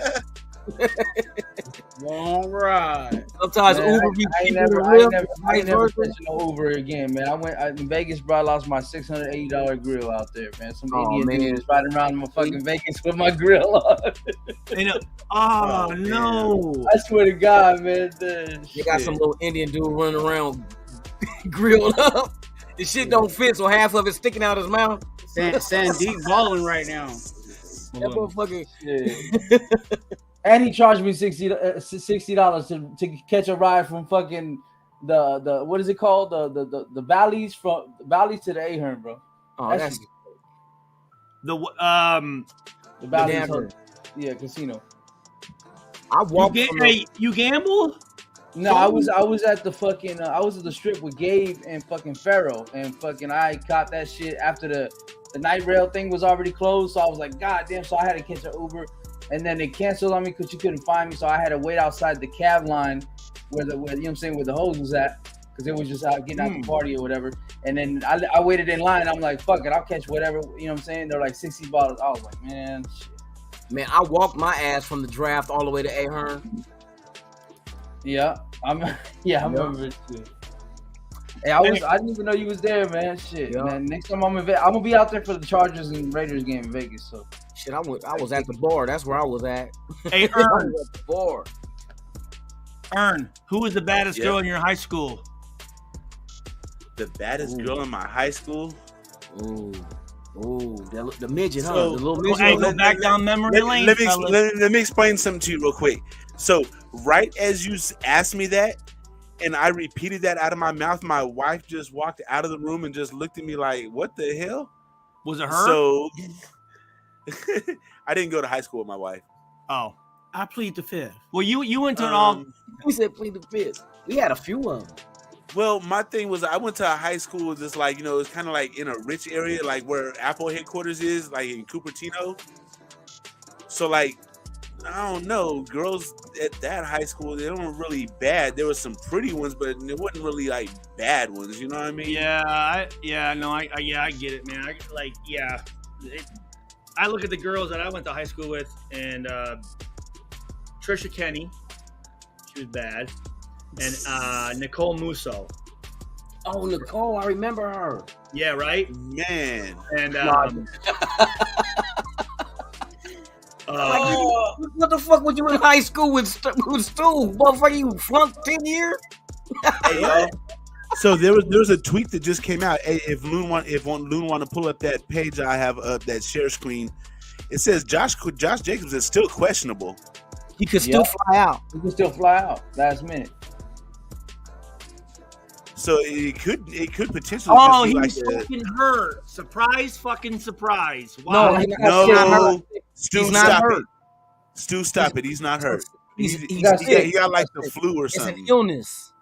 Oh, his tummy hurts? Oh. No, I think he got monkeypox. He's got bubble guts? Oh, my God, man. Ugh. But he's crucial for the game plan, though, man. That shit. We need What's him. that? He's crucial to the game plan. We need him. We haven't had him in 5 years. I mean, what the fuck? What has he done? These last 2 games, he's been balling out. It's just the coach hasn't put him in that many times. Look at the last 2 games he balled out. What's balling out? Hold on. What's the definition of balling out? 5.7 yards of carry against San Diego. Did he have over 100 yards? They didn't give him the ball enough. They were throwing the ball and shit. They weren't. Against the Chargers, they did not run. They came out when they first had. They ran him a little bit in both games. How many touchdowns do they have right now? All passes. When we went in the red zone, they targeted Waller and Devontae. How many touchdowns does he have right now? They didn't use him in the red zone. Yep. They used Waller and Devontae. Yep. Waller and Devontae got the touchdown. And Brandon Bolden on a pass play. So he's got in 2 games 29 attempts, 126 yards, 0 touchdowns, and that's considered balling out. Because they didn't use him a lot. They What's didn't his use yards just per took him out carry, the Stu? game. He was playing good. The momentum was there. He was running a lot, and then all of a sudden they stopped using him. They just started passing the ball. Was it 3.8 against the? It's probably he's probably running about 4.3. He had 0 fucking touchdowns, guys, and 126 yards. Okay, hold on, Stu. In 2 games. Why don't you look this stat up? Look up how many red zone carries does he have? How many red zone touchdowns does he have? You can't get no touchdown without a red zone carry. If the coach don't put you in for the red zone, then you don't get an opportunity to even try. This motherfucker. But I just want to know what the definition of balling out is. 0 touchdowns and 126 yards in 2 games. That should be a first fucking half, guys. Not 2 fucking games with our fucking star running back. Are you serious? That's how they ran them though. Look at the amount of carries, Stu. 29 attempts. That's 14 a game. Not throughout the whole game. Like in Chargers, they did not run him in the first half. He didn't start getting those yards until the second half. Because you know why? Because he can't do shit with it. Shit, he was getting 5.7 yards a carry. Then why would they go away from it if he was? That's what we want to figure out. We don't know what's going on with the coach right now. That's the fucking Scooby-Doo mystery this week. Shit, it's not a mystery. It's not a mystery at all. They're turning the page, guys. It's over with. How many years you gonna give the motherfucker? Just this year. He's only a third-year running back, maybe fourth. What are you talking about? This is 4th year. Yeah. The motherfucker stays hurt. Yeah, that is an issue though. His health is an issue. Come on, man. Okay, here we go. I'd rather have Abdullah back there. I'd rather have Abdullah back there. Now, this is my gateway into where I like to go with this. When you guys start talking about Josh Jacobs being hurt, remember Josh Jacobs played down that stretch last year at the end of the season with a fucked up shoulder and everything. He gave his all. What did Darren Waller do? And everybody wants to give Darren Waller a pass. Nobody holds him accountable. He didn't even fucking show up. Josh Jacobs playing through injuries. And that was not his contract year last year. Yeah, that motherfucker was gone for how many games? Was it 4, 5? The last 4 or 5? I think it was 5. Waller was hurt last year. Waller's a fucking bum. That motherfucker did not show up. Everybody want to call out Josh Jacobs for being hurt, but nobody wants to call out fucking Darren Waller. Everybody's fucking sweetheart. Darren Waller did not come to a fucking game because he watched his 3-week-old girlfriend playing a fucking playoff game. If that doesn't say you're a bitch-made motherfucker, I don't know what does. So if your owner told you to come to the game with him, would you do it? He did not tell him to come to the game. He was there with him? He did not tell him to come to the game. Did they come out and say that? If not, that's speculation. Somebody okayed it. I'm telling you right now, Mark Davis did not invite him to that game. That dude chose to not show up for his fucking job to watch his bitch playing a fucking WNBA playoff game. If that's my teammate, I'm writing that motherfucker off today. Go on. Why nobody say when Renfro didn't show up to the game, the preseason game? Renfro was there. They were not there. All the games, he was not. Not at all the games. He was gone. Serious? Yes, I'm serious. Where was he? We don't know. He wasn't there, but nobody talked about it. Where are you getting this from? This is factual. Where? He was not at the game. I've never heard it. I know that fucking Waller wasn't there. No, because that was the bigger scene everybody wanted to pay attention to because his girlfriend played for the Aces, who won the championship. So can you guys just not show up for work? What would happen? That's why I said. Because your girlfriend's playing in the championship? Right? Who gave him the okay? Who gave him the okay to do it? Because he didn't get fined. He didn't get suspended. We don't know any of that. I know the coach did. We don't technically know if he got fined. Somebody okayed it, man. Come on. Somebody okayed it. You just not going to show up and not get fined and not get reprimanded. I know the head coach didn't. That motherfucker was pissed after the game. He said, "You were in training camp. Don't you get fined for skipping training camp for no reason? You get fined for fucking everything. Mandatory? Yeah. So why didn't he get fined? Because somebody okayed it. Come exactly on, what I'm saying. He's a fucking sweetheart. He's a sweetheart. Everything that he does is okay. Regardless if he got fined or not, he chose to leave his fucking team and go fuck with this WNBA shit. He should be on the sidelines leading them motherfuckers. Fucking sitting there with Derek Carr going, hey, in this formation, we should do this game plan and shit. Instead, he's fucking around watching the WNBA game. Get the fuck out of here with that shit, man. But but lately he's been acting like a prima donna though, bro. Let's be honest. He's been acting that way for the last 3 fucking years. And if I gotta hear about him being sober again, I'm gonna fucking throw up. I don't give a shit, dude. Grow the fuck up, man. There's millions of people that go sober. The fuck out of here with that shit. He's a bitch. He's a fucking bitch. And he showed his true colors by not coming to represent his team. Instead, he went and watched his bitch playing a basketball game. Dude's a punk. And this is why we love Stu. I wish I had one more quarter to fucking see what that motherfucker would do. And he wants to be this fucking rapper and shit. Get the fuck out of here, motherfucker. Talking about I need a new contract. This is what I appreciate the honesty, because I feel like we have to always dance around players. Like we can't talk about like, man. Listen, I tell you guys all the time. I tell you guys all the time. Hold these motherfuckers accountable, dude. Exactly. We gotta hold them accountable. We can't just be like, oh, you know, the Raiders or whatever. We gotta say something when it's, you know, when they're acting funny. And if I ever hear this shit about, oh, it was just a preseason game. What do you mean just a preseason game, motherfucker? There's fans there. It's on TV. Motherfuckers are putting their lives on the line to play in that bitch. Oh, it's just a preseason game. Get the fuck out of here. It's just a preseason game. You playing a preseason game, motherfuckers. Like, I don't like that shit. That was the thing. He wasn't playing in a preseason game. It doesn't matter about playing, though. The thing is, you're there for your teammates, man. But if he's a bitch, why would you want him there? You do things as a team. But he's a bitch. I don't want no bitch around me. He's on the team, though. Motherfuckers, bitch, go on to the game. We don't care. Here's the thing. The guys making the money, those are the guys that you expect to fucking be there helping. Like, who do you turn to then? Like, what about I'm not gonna go as far as to call him a bitch, but bro, come on, man. I'm extending that shit because that's what Stu said. I know. I'm not call gonna go him that a far. bitch. And you know what? Last year when I went to the fucking Baltimore Ravens game, I sat and watched I don't know if it was his sister or his mom, whoever the fuck, for fucking 30 minutes. They were causing all this ruckus about, can we get to our suite? Can we get to our, I'm like, first of all, why the fuck are you in a suite to begin with? Sit in the fucking stands, bitch. Like, why are you fucking making a fuss? I sat there for 30 minutes. Dude. I was like, all I saw was this. Can I speak to somebody? Can I do this? Can I? I'm thinking, just go sit the fuck down. I hate them types too, though. And it made me hate him, which, coming now to think about it, it's deserving because last year he didn't do shit, and then this year he ain't done shit. Everybody who got paid ain't doing shit.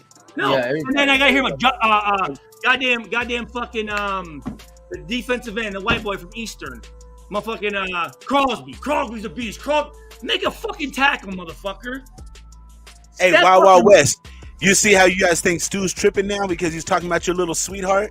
That's how we feel when y'all try to come for Derek Carr all the motherfucking time. No, he said he's set tripping. But set tripping is like, that's gangbanging term.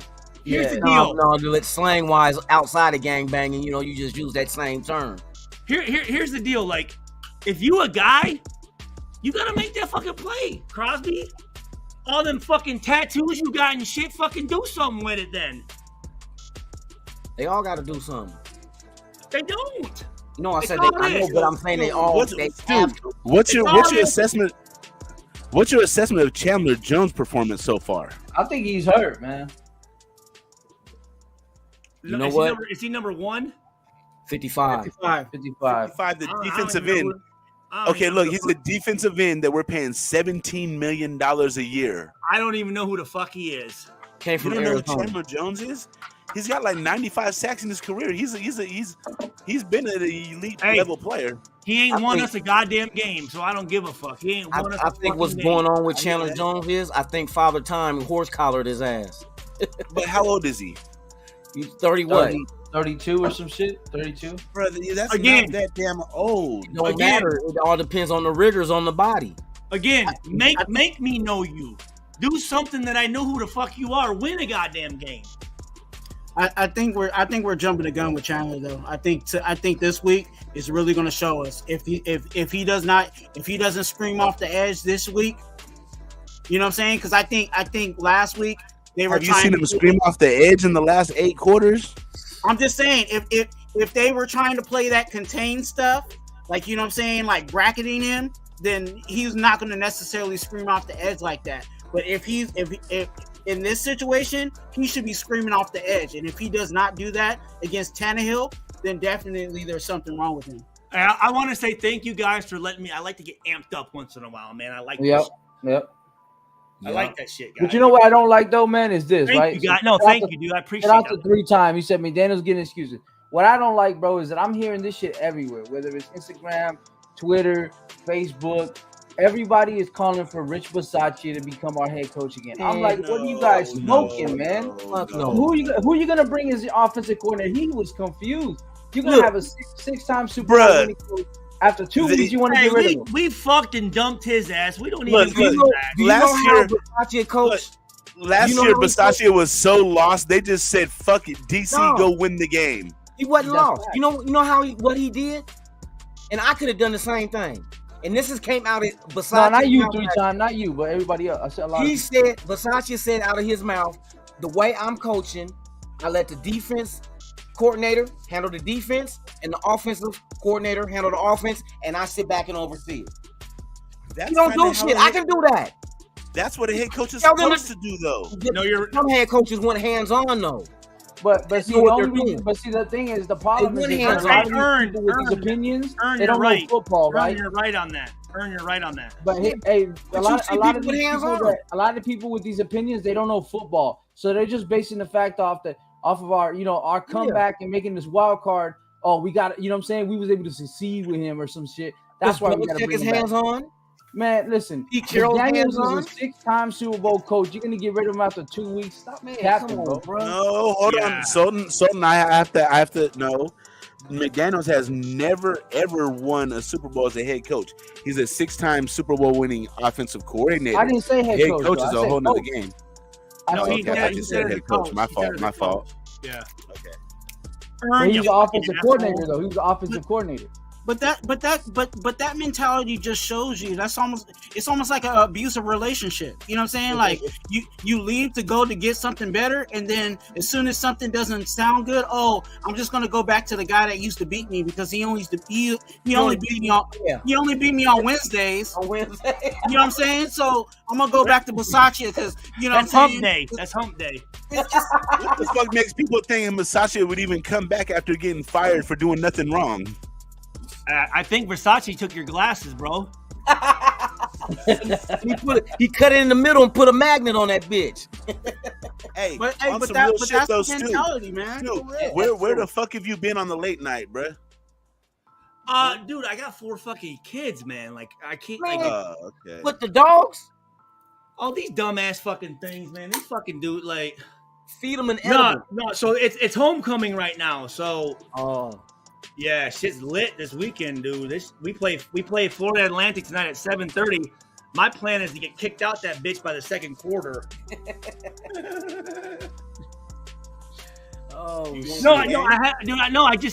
I actually got another warning on fucking YouTube. So like, what? I can't copyright music. For playing music, yeah. Here's a key: play it backwards. I didn't think like if you're not monetizing it, like what the fuck?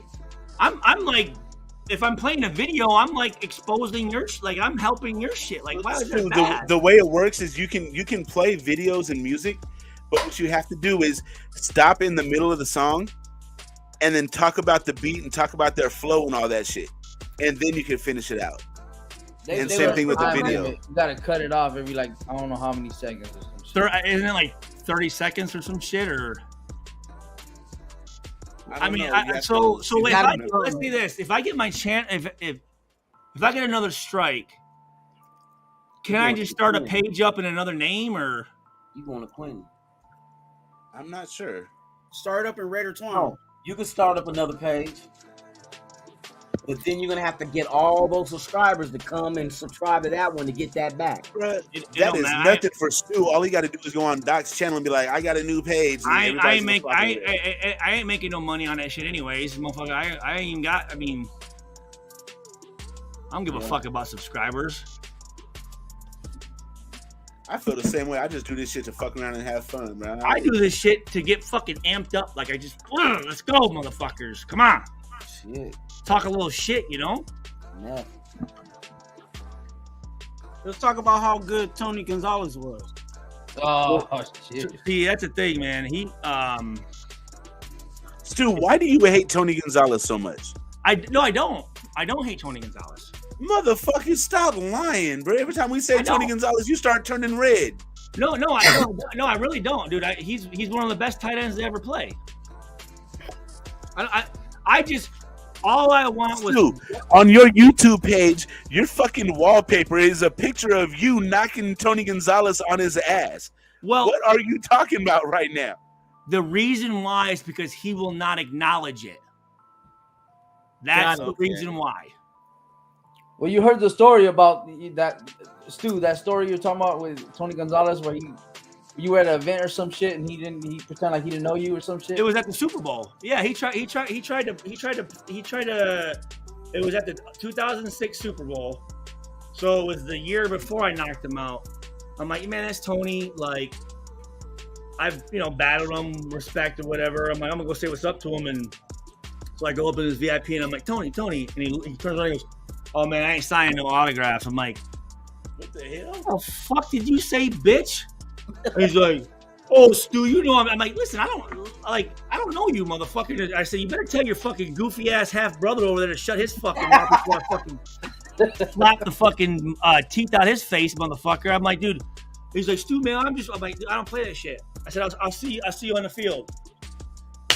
Let him know. But here's the thing. That play, they took it all off. You can't find it on any NFL's biggest hits, Raiders' biggest hits. Whenever Tony's on an interview and they ask about like players that you respect, he will not give me any respect. And that's what bothers me because I give him respect. And I'm like, dude, put some respect on my name, motherfucker. Because you ain't never once in your life scored a touchdown on me. You ain't never dunked on the goalpost. Last time I checked, you're telling me, hey, Stu, can you take it easy, man? Can you lay off my legs? Like, what the fuck did you say, motherfucker? Lay off your legs. That's what he said. He said, Stu, hey man, can we? I said, I don't play on your team, Tony. Like, motherfucker, I got a paycheck I got to earn too. What you mean? Yeah. I said, you know what, Tony? Hey, you know what? When you're running a 7-round, just tell me I'll just fall over. I said, Tony, fuck you. I said, just so now that I know that, I'm gonna try to hit you so hard your fucking knees bending backwards, motherfucker. And he's like, Jesus Christ. I said, shut the fuck up, man. I don't play for the fucking Chiefs. I play for the Raiders, and you ain't on my team. Bruh, he sounds like a fucking weenie, bruh, the way you make him sound. And I'll tell it to his fucking face, dude. I don't have a problem with that. I'm just saying, someone find a play where he's getting one on me. I missed one tackle. Yeah, I missed a tackle on him. He hurdled or whatever. But other than that, I'm fucking knocking his fucking ass out. And it's just bullshit. Like, I pay respects. Like, pay respect where motherfuckers like, yeah, man, you know what? I got knocked the fuck out by this fucking Stu on the Raiders, man. Yeah, he knocked me the fuck out. He will not say it. He will not fucking ever say it. So that's it. Okay, Stu, I got one for you. Name somebody when you played that you lined up and you knocked the shit out of them, but they didn't go down. They bounced off and kept on going. You was like, oh, I thought I had that Bolden. Anquan Bolden. That fool's big. Right here. Hey. He's a big body. You got his jock strap? Dude, no. Here's the hit. Me and Fabian, right? That motherfucker I said, I'm gonna light this bitch up. I hit him like, whoa! Bounced right the fuck off. And that dude kept running. I mean, I got back up and ended up, getting on a tackle, but I tried to bring it to his ass, dude. I bounced right the fuck off.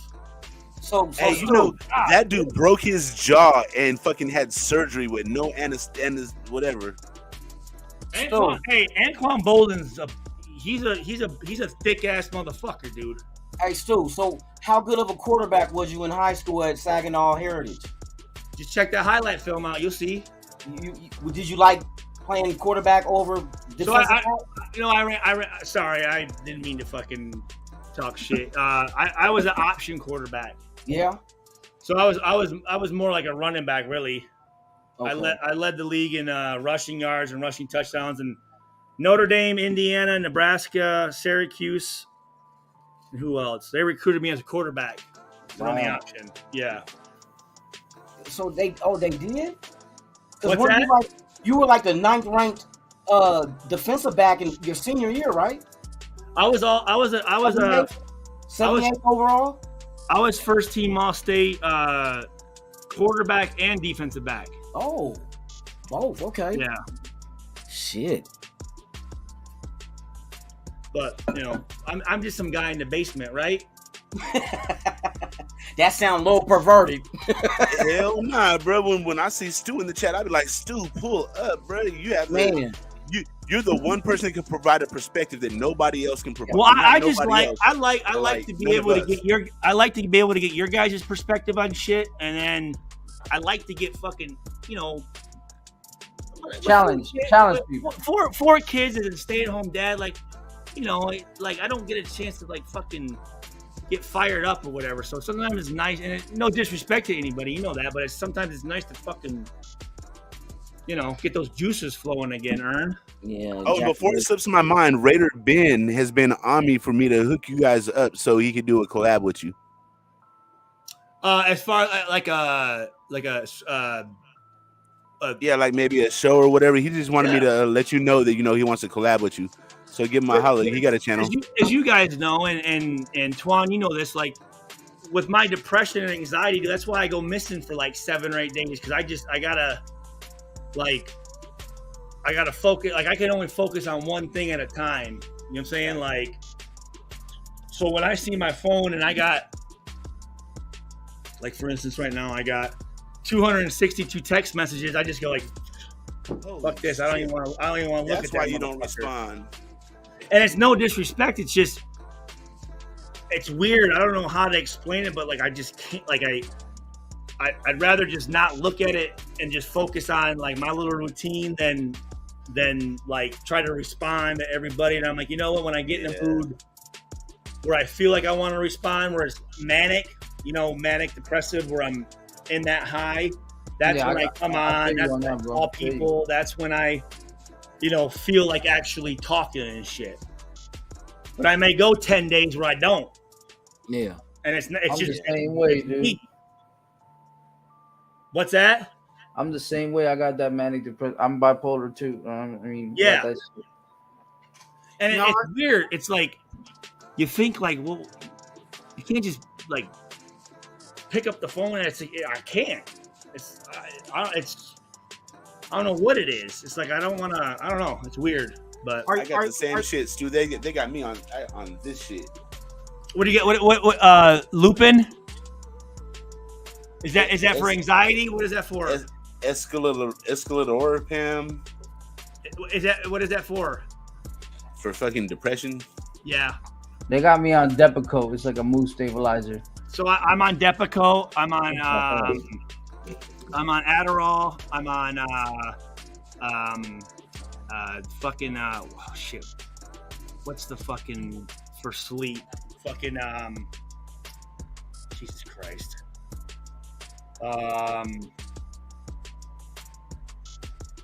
Jesus Christ. Can't think of it. Anyways, Paxil for anxiety. Robitussin. Trazodone.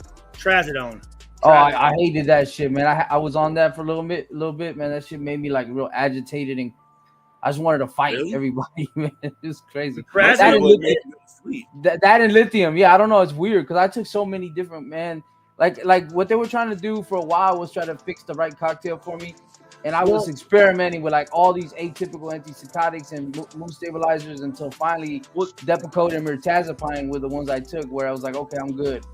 Well, that's the thing. You gotta stay up with your family doctor or your not therapist but psychologist, and like switch the dosage and like everyone. Drugs affect everybody differently, but to be honest with you, dude, I'd like to get off all that and just stick with marijuana. But marijuana's not legal here in Indiana.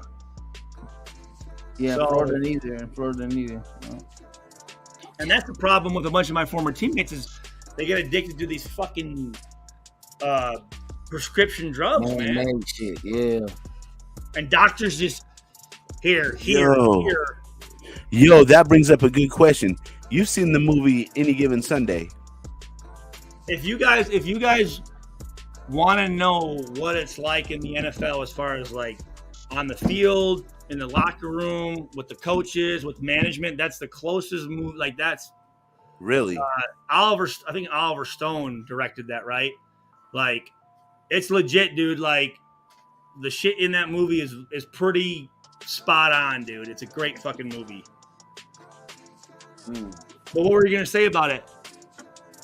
That's exactly what I was going to ask. How accurate do you think that portrayal is?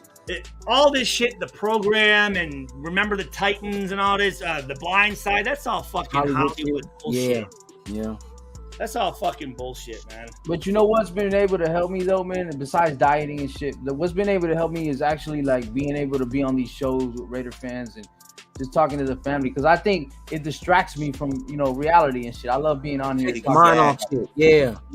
Dude, this is my therapy. That's why I don't give a fuck. About that's exactly how I look at it. It's therapy.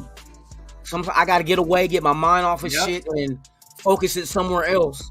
And I'll just work shield on you, family, bro. You got that shield on you, family. You know what I mean? And you know what's crazy is 2 years ago, if you were to tell me I could sit in front of my computer screen and have a conversation and get the satisfaction of talking to somebody, I was old school. Like I need to be in the room. Like I need to shake your hand. Like I was like, that type of deal. Yeah. But now when I get off here, it's like, yeah, I was kicking it. Like I feel like we were all together in the same fucking room. Yeah. So I get that human interaction that's not my wife or my kids. Yeah. But I'm safe because I'm in my house and I'm not out. Right. I'm not around other motherfuckers, and I'm not, because that shit out there, dude, like. And you know what else? Another thing, you get to talk about shit you really want to talk about. You ever had somebody conversate with you some shit that you really don't give a fuck, but you gotta right? Yeah, like the shit you think in your head, like just shut the fuck up. I don't give a fuck about you made some cookies last night.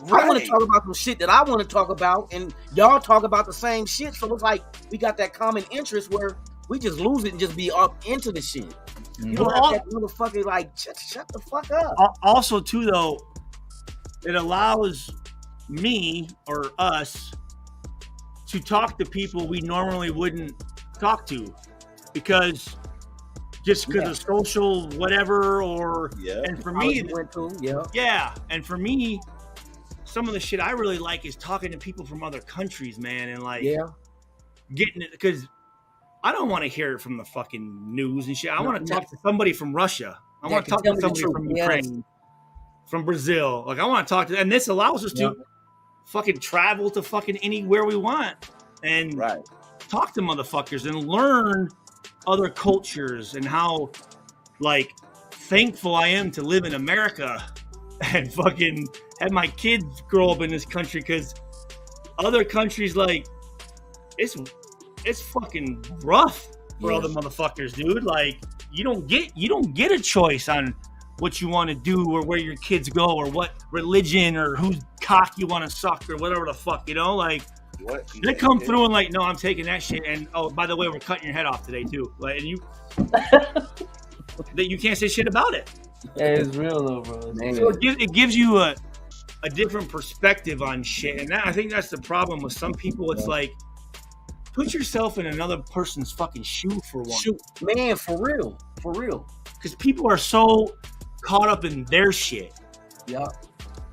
And the people they hang around with, it's like, dude, you hang out with like-minded people. Go and disagree with somebody. Yeah. You know what I mean? Talk to somebody with a different opinion and learn something from the motherfuckers. Don't get mad and fucking, shit. That's a good point. I never thought about it from that. Unfazed Truth, they're talking about Any Given Sunday was the movie. Yeah. I love that fucking movie. Willie steaming beaming. Would you forget your invisible juice? I love that part with Lawrence Taylor though when he's sitting there with the coach and they're like, Shark, man, you take one more hit. He's like, Coach, I gave you 15 years. You can give me one more. He's like, football's all I know, man. I ain't got nothing else. And Albertino's just, all right, you're gonna have to sign a waiver or whatever. But like, that shit, like that's real ass shit. Or like when Cameron Diaz is talking to the trainer, and they're like, "Yo, what's up with Shark? He's, what do you think?" And she says, "Well, you know what? I think this. Let's clear him, cut him after the season, and then re-sign him back because they know he's a head case. No one's gonna sign him. We can sign him back for half of his fucking price." And like after he gave all them years to the team, yeah. But that's a real reality with some of these guys. Yeah. You know what I'm saying? When he really said, "That's all that's all I know. That's all I got." You know what I'm saying? Like that was real shit. Most of these players, they don't really think of a backup plan. You know what I'm saying? Football's all they have. Yeah. Especially the ones that came out of college early. They didn't get no degree. That's the fucked up part about college coaches. That's why I love Joe Tiller, God rest his soul, who was my coach at Purdue. He said, "I'm gonna make a promise to you parents. When your sons come to Purdue, they will get their fucking degree." Purdue's football team's graduation rate was like 98%. Damn. Of the football team got their degree. Other schools like Miami, Florida State, North Carolina, like those guys major in eligibility.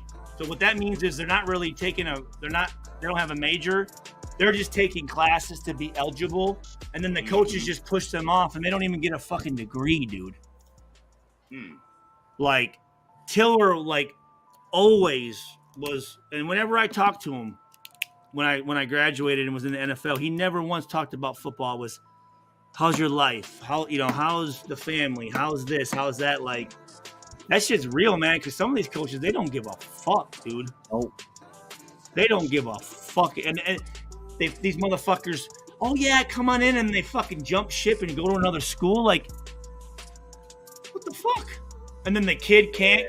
He's got to sit out a year and shit. And it's like, and then has to reprove itself to another coach. Yeah, when I came to Purdue, it was because of Brock Spack, the defensive coordinator, and Joe Tiller. If one of them dudes would have left, like that would have been devastating to me. But these dudes, oh no, I'm going to be here, and then next week they don't even coach them in a fucking bowl game. Like, dude, you made promises to these kids, man. Like for us, that head coach was like a dad. I mean, we're fucking 18, 19 years old. And it's not just the schools. To me, it's the whole system. Yeah. The whole system is built like that. Because what was the running back from Ohio State? Remember, he challenged Maurice Claret. Now, the way they did him was so fucked up. Because you figure the first judge said, "Hey, you got a case here. Yes, you can go pro." Then they came back with another one saying and overturned that one. What they should have did was allow him to reinstate his eligibility and go back to school. And they kept him from doing it.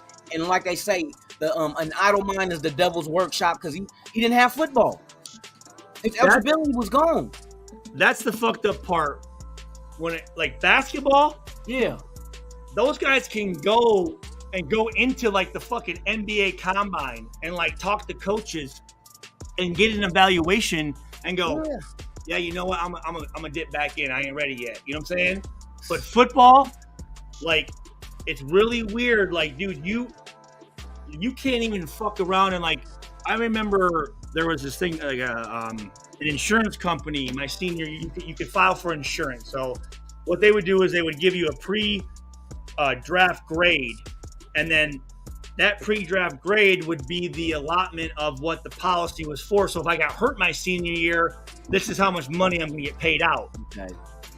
Dude, they're like, you could be a early second to late fifth. I'm like, what the fuck is that, dude? Like, really? You know, like, is that really a fucking evaluation, man? Like, what the fuck? And some of these kids, they're listening to agents. They don't have fucking family. They might have a mom or some shit, right? And you know, the coach is not really giving a fuck, and they're thinking, well, shit, I'm this and this guy's saying I'm going to be a first rounder, and fuck, they might not even get drafted, and they can't come back because they lose their eligibility. Exactly. So what are they going to do? I think they need to fix that. Just another dumb football fucking player. Typical. Hey, gentlemen, I'm about to cut out. I'm about to fall asleep. Yeah. So I'll see you, brother. Thank you for having me. Nice seeing you, Stu, Twizzle, Sultan.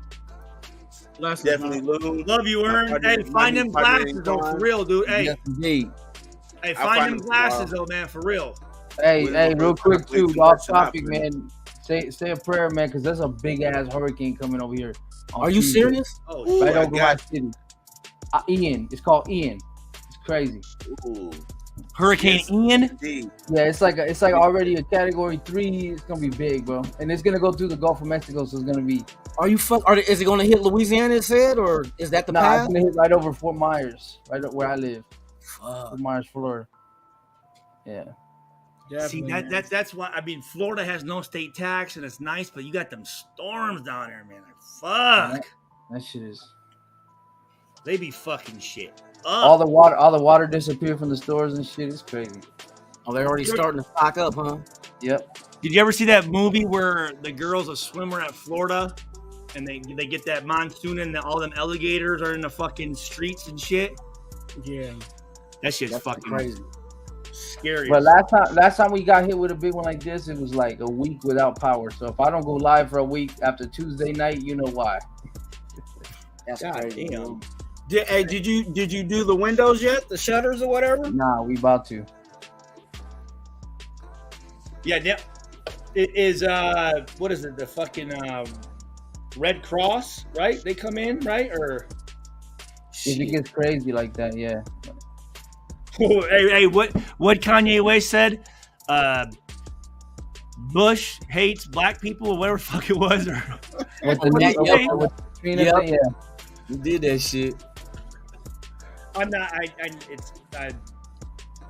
No, I remember that shit. That was on TRS or some shit. Was it for Katrina?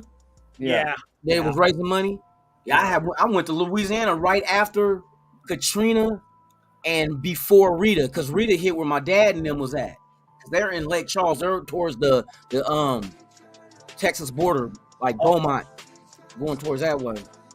But yeah, they done flooded. They had to redo the house. There's a lot of shit, man. They had to leave. Well, I think still there in Louisiana, there's still some places that are shut down, right?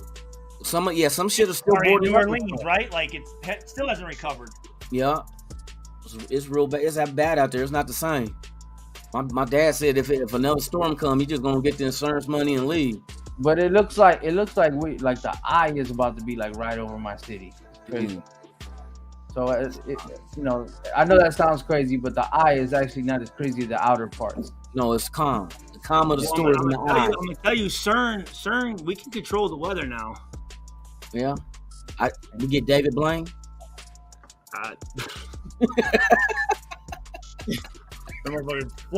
Floating in the middle of that fucking thing. Is this your card?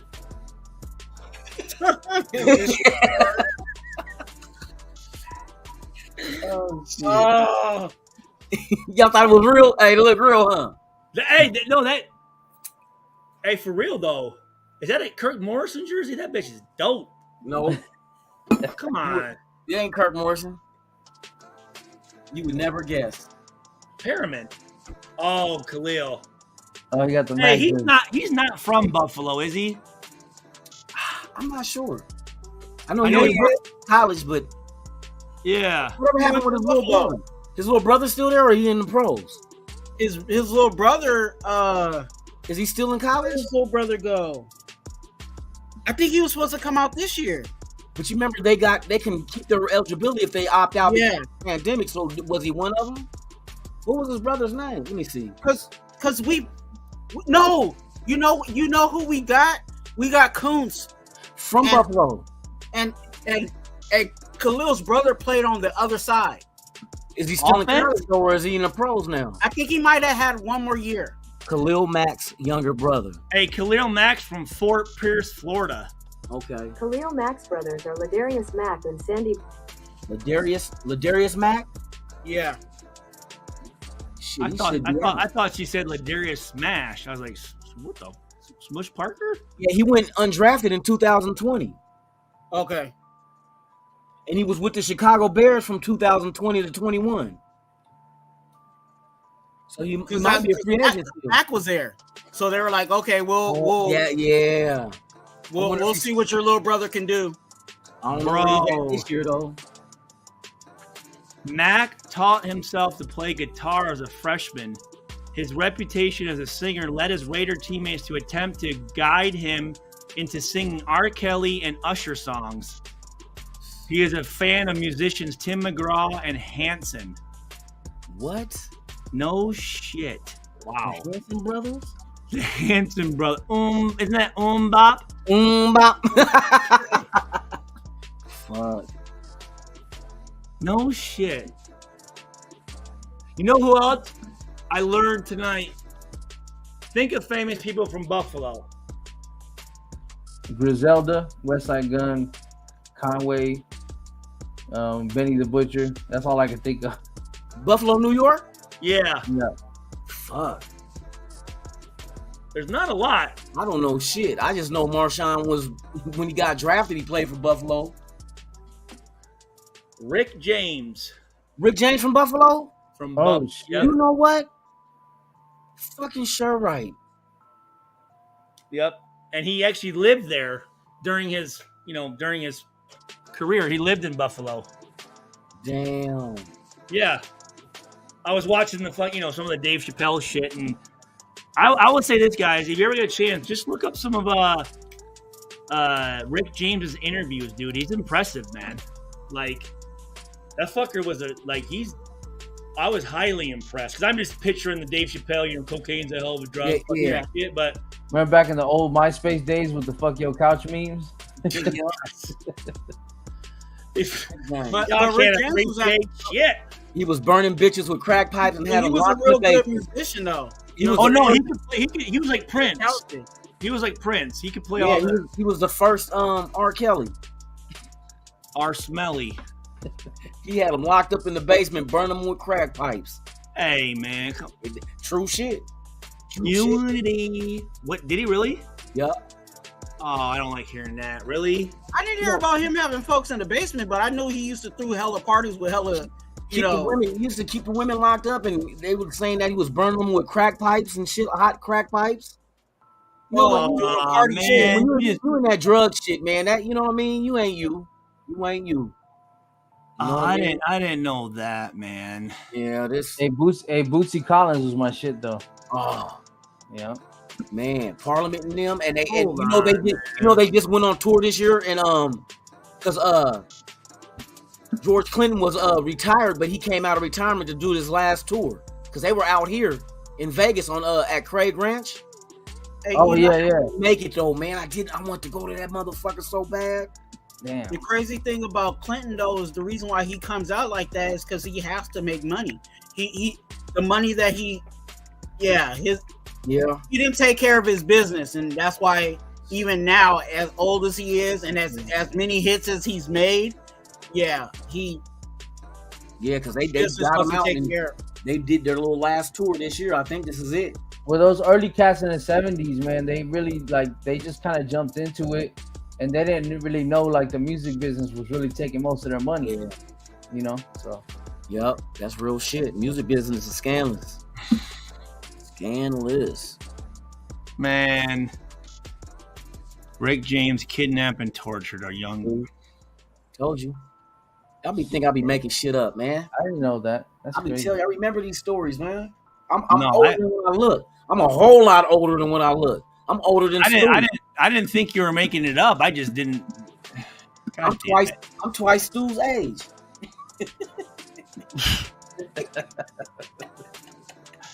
Man, God damn it! I son of a bit. Fucking. Hey, cocaine is a hell of a drug. He and his Jazzy allegedly tied the woman up and severely burned her about 20 times with a hot end of a crack cocaine pipe. What the fuck I say? Told you. I don't like hearing. I don't. God damn it, man. Cocaine is a hell of a drug. I'll be telling you that shit is Personally, there's a difference between cocaine and crack. He was on crack. That's the same shit. It's same shit. That's like saying ice and water is different. Well, I mean, different form. If you're freebasing fucking crack, dude, like fucking. Well, freebasing is when you were smoking powder. Yeah, sorry, cocaine. Yeah. And crack is just a whole. It's just rocked up. It ain't the only additive to it is motherfuckers was adding either baking soda, B12, or lidocaine or protocaine. How do I know? I'm not gonna tell you, but it just it just hits you. I mean, it's just you're smoking it. It's not really. It's no different. It's the same shit. It's the same shit. It's just like I said. One form is hard, the other soft. That's why they changed the law, because they was giving more time for crack than they were for cocaine, but it's the same drug. Like I said, it's no different. It's like having ice and water. It's just different forms of the same shit. H2O. Just one's frozen and one's liquid. Yeah, no, different. Yeah, different. Yeah, it's no different. It's just, you know what I mean? It's just more what do you call it? Not condensed, but it's condensed. I know, but what's the word I'm thinking of? Concentrated? Yes. Yeah. It's not more concentrated. Like I said, it's stepped on. They cut it. They always cut it because they stretch out the product. And it's not hard to cook it up. You know what I mean? Get a pot of water and Pyrex, baby jar. 400 degrees. You know what I mean? Hey, that shit, you'll trip how that shit just comes together. I seen it on TV. Hey, I truly believe that they should legalize all drugs. Well, they did that in Portland. Yes, they did, and it's not working so good. Oh, it's not? No. He says it's not working so good. I'm originally from there, so I got friends up there that's telling me, that the homeless shit is horrible. Horrible. The motherfuckers out there is like running like gangs, the homeless people. Damn. But you can't, all drugs under a certain limit is legal there. But it's mainly them the ones using a lot of that shit. But is it the amount of the drug or the potency of the drug? The amount. Okay. Depending on the drug, but yeah, there's no. Yeah, but I feel like it'd be safer because it's regulated. Yeah, but what do people do for it? But it's not though. They're still using the same street shit. What do you think they do for it? What if they ain't got the money to buy it? Then what they do? But I feel like if you're going into steal, rob, kill, a facility that's like a business, it's going to be a little bit more. No. It's legal. Don't mean the government is selling it. Oh. Okay. Decriminalized. Yeah. Okay. Exactly. Okay. That's all it is. You still got the street hustle, but it's just you're not gonna, depending on how much are going to put you in jail. Okay. Exactly. See, I'm thinking there's a cocaine store. You know, fuck no, they'll never do that shit. They should though. They're not. Walk into a 7-Eleven. Let me get some of that crack. Well, no, that's what I'm saying. If it's regulated, it's safe. You're not fucking. Like, hey, can I get a Coke 45 and a bump? Hey, there's no difference between fucking Adderall and fucking what's the other fucking shit? Adderall and what's the other ADHD drug? You know they're gonna do a switch off. Vyvan, right? Isn't Vyvan? If a motherfucker's addicted to heroin, what do? They swap it out with methadone. A drug for a drug. Exactly. One's illegal, the other's legal. We can tax it and get your money. But here's the thing. One person's getting it from someone on the street. They're a fucking piece of shit person, but this guy's getting it from a doctor, so it's okay. And it's like, dude, it's the same fucking thing, man. But they're getting their money off of it. The only reason why drugs are illegal because they're not getting no tax dollars from it. If you're a drug dealer, you know you can claim drug money as tax dollars, right? You can. Only difference is now they don't gotta hide it because they ain't gonna get arrested. They do that shit at McDonald's and shit. It's the tax evasion that gets you as a drug dealer when they bust you. Oh yeah, because that's all that's all the fucking tax man wants. He just wants his cut. And then how the law get the money off of it is when they confiscate your house, your cars, your jewelry, and auction it off. That money goes to the department. Voila. Well, see, that's the thing. It's like if you're really making shit work, like you'll get money, but you can't spend it. Like what are you gonna do with it? Exactly. And nowadays, the further we go in society and the way technology takes over, it's less money being transferred hand to hand anyway. Everything is going to be all zeros and ones on a credit card. You know what I mean? You go to Allegiant Stadium, it's cashless. They do not accept cash nowhere in Allegiant Stadium. Dude, I saw a motherfucker have some shit where he... Yeah. Like, dude, you know that fucking AI is sentient now, right? Like, it knows what the fuck it's doing. Yeah. We're fucked. It's self-educating. Yeah. You know what I mean? Yeah. And it's gonna be like, they ain't putting no shit in my arm. No, I'm not gonna have that shit done either. Fucking keep giving me plastic. Keep giving me plastic. With convenience, you lose a little bit of privacy, man. It's like that. Hey, what's that Denzel movie? They're in the army and then they come back and the dude.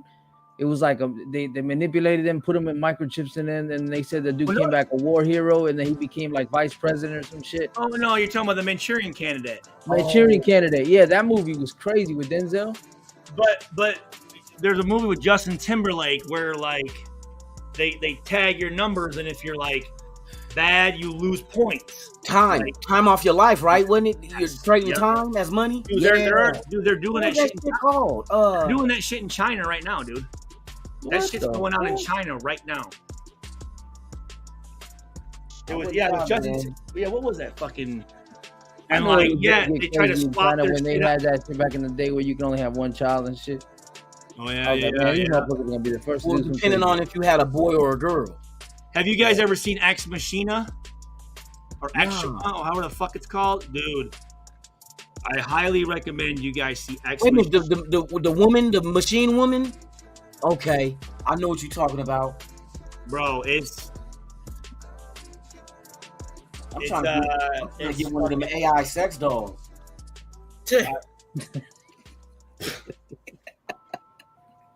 Well, with the softest mouth you have ever felt, feels like heaven. and got the pump in the throat.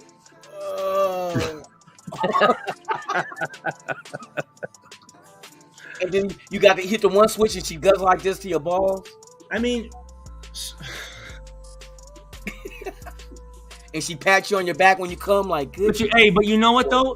Hey, if that's gonna keep a motherfucker from shooting up a mall, fucking hey. Until them batteries go dead, that motherfucker's going to rob all kind of AAA, D, C batteries, AA, 9-volt. Bitch, you gonna work again. You gonna work again, damn it. Or his PG&E, his electric bill go out because he didn't pay the bill and shit, or it's so high because of her. Did you just say PG&E? Did you just say PG&E? PG&E, yeah. Hey, they should test them out in jail first, though. Them motherfuckers. Shit. Motherfuckers will have them tied up to the cell. Cuff them up to the cell. Be Rick James all over again. Well, you know what I've heard them talking about is for like the sick, nasty motherfucker, the pedophiles, is having kid sex dolls and letting them fuck those instead of trying to fuck kids. Nah, fuck no. That still ain't. You know what I mean? I don't know. That sounds like practice to me. We gotta be careful. I'm telling you, with this whole like, what happened when they get released? With this whole gender shit, man, we gotta be careful because those motherfuckers want to have pedophilia as a fucking sexual orientation. Dude. I heard that shit. And to be honest with you, like they have a point. If you're I was born this way. You gotta be. I don't know about all that. I'm telling you, that's opening a whole big can of worms right there. I get it too. At the same time, like even though I don't understand, like don't really believe it, but if they open it up to, you know what I'm saying? It's like if you give them an inch, they're gonna run a mile. Dude, so if you give them, oh yeah, this is okay, then what do you think they're gonna do next? You already know. You're gonna say, "Oh, that's okay," and then you said this is okay. Then obviously, hey, that's Pandora's box, man. That's Pandora's box. And see, here's the thing, because they're already starting to go ahead and, like you said, Pandora's box. As far as the alphabet people, the LBGQ without the any all the consonants. OBGYN. They're constantly adding, like you said, what they want to do with that, because that's the only way they can deepen their numbers to make shit happen. And the way they're doing it is the way they're doing it. The amount of people that's like that, so they keep adding letters. Next thing you know, it's gonna be 26 from the alphabet. You know what I mean? And then you got, like, for instance, with the transgender community, where you can say, I identify with this, so this is who I get to choose to be. Yeah. So what happens when a motherfucker decides he wants to be Asian, or if I want to decide to be 35, or you know what I mean? I saw a video of a former sheriff trying to qualify himself as African American, and he wasn't. It happened though. Remember the lady that was president of the NAACP? She was a white lady that passed off as a black chick, and she said because she identified with being black. Her parents came out and said she's not black. We're white, look at us. But she identified with it. She got her hair kinky. She got a tan. She did all that shit. I made the debate. What's the difference of why is she wrong, but the people with the genders is right? I think they're sweeping mental health under the rug, because I think these people have mental health that they need to have and sit. Why do you feel like this? Why do you relate with something that you will never be? And you know what's funny is you can change all this shit out here, but it's in here. Yeah. It don't matter. Like, you need to take care of this part first. Exactly. And they're like, well, they get teased and all that shit, and there's no correlation between suicide of before or after it's the same. But they need to ban TED Talks, because that's the motherfucking place where they're promoting that shit, and then also they're doing that shit in college campuses, trying to make it seem dude, absolutely crazy, man. Dude. Fuck that shit. It's gonna get bad, because when in school, when they start teaching these kids, and when they have sex education, they're starting to teach them everything that can happen with sex, anal, all this other shit. And I think you exposing kids to shit that they don't need to be exposed to if they're not, you know what I mean? If they're not in that category. Perverted, dude. You know what I mean? Wait, hold on. Egalitarian, Stu, you are mentally ill. Nobody is born gay. Yeah, come on, bruh. That's a damn lie. You come on. I know for a fact. I talk to people. I got cousins. I did too. Yes. You know what I mean? Because my daughter at one point, and I talked, and I said, when did you? I said, as soon as I could, I was different. I think they wires get crossed. I'm gonna tell you why. Some people, men, are born with more estrogen, and some women are born with more testosterone. We got both in us. Like, for instance, do you know every child that develops in the womb that's born starts off as a female? That's why men has nipples. This is fact. Your gender does not come about until later on. Yeah. They're ovaries, and they drop down, and the clitoris is your dick. You do have estrogen and testosterone in you, and the more of one you have shifts who you are. So I think they're kind of like, when I say their wires crossed, I think there might be like an imbalance of hormones, that they have more, like a male born with more estrogen and testosterone, that kind of leads them to that way. Because if people go get sex changes, what do they give men to become women? Estrogen. They develop breasts. They do, you know what I mean? And women, when they want to become men, they give them testosterone, where they get hair, you know what I mean? Facial hair, their voice deepens, all that shit. It's all with the, I'm telling you, testosterone and estrogen, man, is the key. But you know what I think though too, Lunatic? I think that lately, with the way, society's come, I think that they're also influencing a lot of people too with that. Because before they didn't used to do that, but now it's on a higher level, But see, they're influencing people who think they have a choice. We're talking about people that did not have a choice. Did not have that are what they are. Now, you can't give a person like, well, you can choose to be gay or straight if you want. No, it's not a choice. No, but think about it though, because there's a lot of rappers that kind of push that, and so these kids they think it's cool, and they like experimenting and thinking that's them. That's not like, that's not a real true, homosexual. Oh no, yeah, they are getting influenced. You cannot be gay by choice, and it's not right to be like in your fucking every commercial. Yeah, I'm knowing. Every commercial you see, confused where they think it is a choice. That's the problem. Can you be born a murderer? Yes, absolutely. Man, those guys are sociopaths, man. Like it's mental shit, man. Come on. Yeah, bro. like homosexuality is no, it's not a choice. Okay, bro. look, let me prove it to you. Let me prove it to you, egalitarian. When did you decide to be heterosexual? Yeah.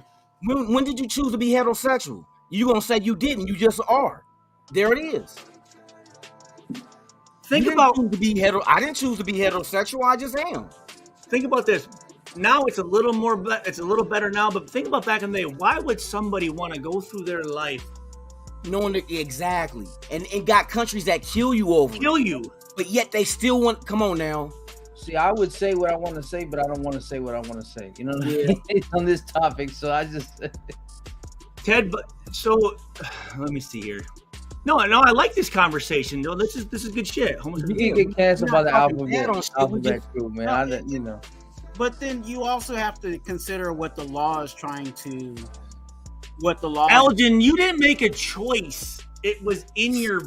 It was already in you. Yeah, like if you're heterosexual, that's what you are. That's who you are. There wasn't a day in your life where you have to do that. Yeah, like you didn't even know what a heterosexual was at 6-7 years old. No. No. Shit, I know I was after girls at a young age.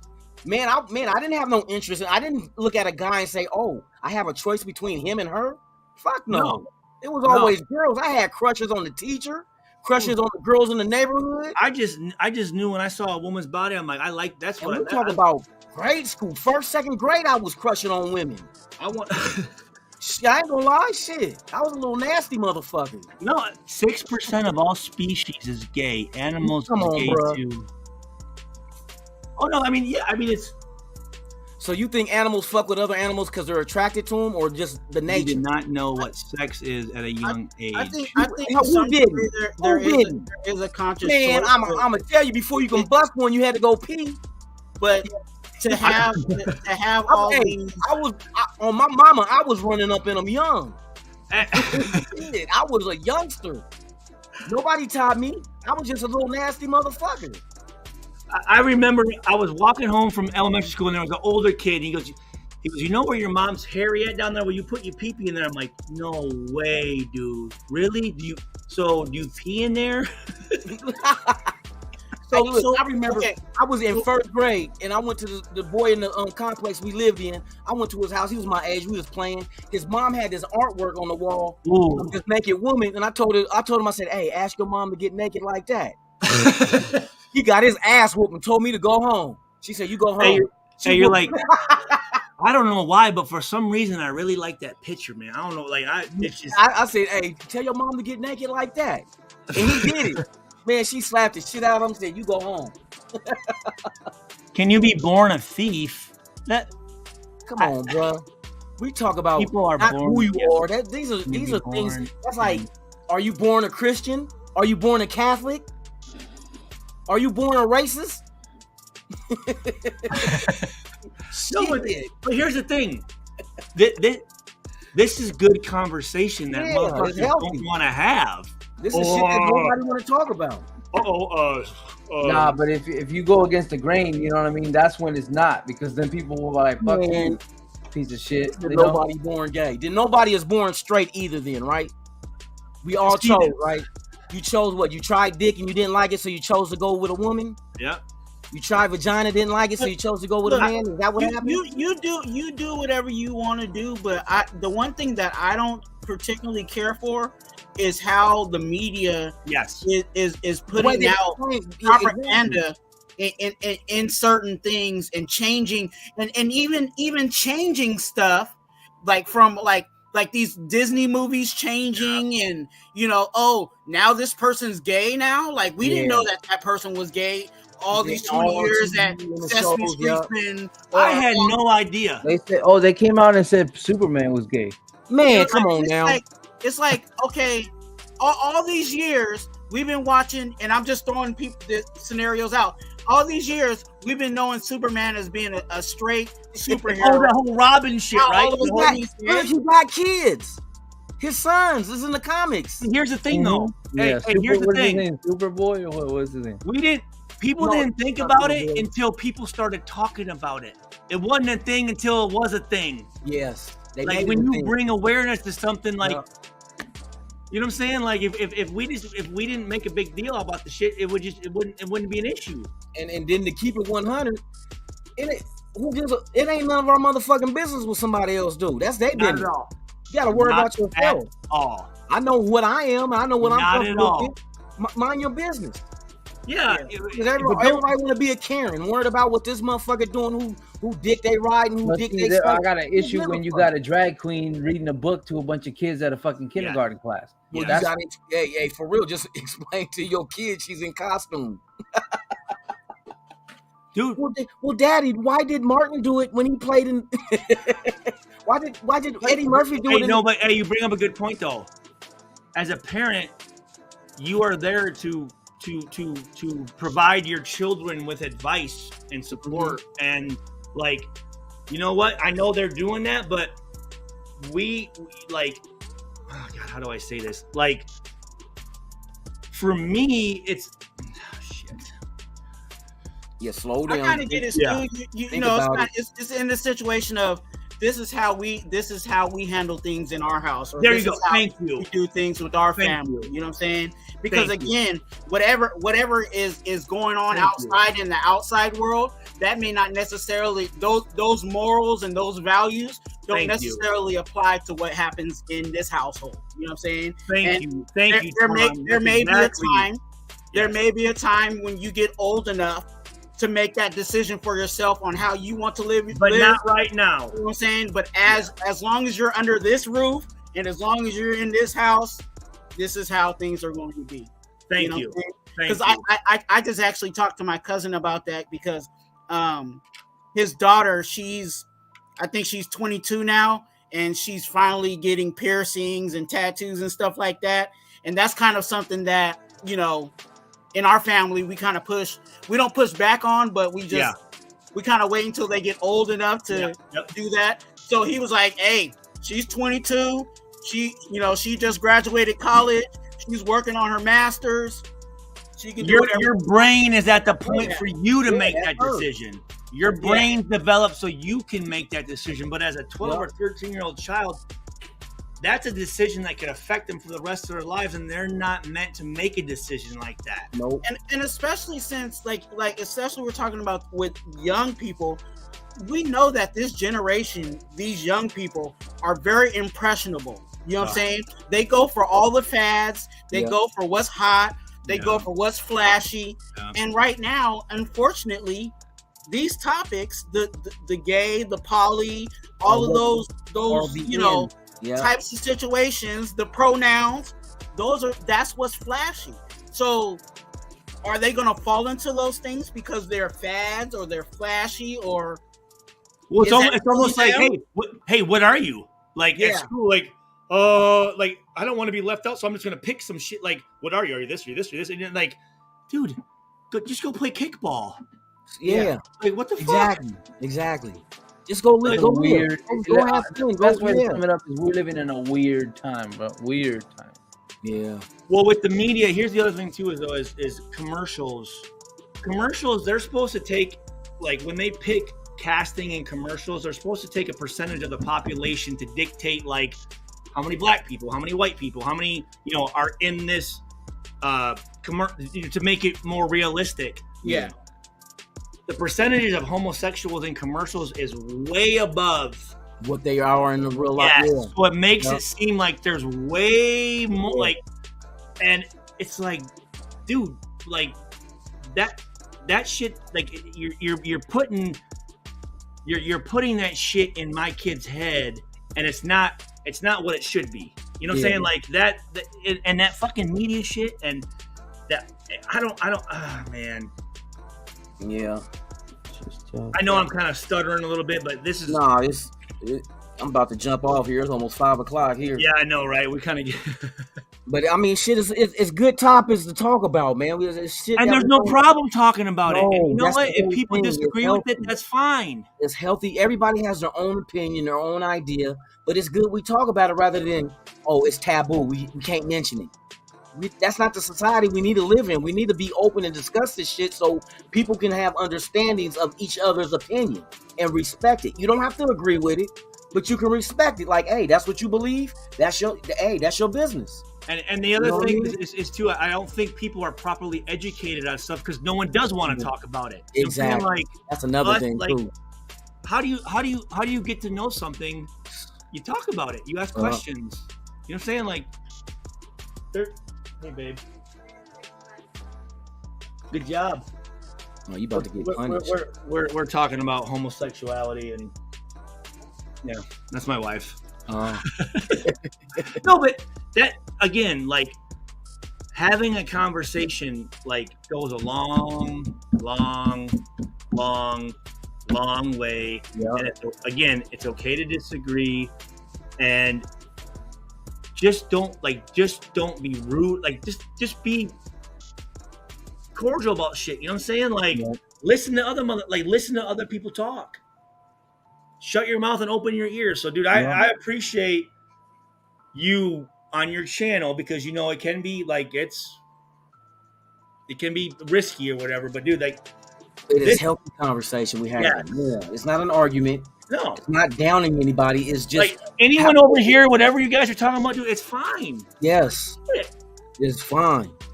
You know what I mean? Just respect each other's opinion. You don't have to agree with it. It ain't your opinion that you gotta. You know what I mean? It's just respect everybody's space. That's why I said. And like you said, whatever you want to do, that's fine. Like, I'm going to control my wife, not control, but I'm going to control what, I'm going to be able to affect what I can affect. I can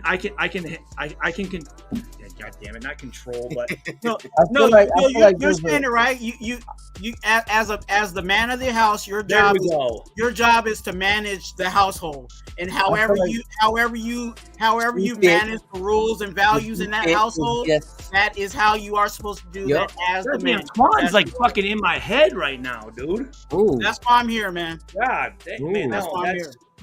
I feel like there's an agenda though, because you know what I mean. Like they try to push you like if you're against it, you're crazy. You're going against the grain. But then again, at the same time, they want to shit on religion and religious people and shit like that, and destroy that type of lifestyle. That's what just makes me seem like there's some kind of like, I don't know. I just get some kind of weird vibe from it. No, I just be that holier than thou type mentality. Think whatever I belong to or I believe is better than you. That's all it is. It's been like that racially, religiously, sexually, all that, even politically. Yep. Oh, I'm a Democrat, you're a Republican, that kind of shit. You know what I mean? So it's always been division. It's always been some type of division through history. You bring up a really good point, though. Who is making us divide? That's the whole key. The ones with the power. That's it. The ones in the power are the only ones that have the power to do that shit. I can't divide the country. I can't divide it. You know what I mean? I can't do it. If we all came together, I know. That's what they're afraid of. You know what? We ain't paying tax. Man. Things would be a whole lot cheaper if we came together, to be honest. Man, you ain't lying. You are not. But what do they want? They want us end racism and this all to be honest with you guys, like when I played football, again, I was one of the only white dudes in the room, but we never talked about race. Like we didn't. It wasn't even a thing. Yeah. And then also now when you start talking about it, all of a sudden now it is a thing. Mm-hmm. But like back, I was like, I thought we were done with this shit. Like I never thought about it, didn't think about it. But again, they throw it out there and they let us just fucking come and fucking start. What I don't like though is the disingenuous stuff, like where, the people that are like I feel like there's a lot of exploitation in some of those movements where they're like, oh, we're against racism, but we want to be in charge of it. How you going to be in charge of a black movement? Like, you know what I mean? It just don't make any sense. Shit, it makes sense. Because then they can shift that movement in any direction they want it to go. That's what I'm saying. So it's like, bro, you have to have some genuine. It's all about power. You want to change something for real, not because you got some kind of a hidden agenda or some exploitation. Yeah, you know what I mean. And that's what it's crazy. Bro. They got the power. They want to keep the power. So that's how they do it. You got it. It's just like to go into like slavery. And it was true what they used to do with putting dark skin versus light skin. Keep the division. Keep the division. Yeah. You know? So it happens, and it's not just there. You know, they do it in other places too. Right now, they still do it. You know what I mean? You keep a group not wanting to come together and fight together by making them fight against each other, like men and women. You know what I mean? It doesn't matter. There's all kind of shit to do to divide people. I'm gonna say this, and then I'm fucking out of here. Yeah, me too. Think about when you're little, and let's just say you have a white kid and a black kid. They don't know shit. Because they're taught that shit. Until what? Oh, hey, you're not supposed to talk to that kid. Well, why? Exactly. Like,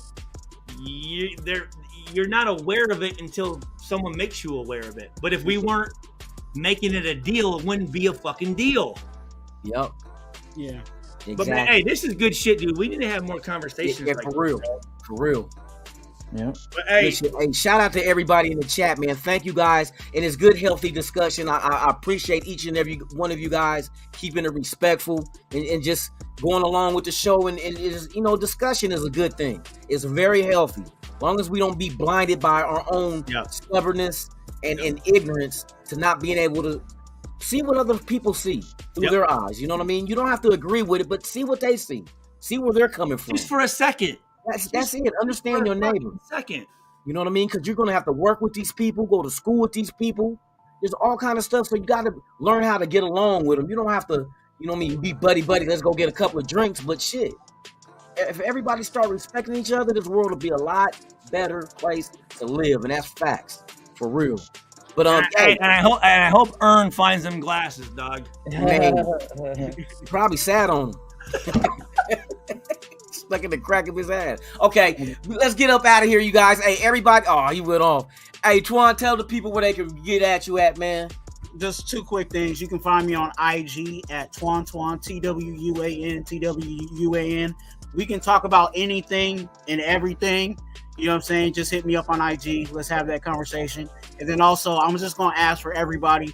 I'm not even going to plug in my YouTube, but I'm going to ask for everybody, if you can, sign up to be a donor at your local DMV.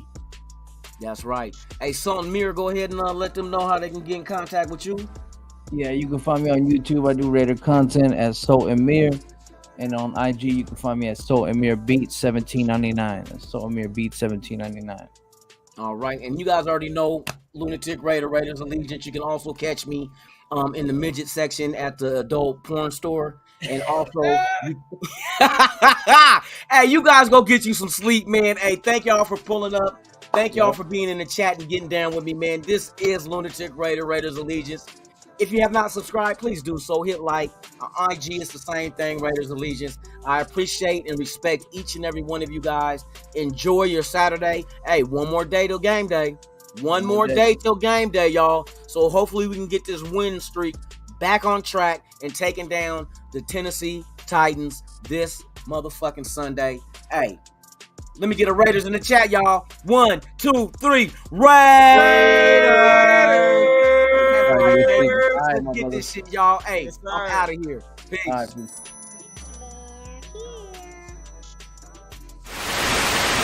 You ever dance with the devil in the pale moonlight? I always ask that of all my prey. I just like the sound of it.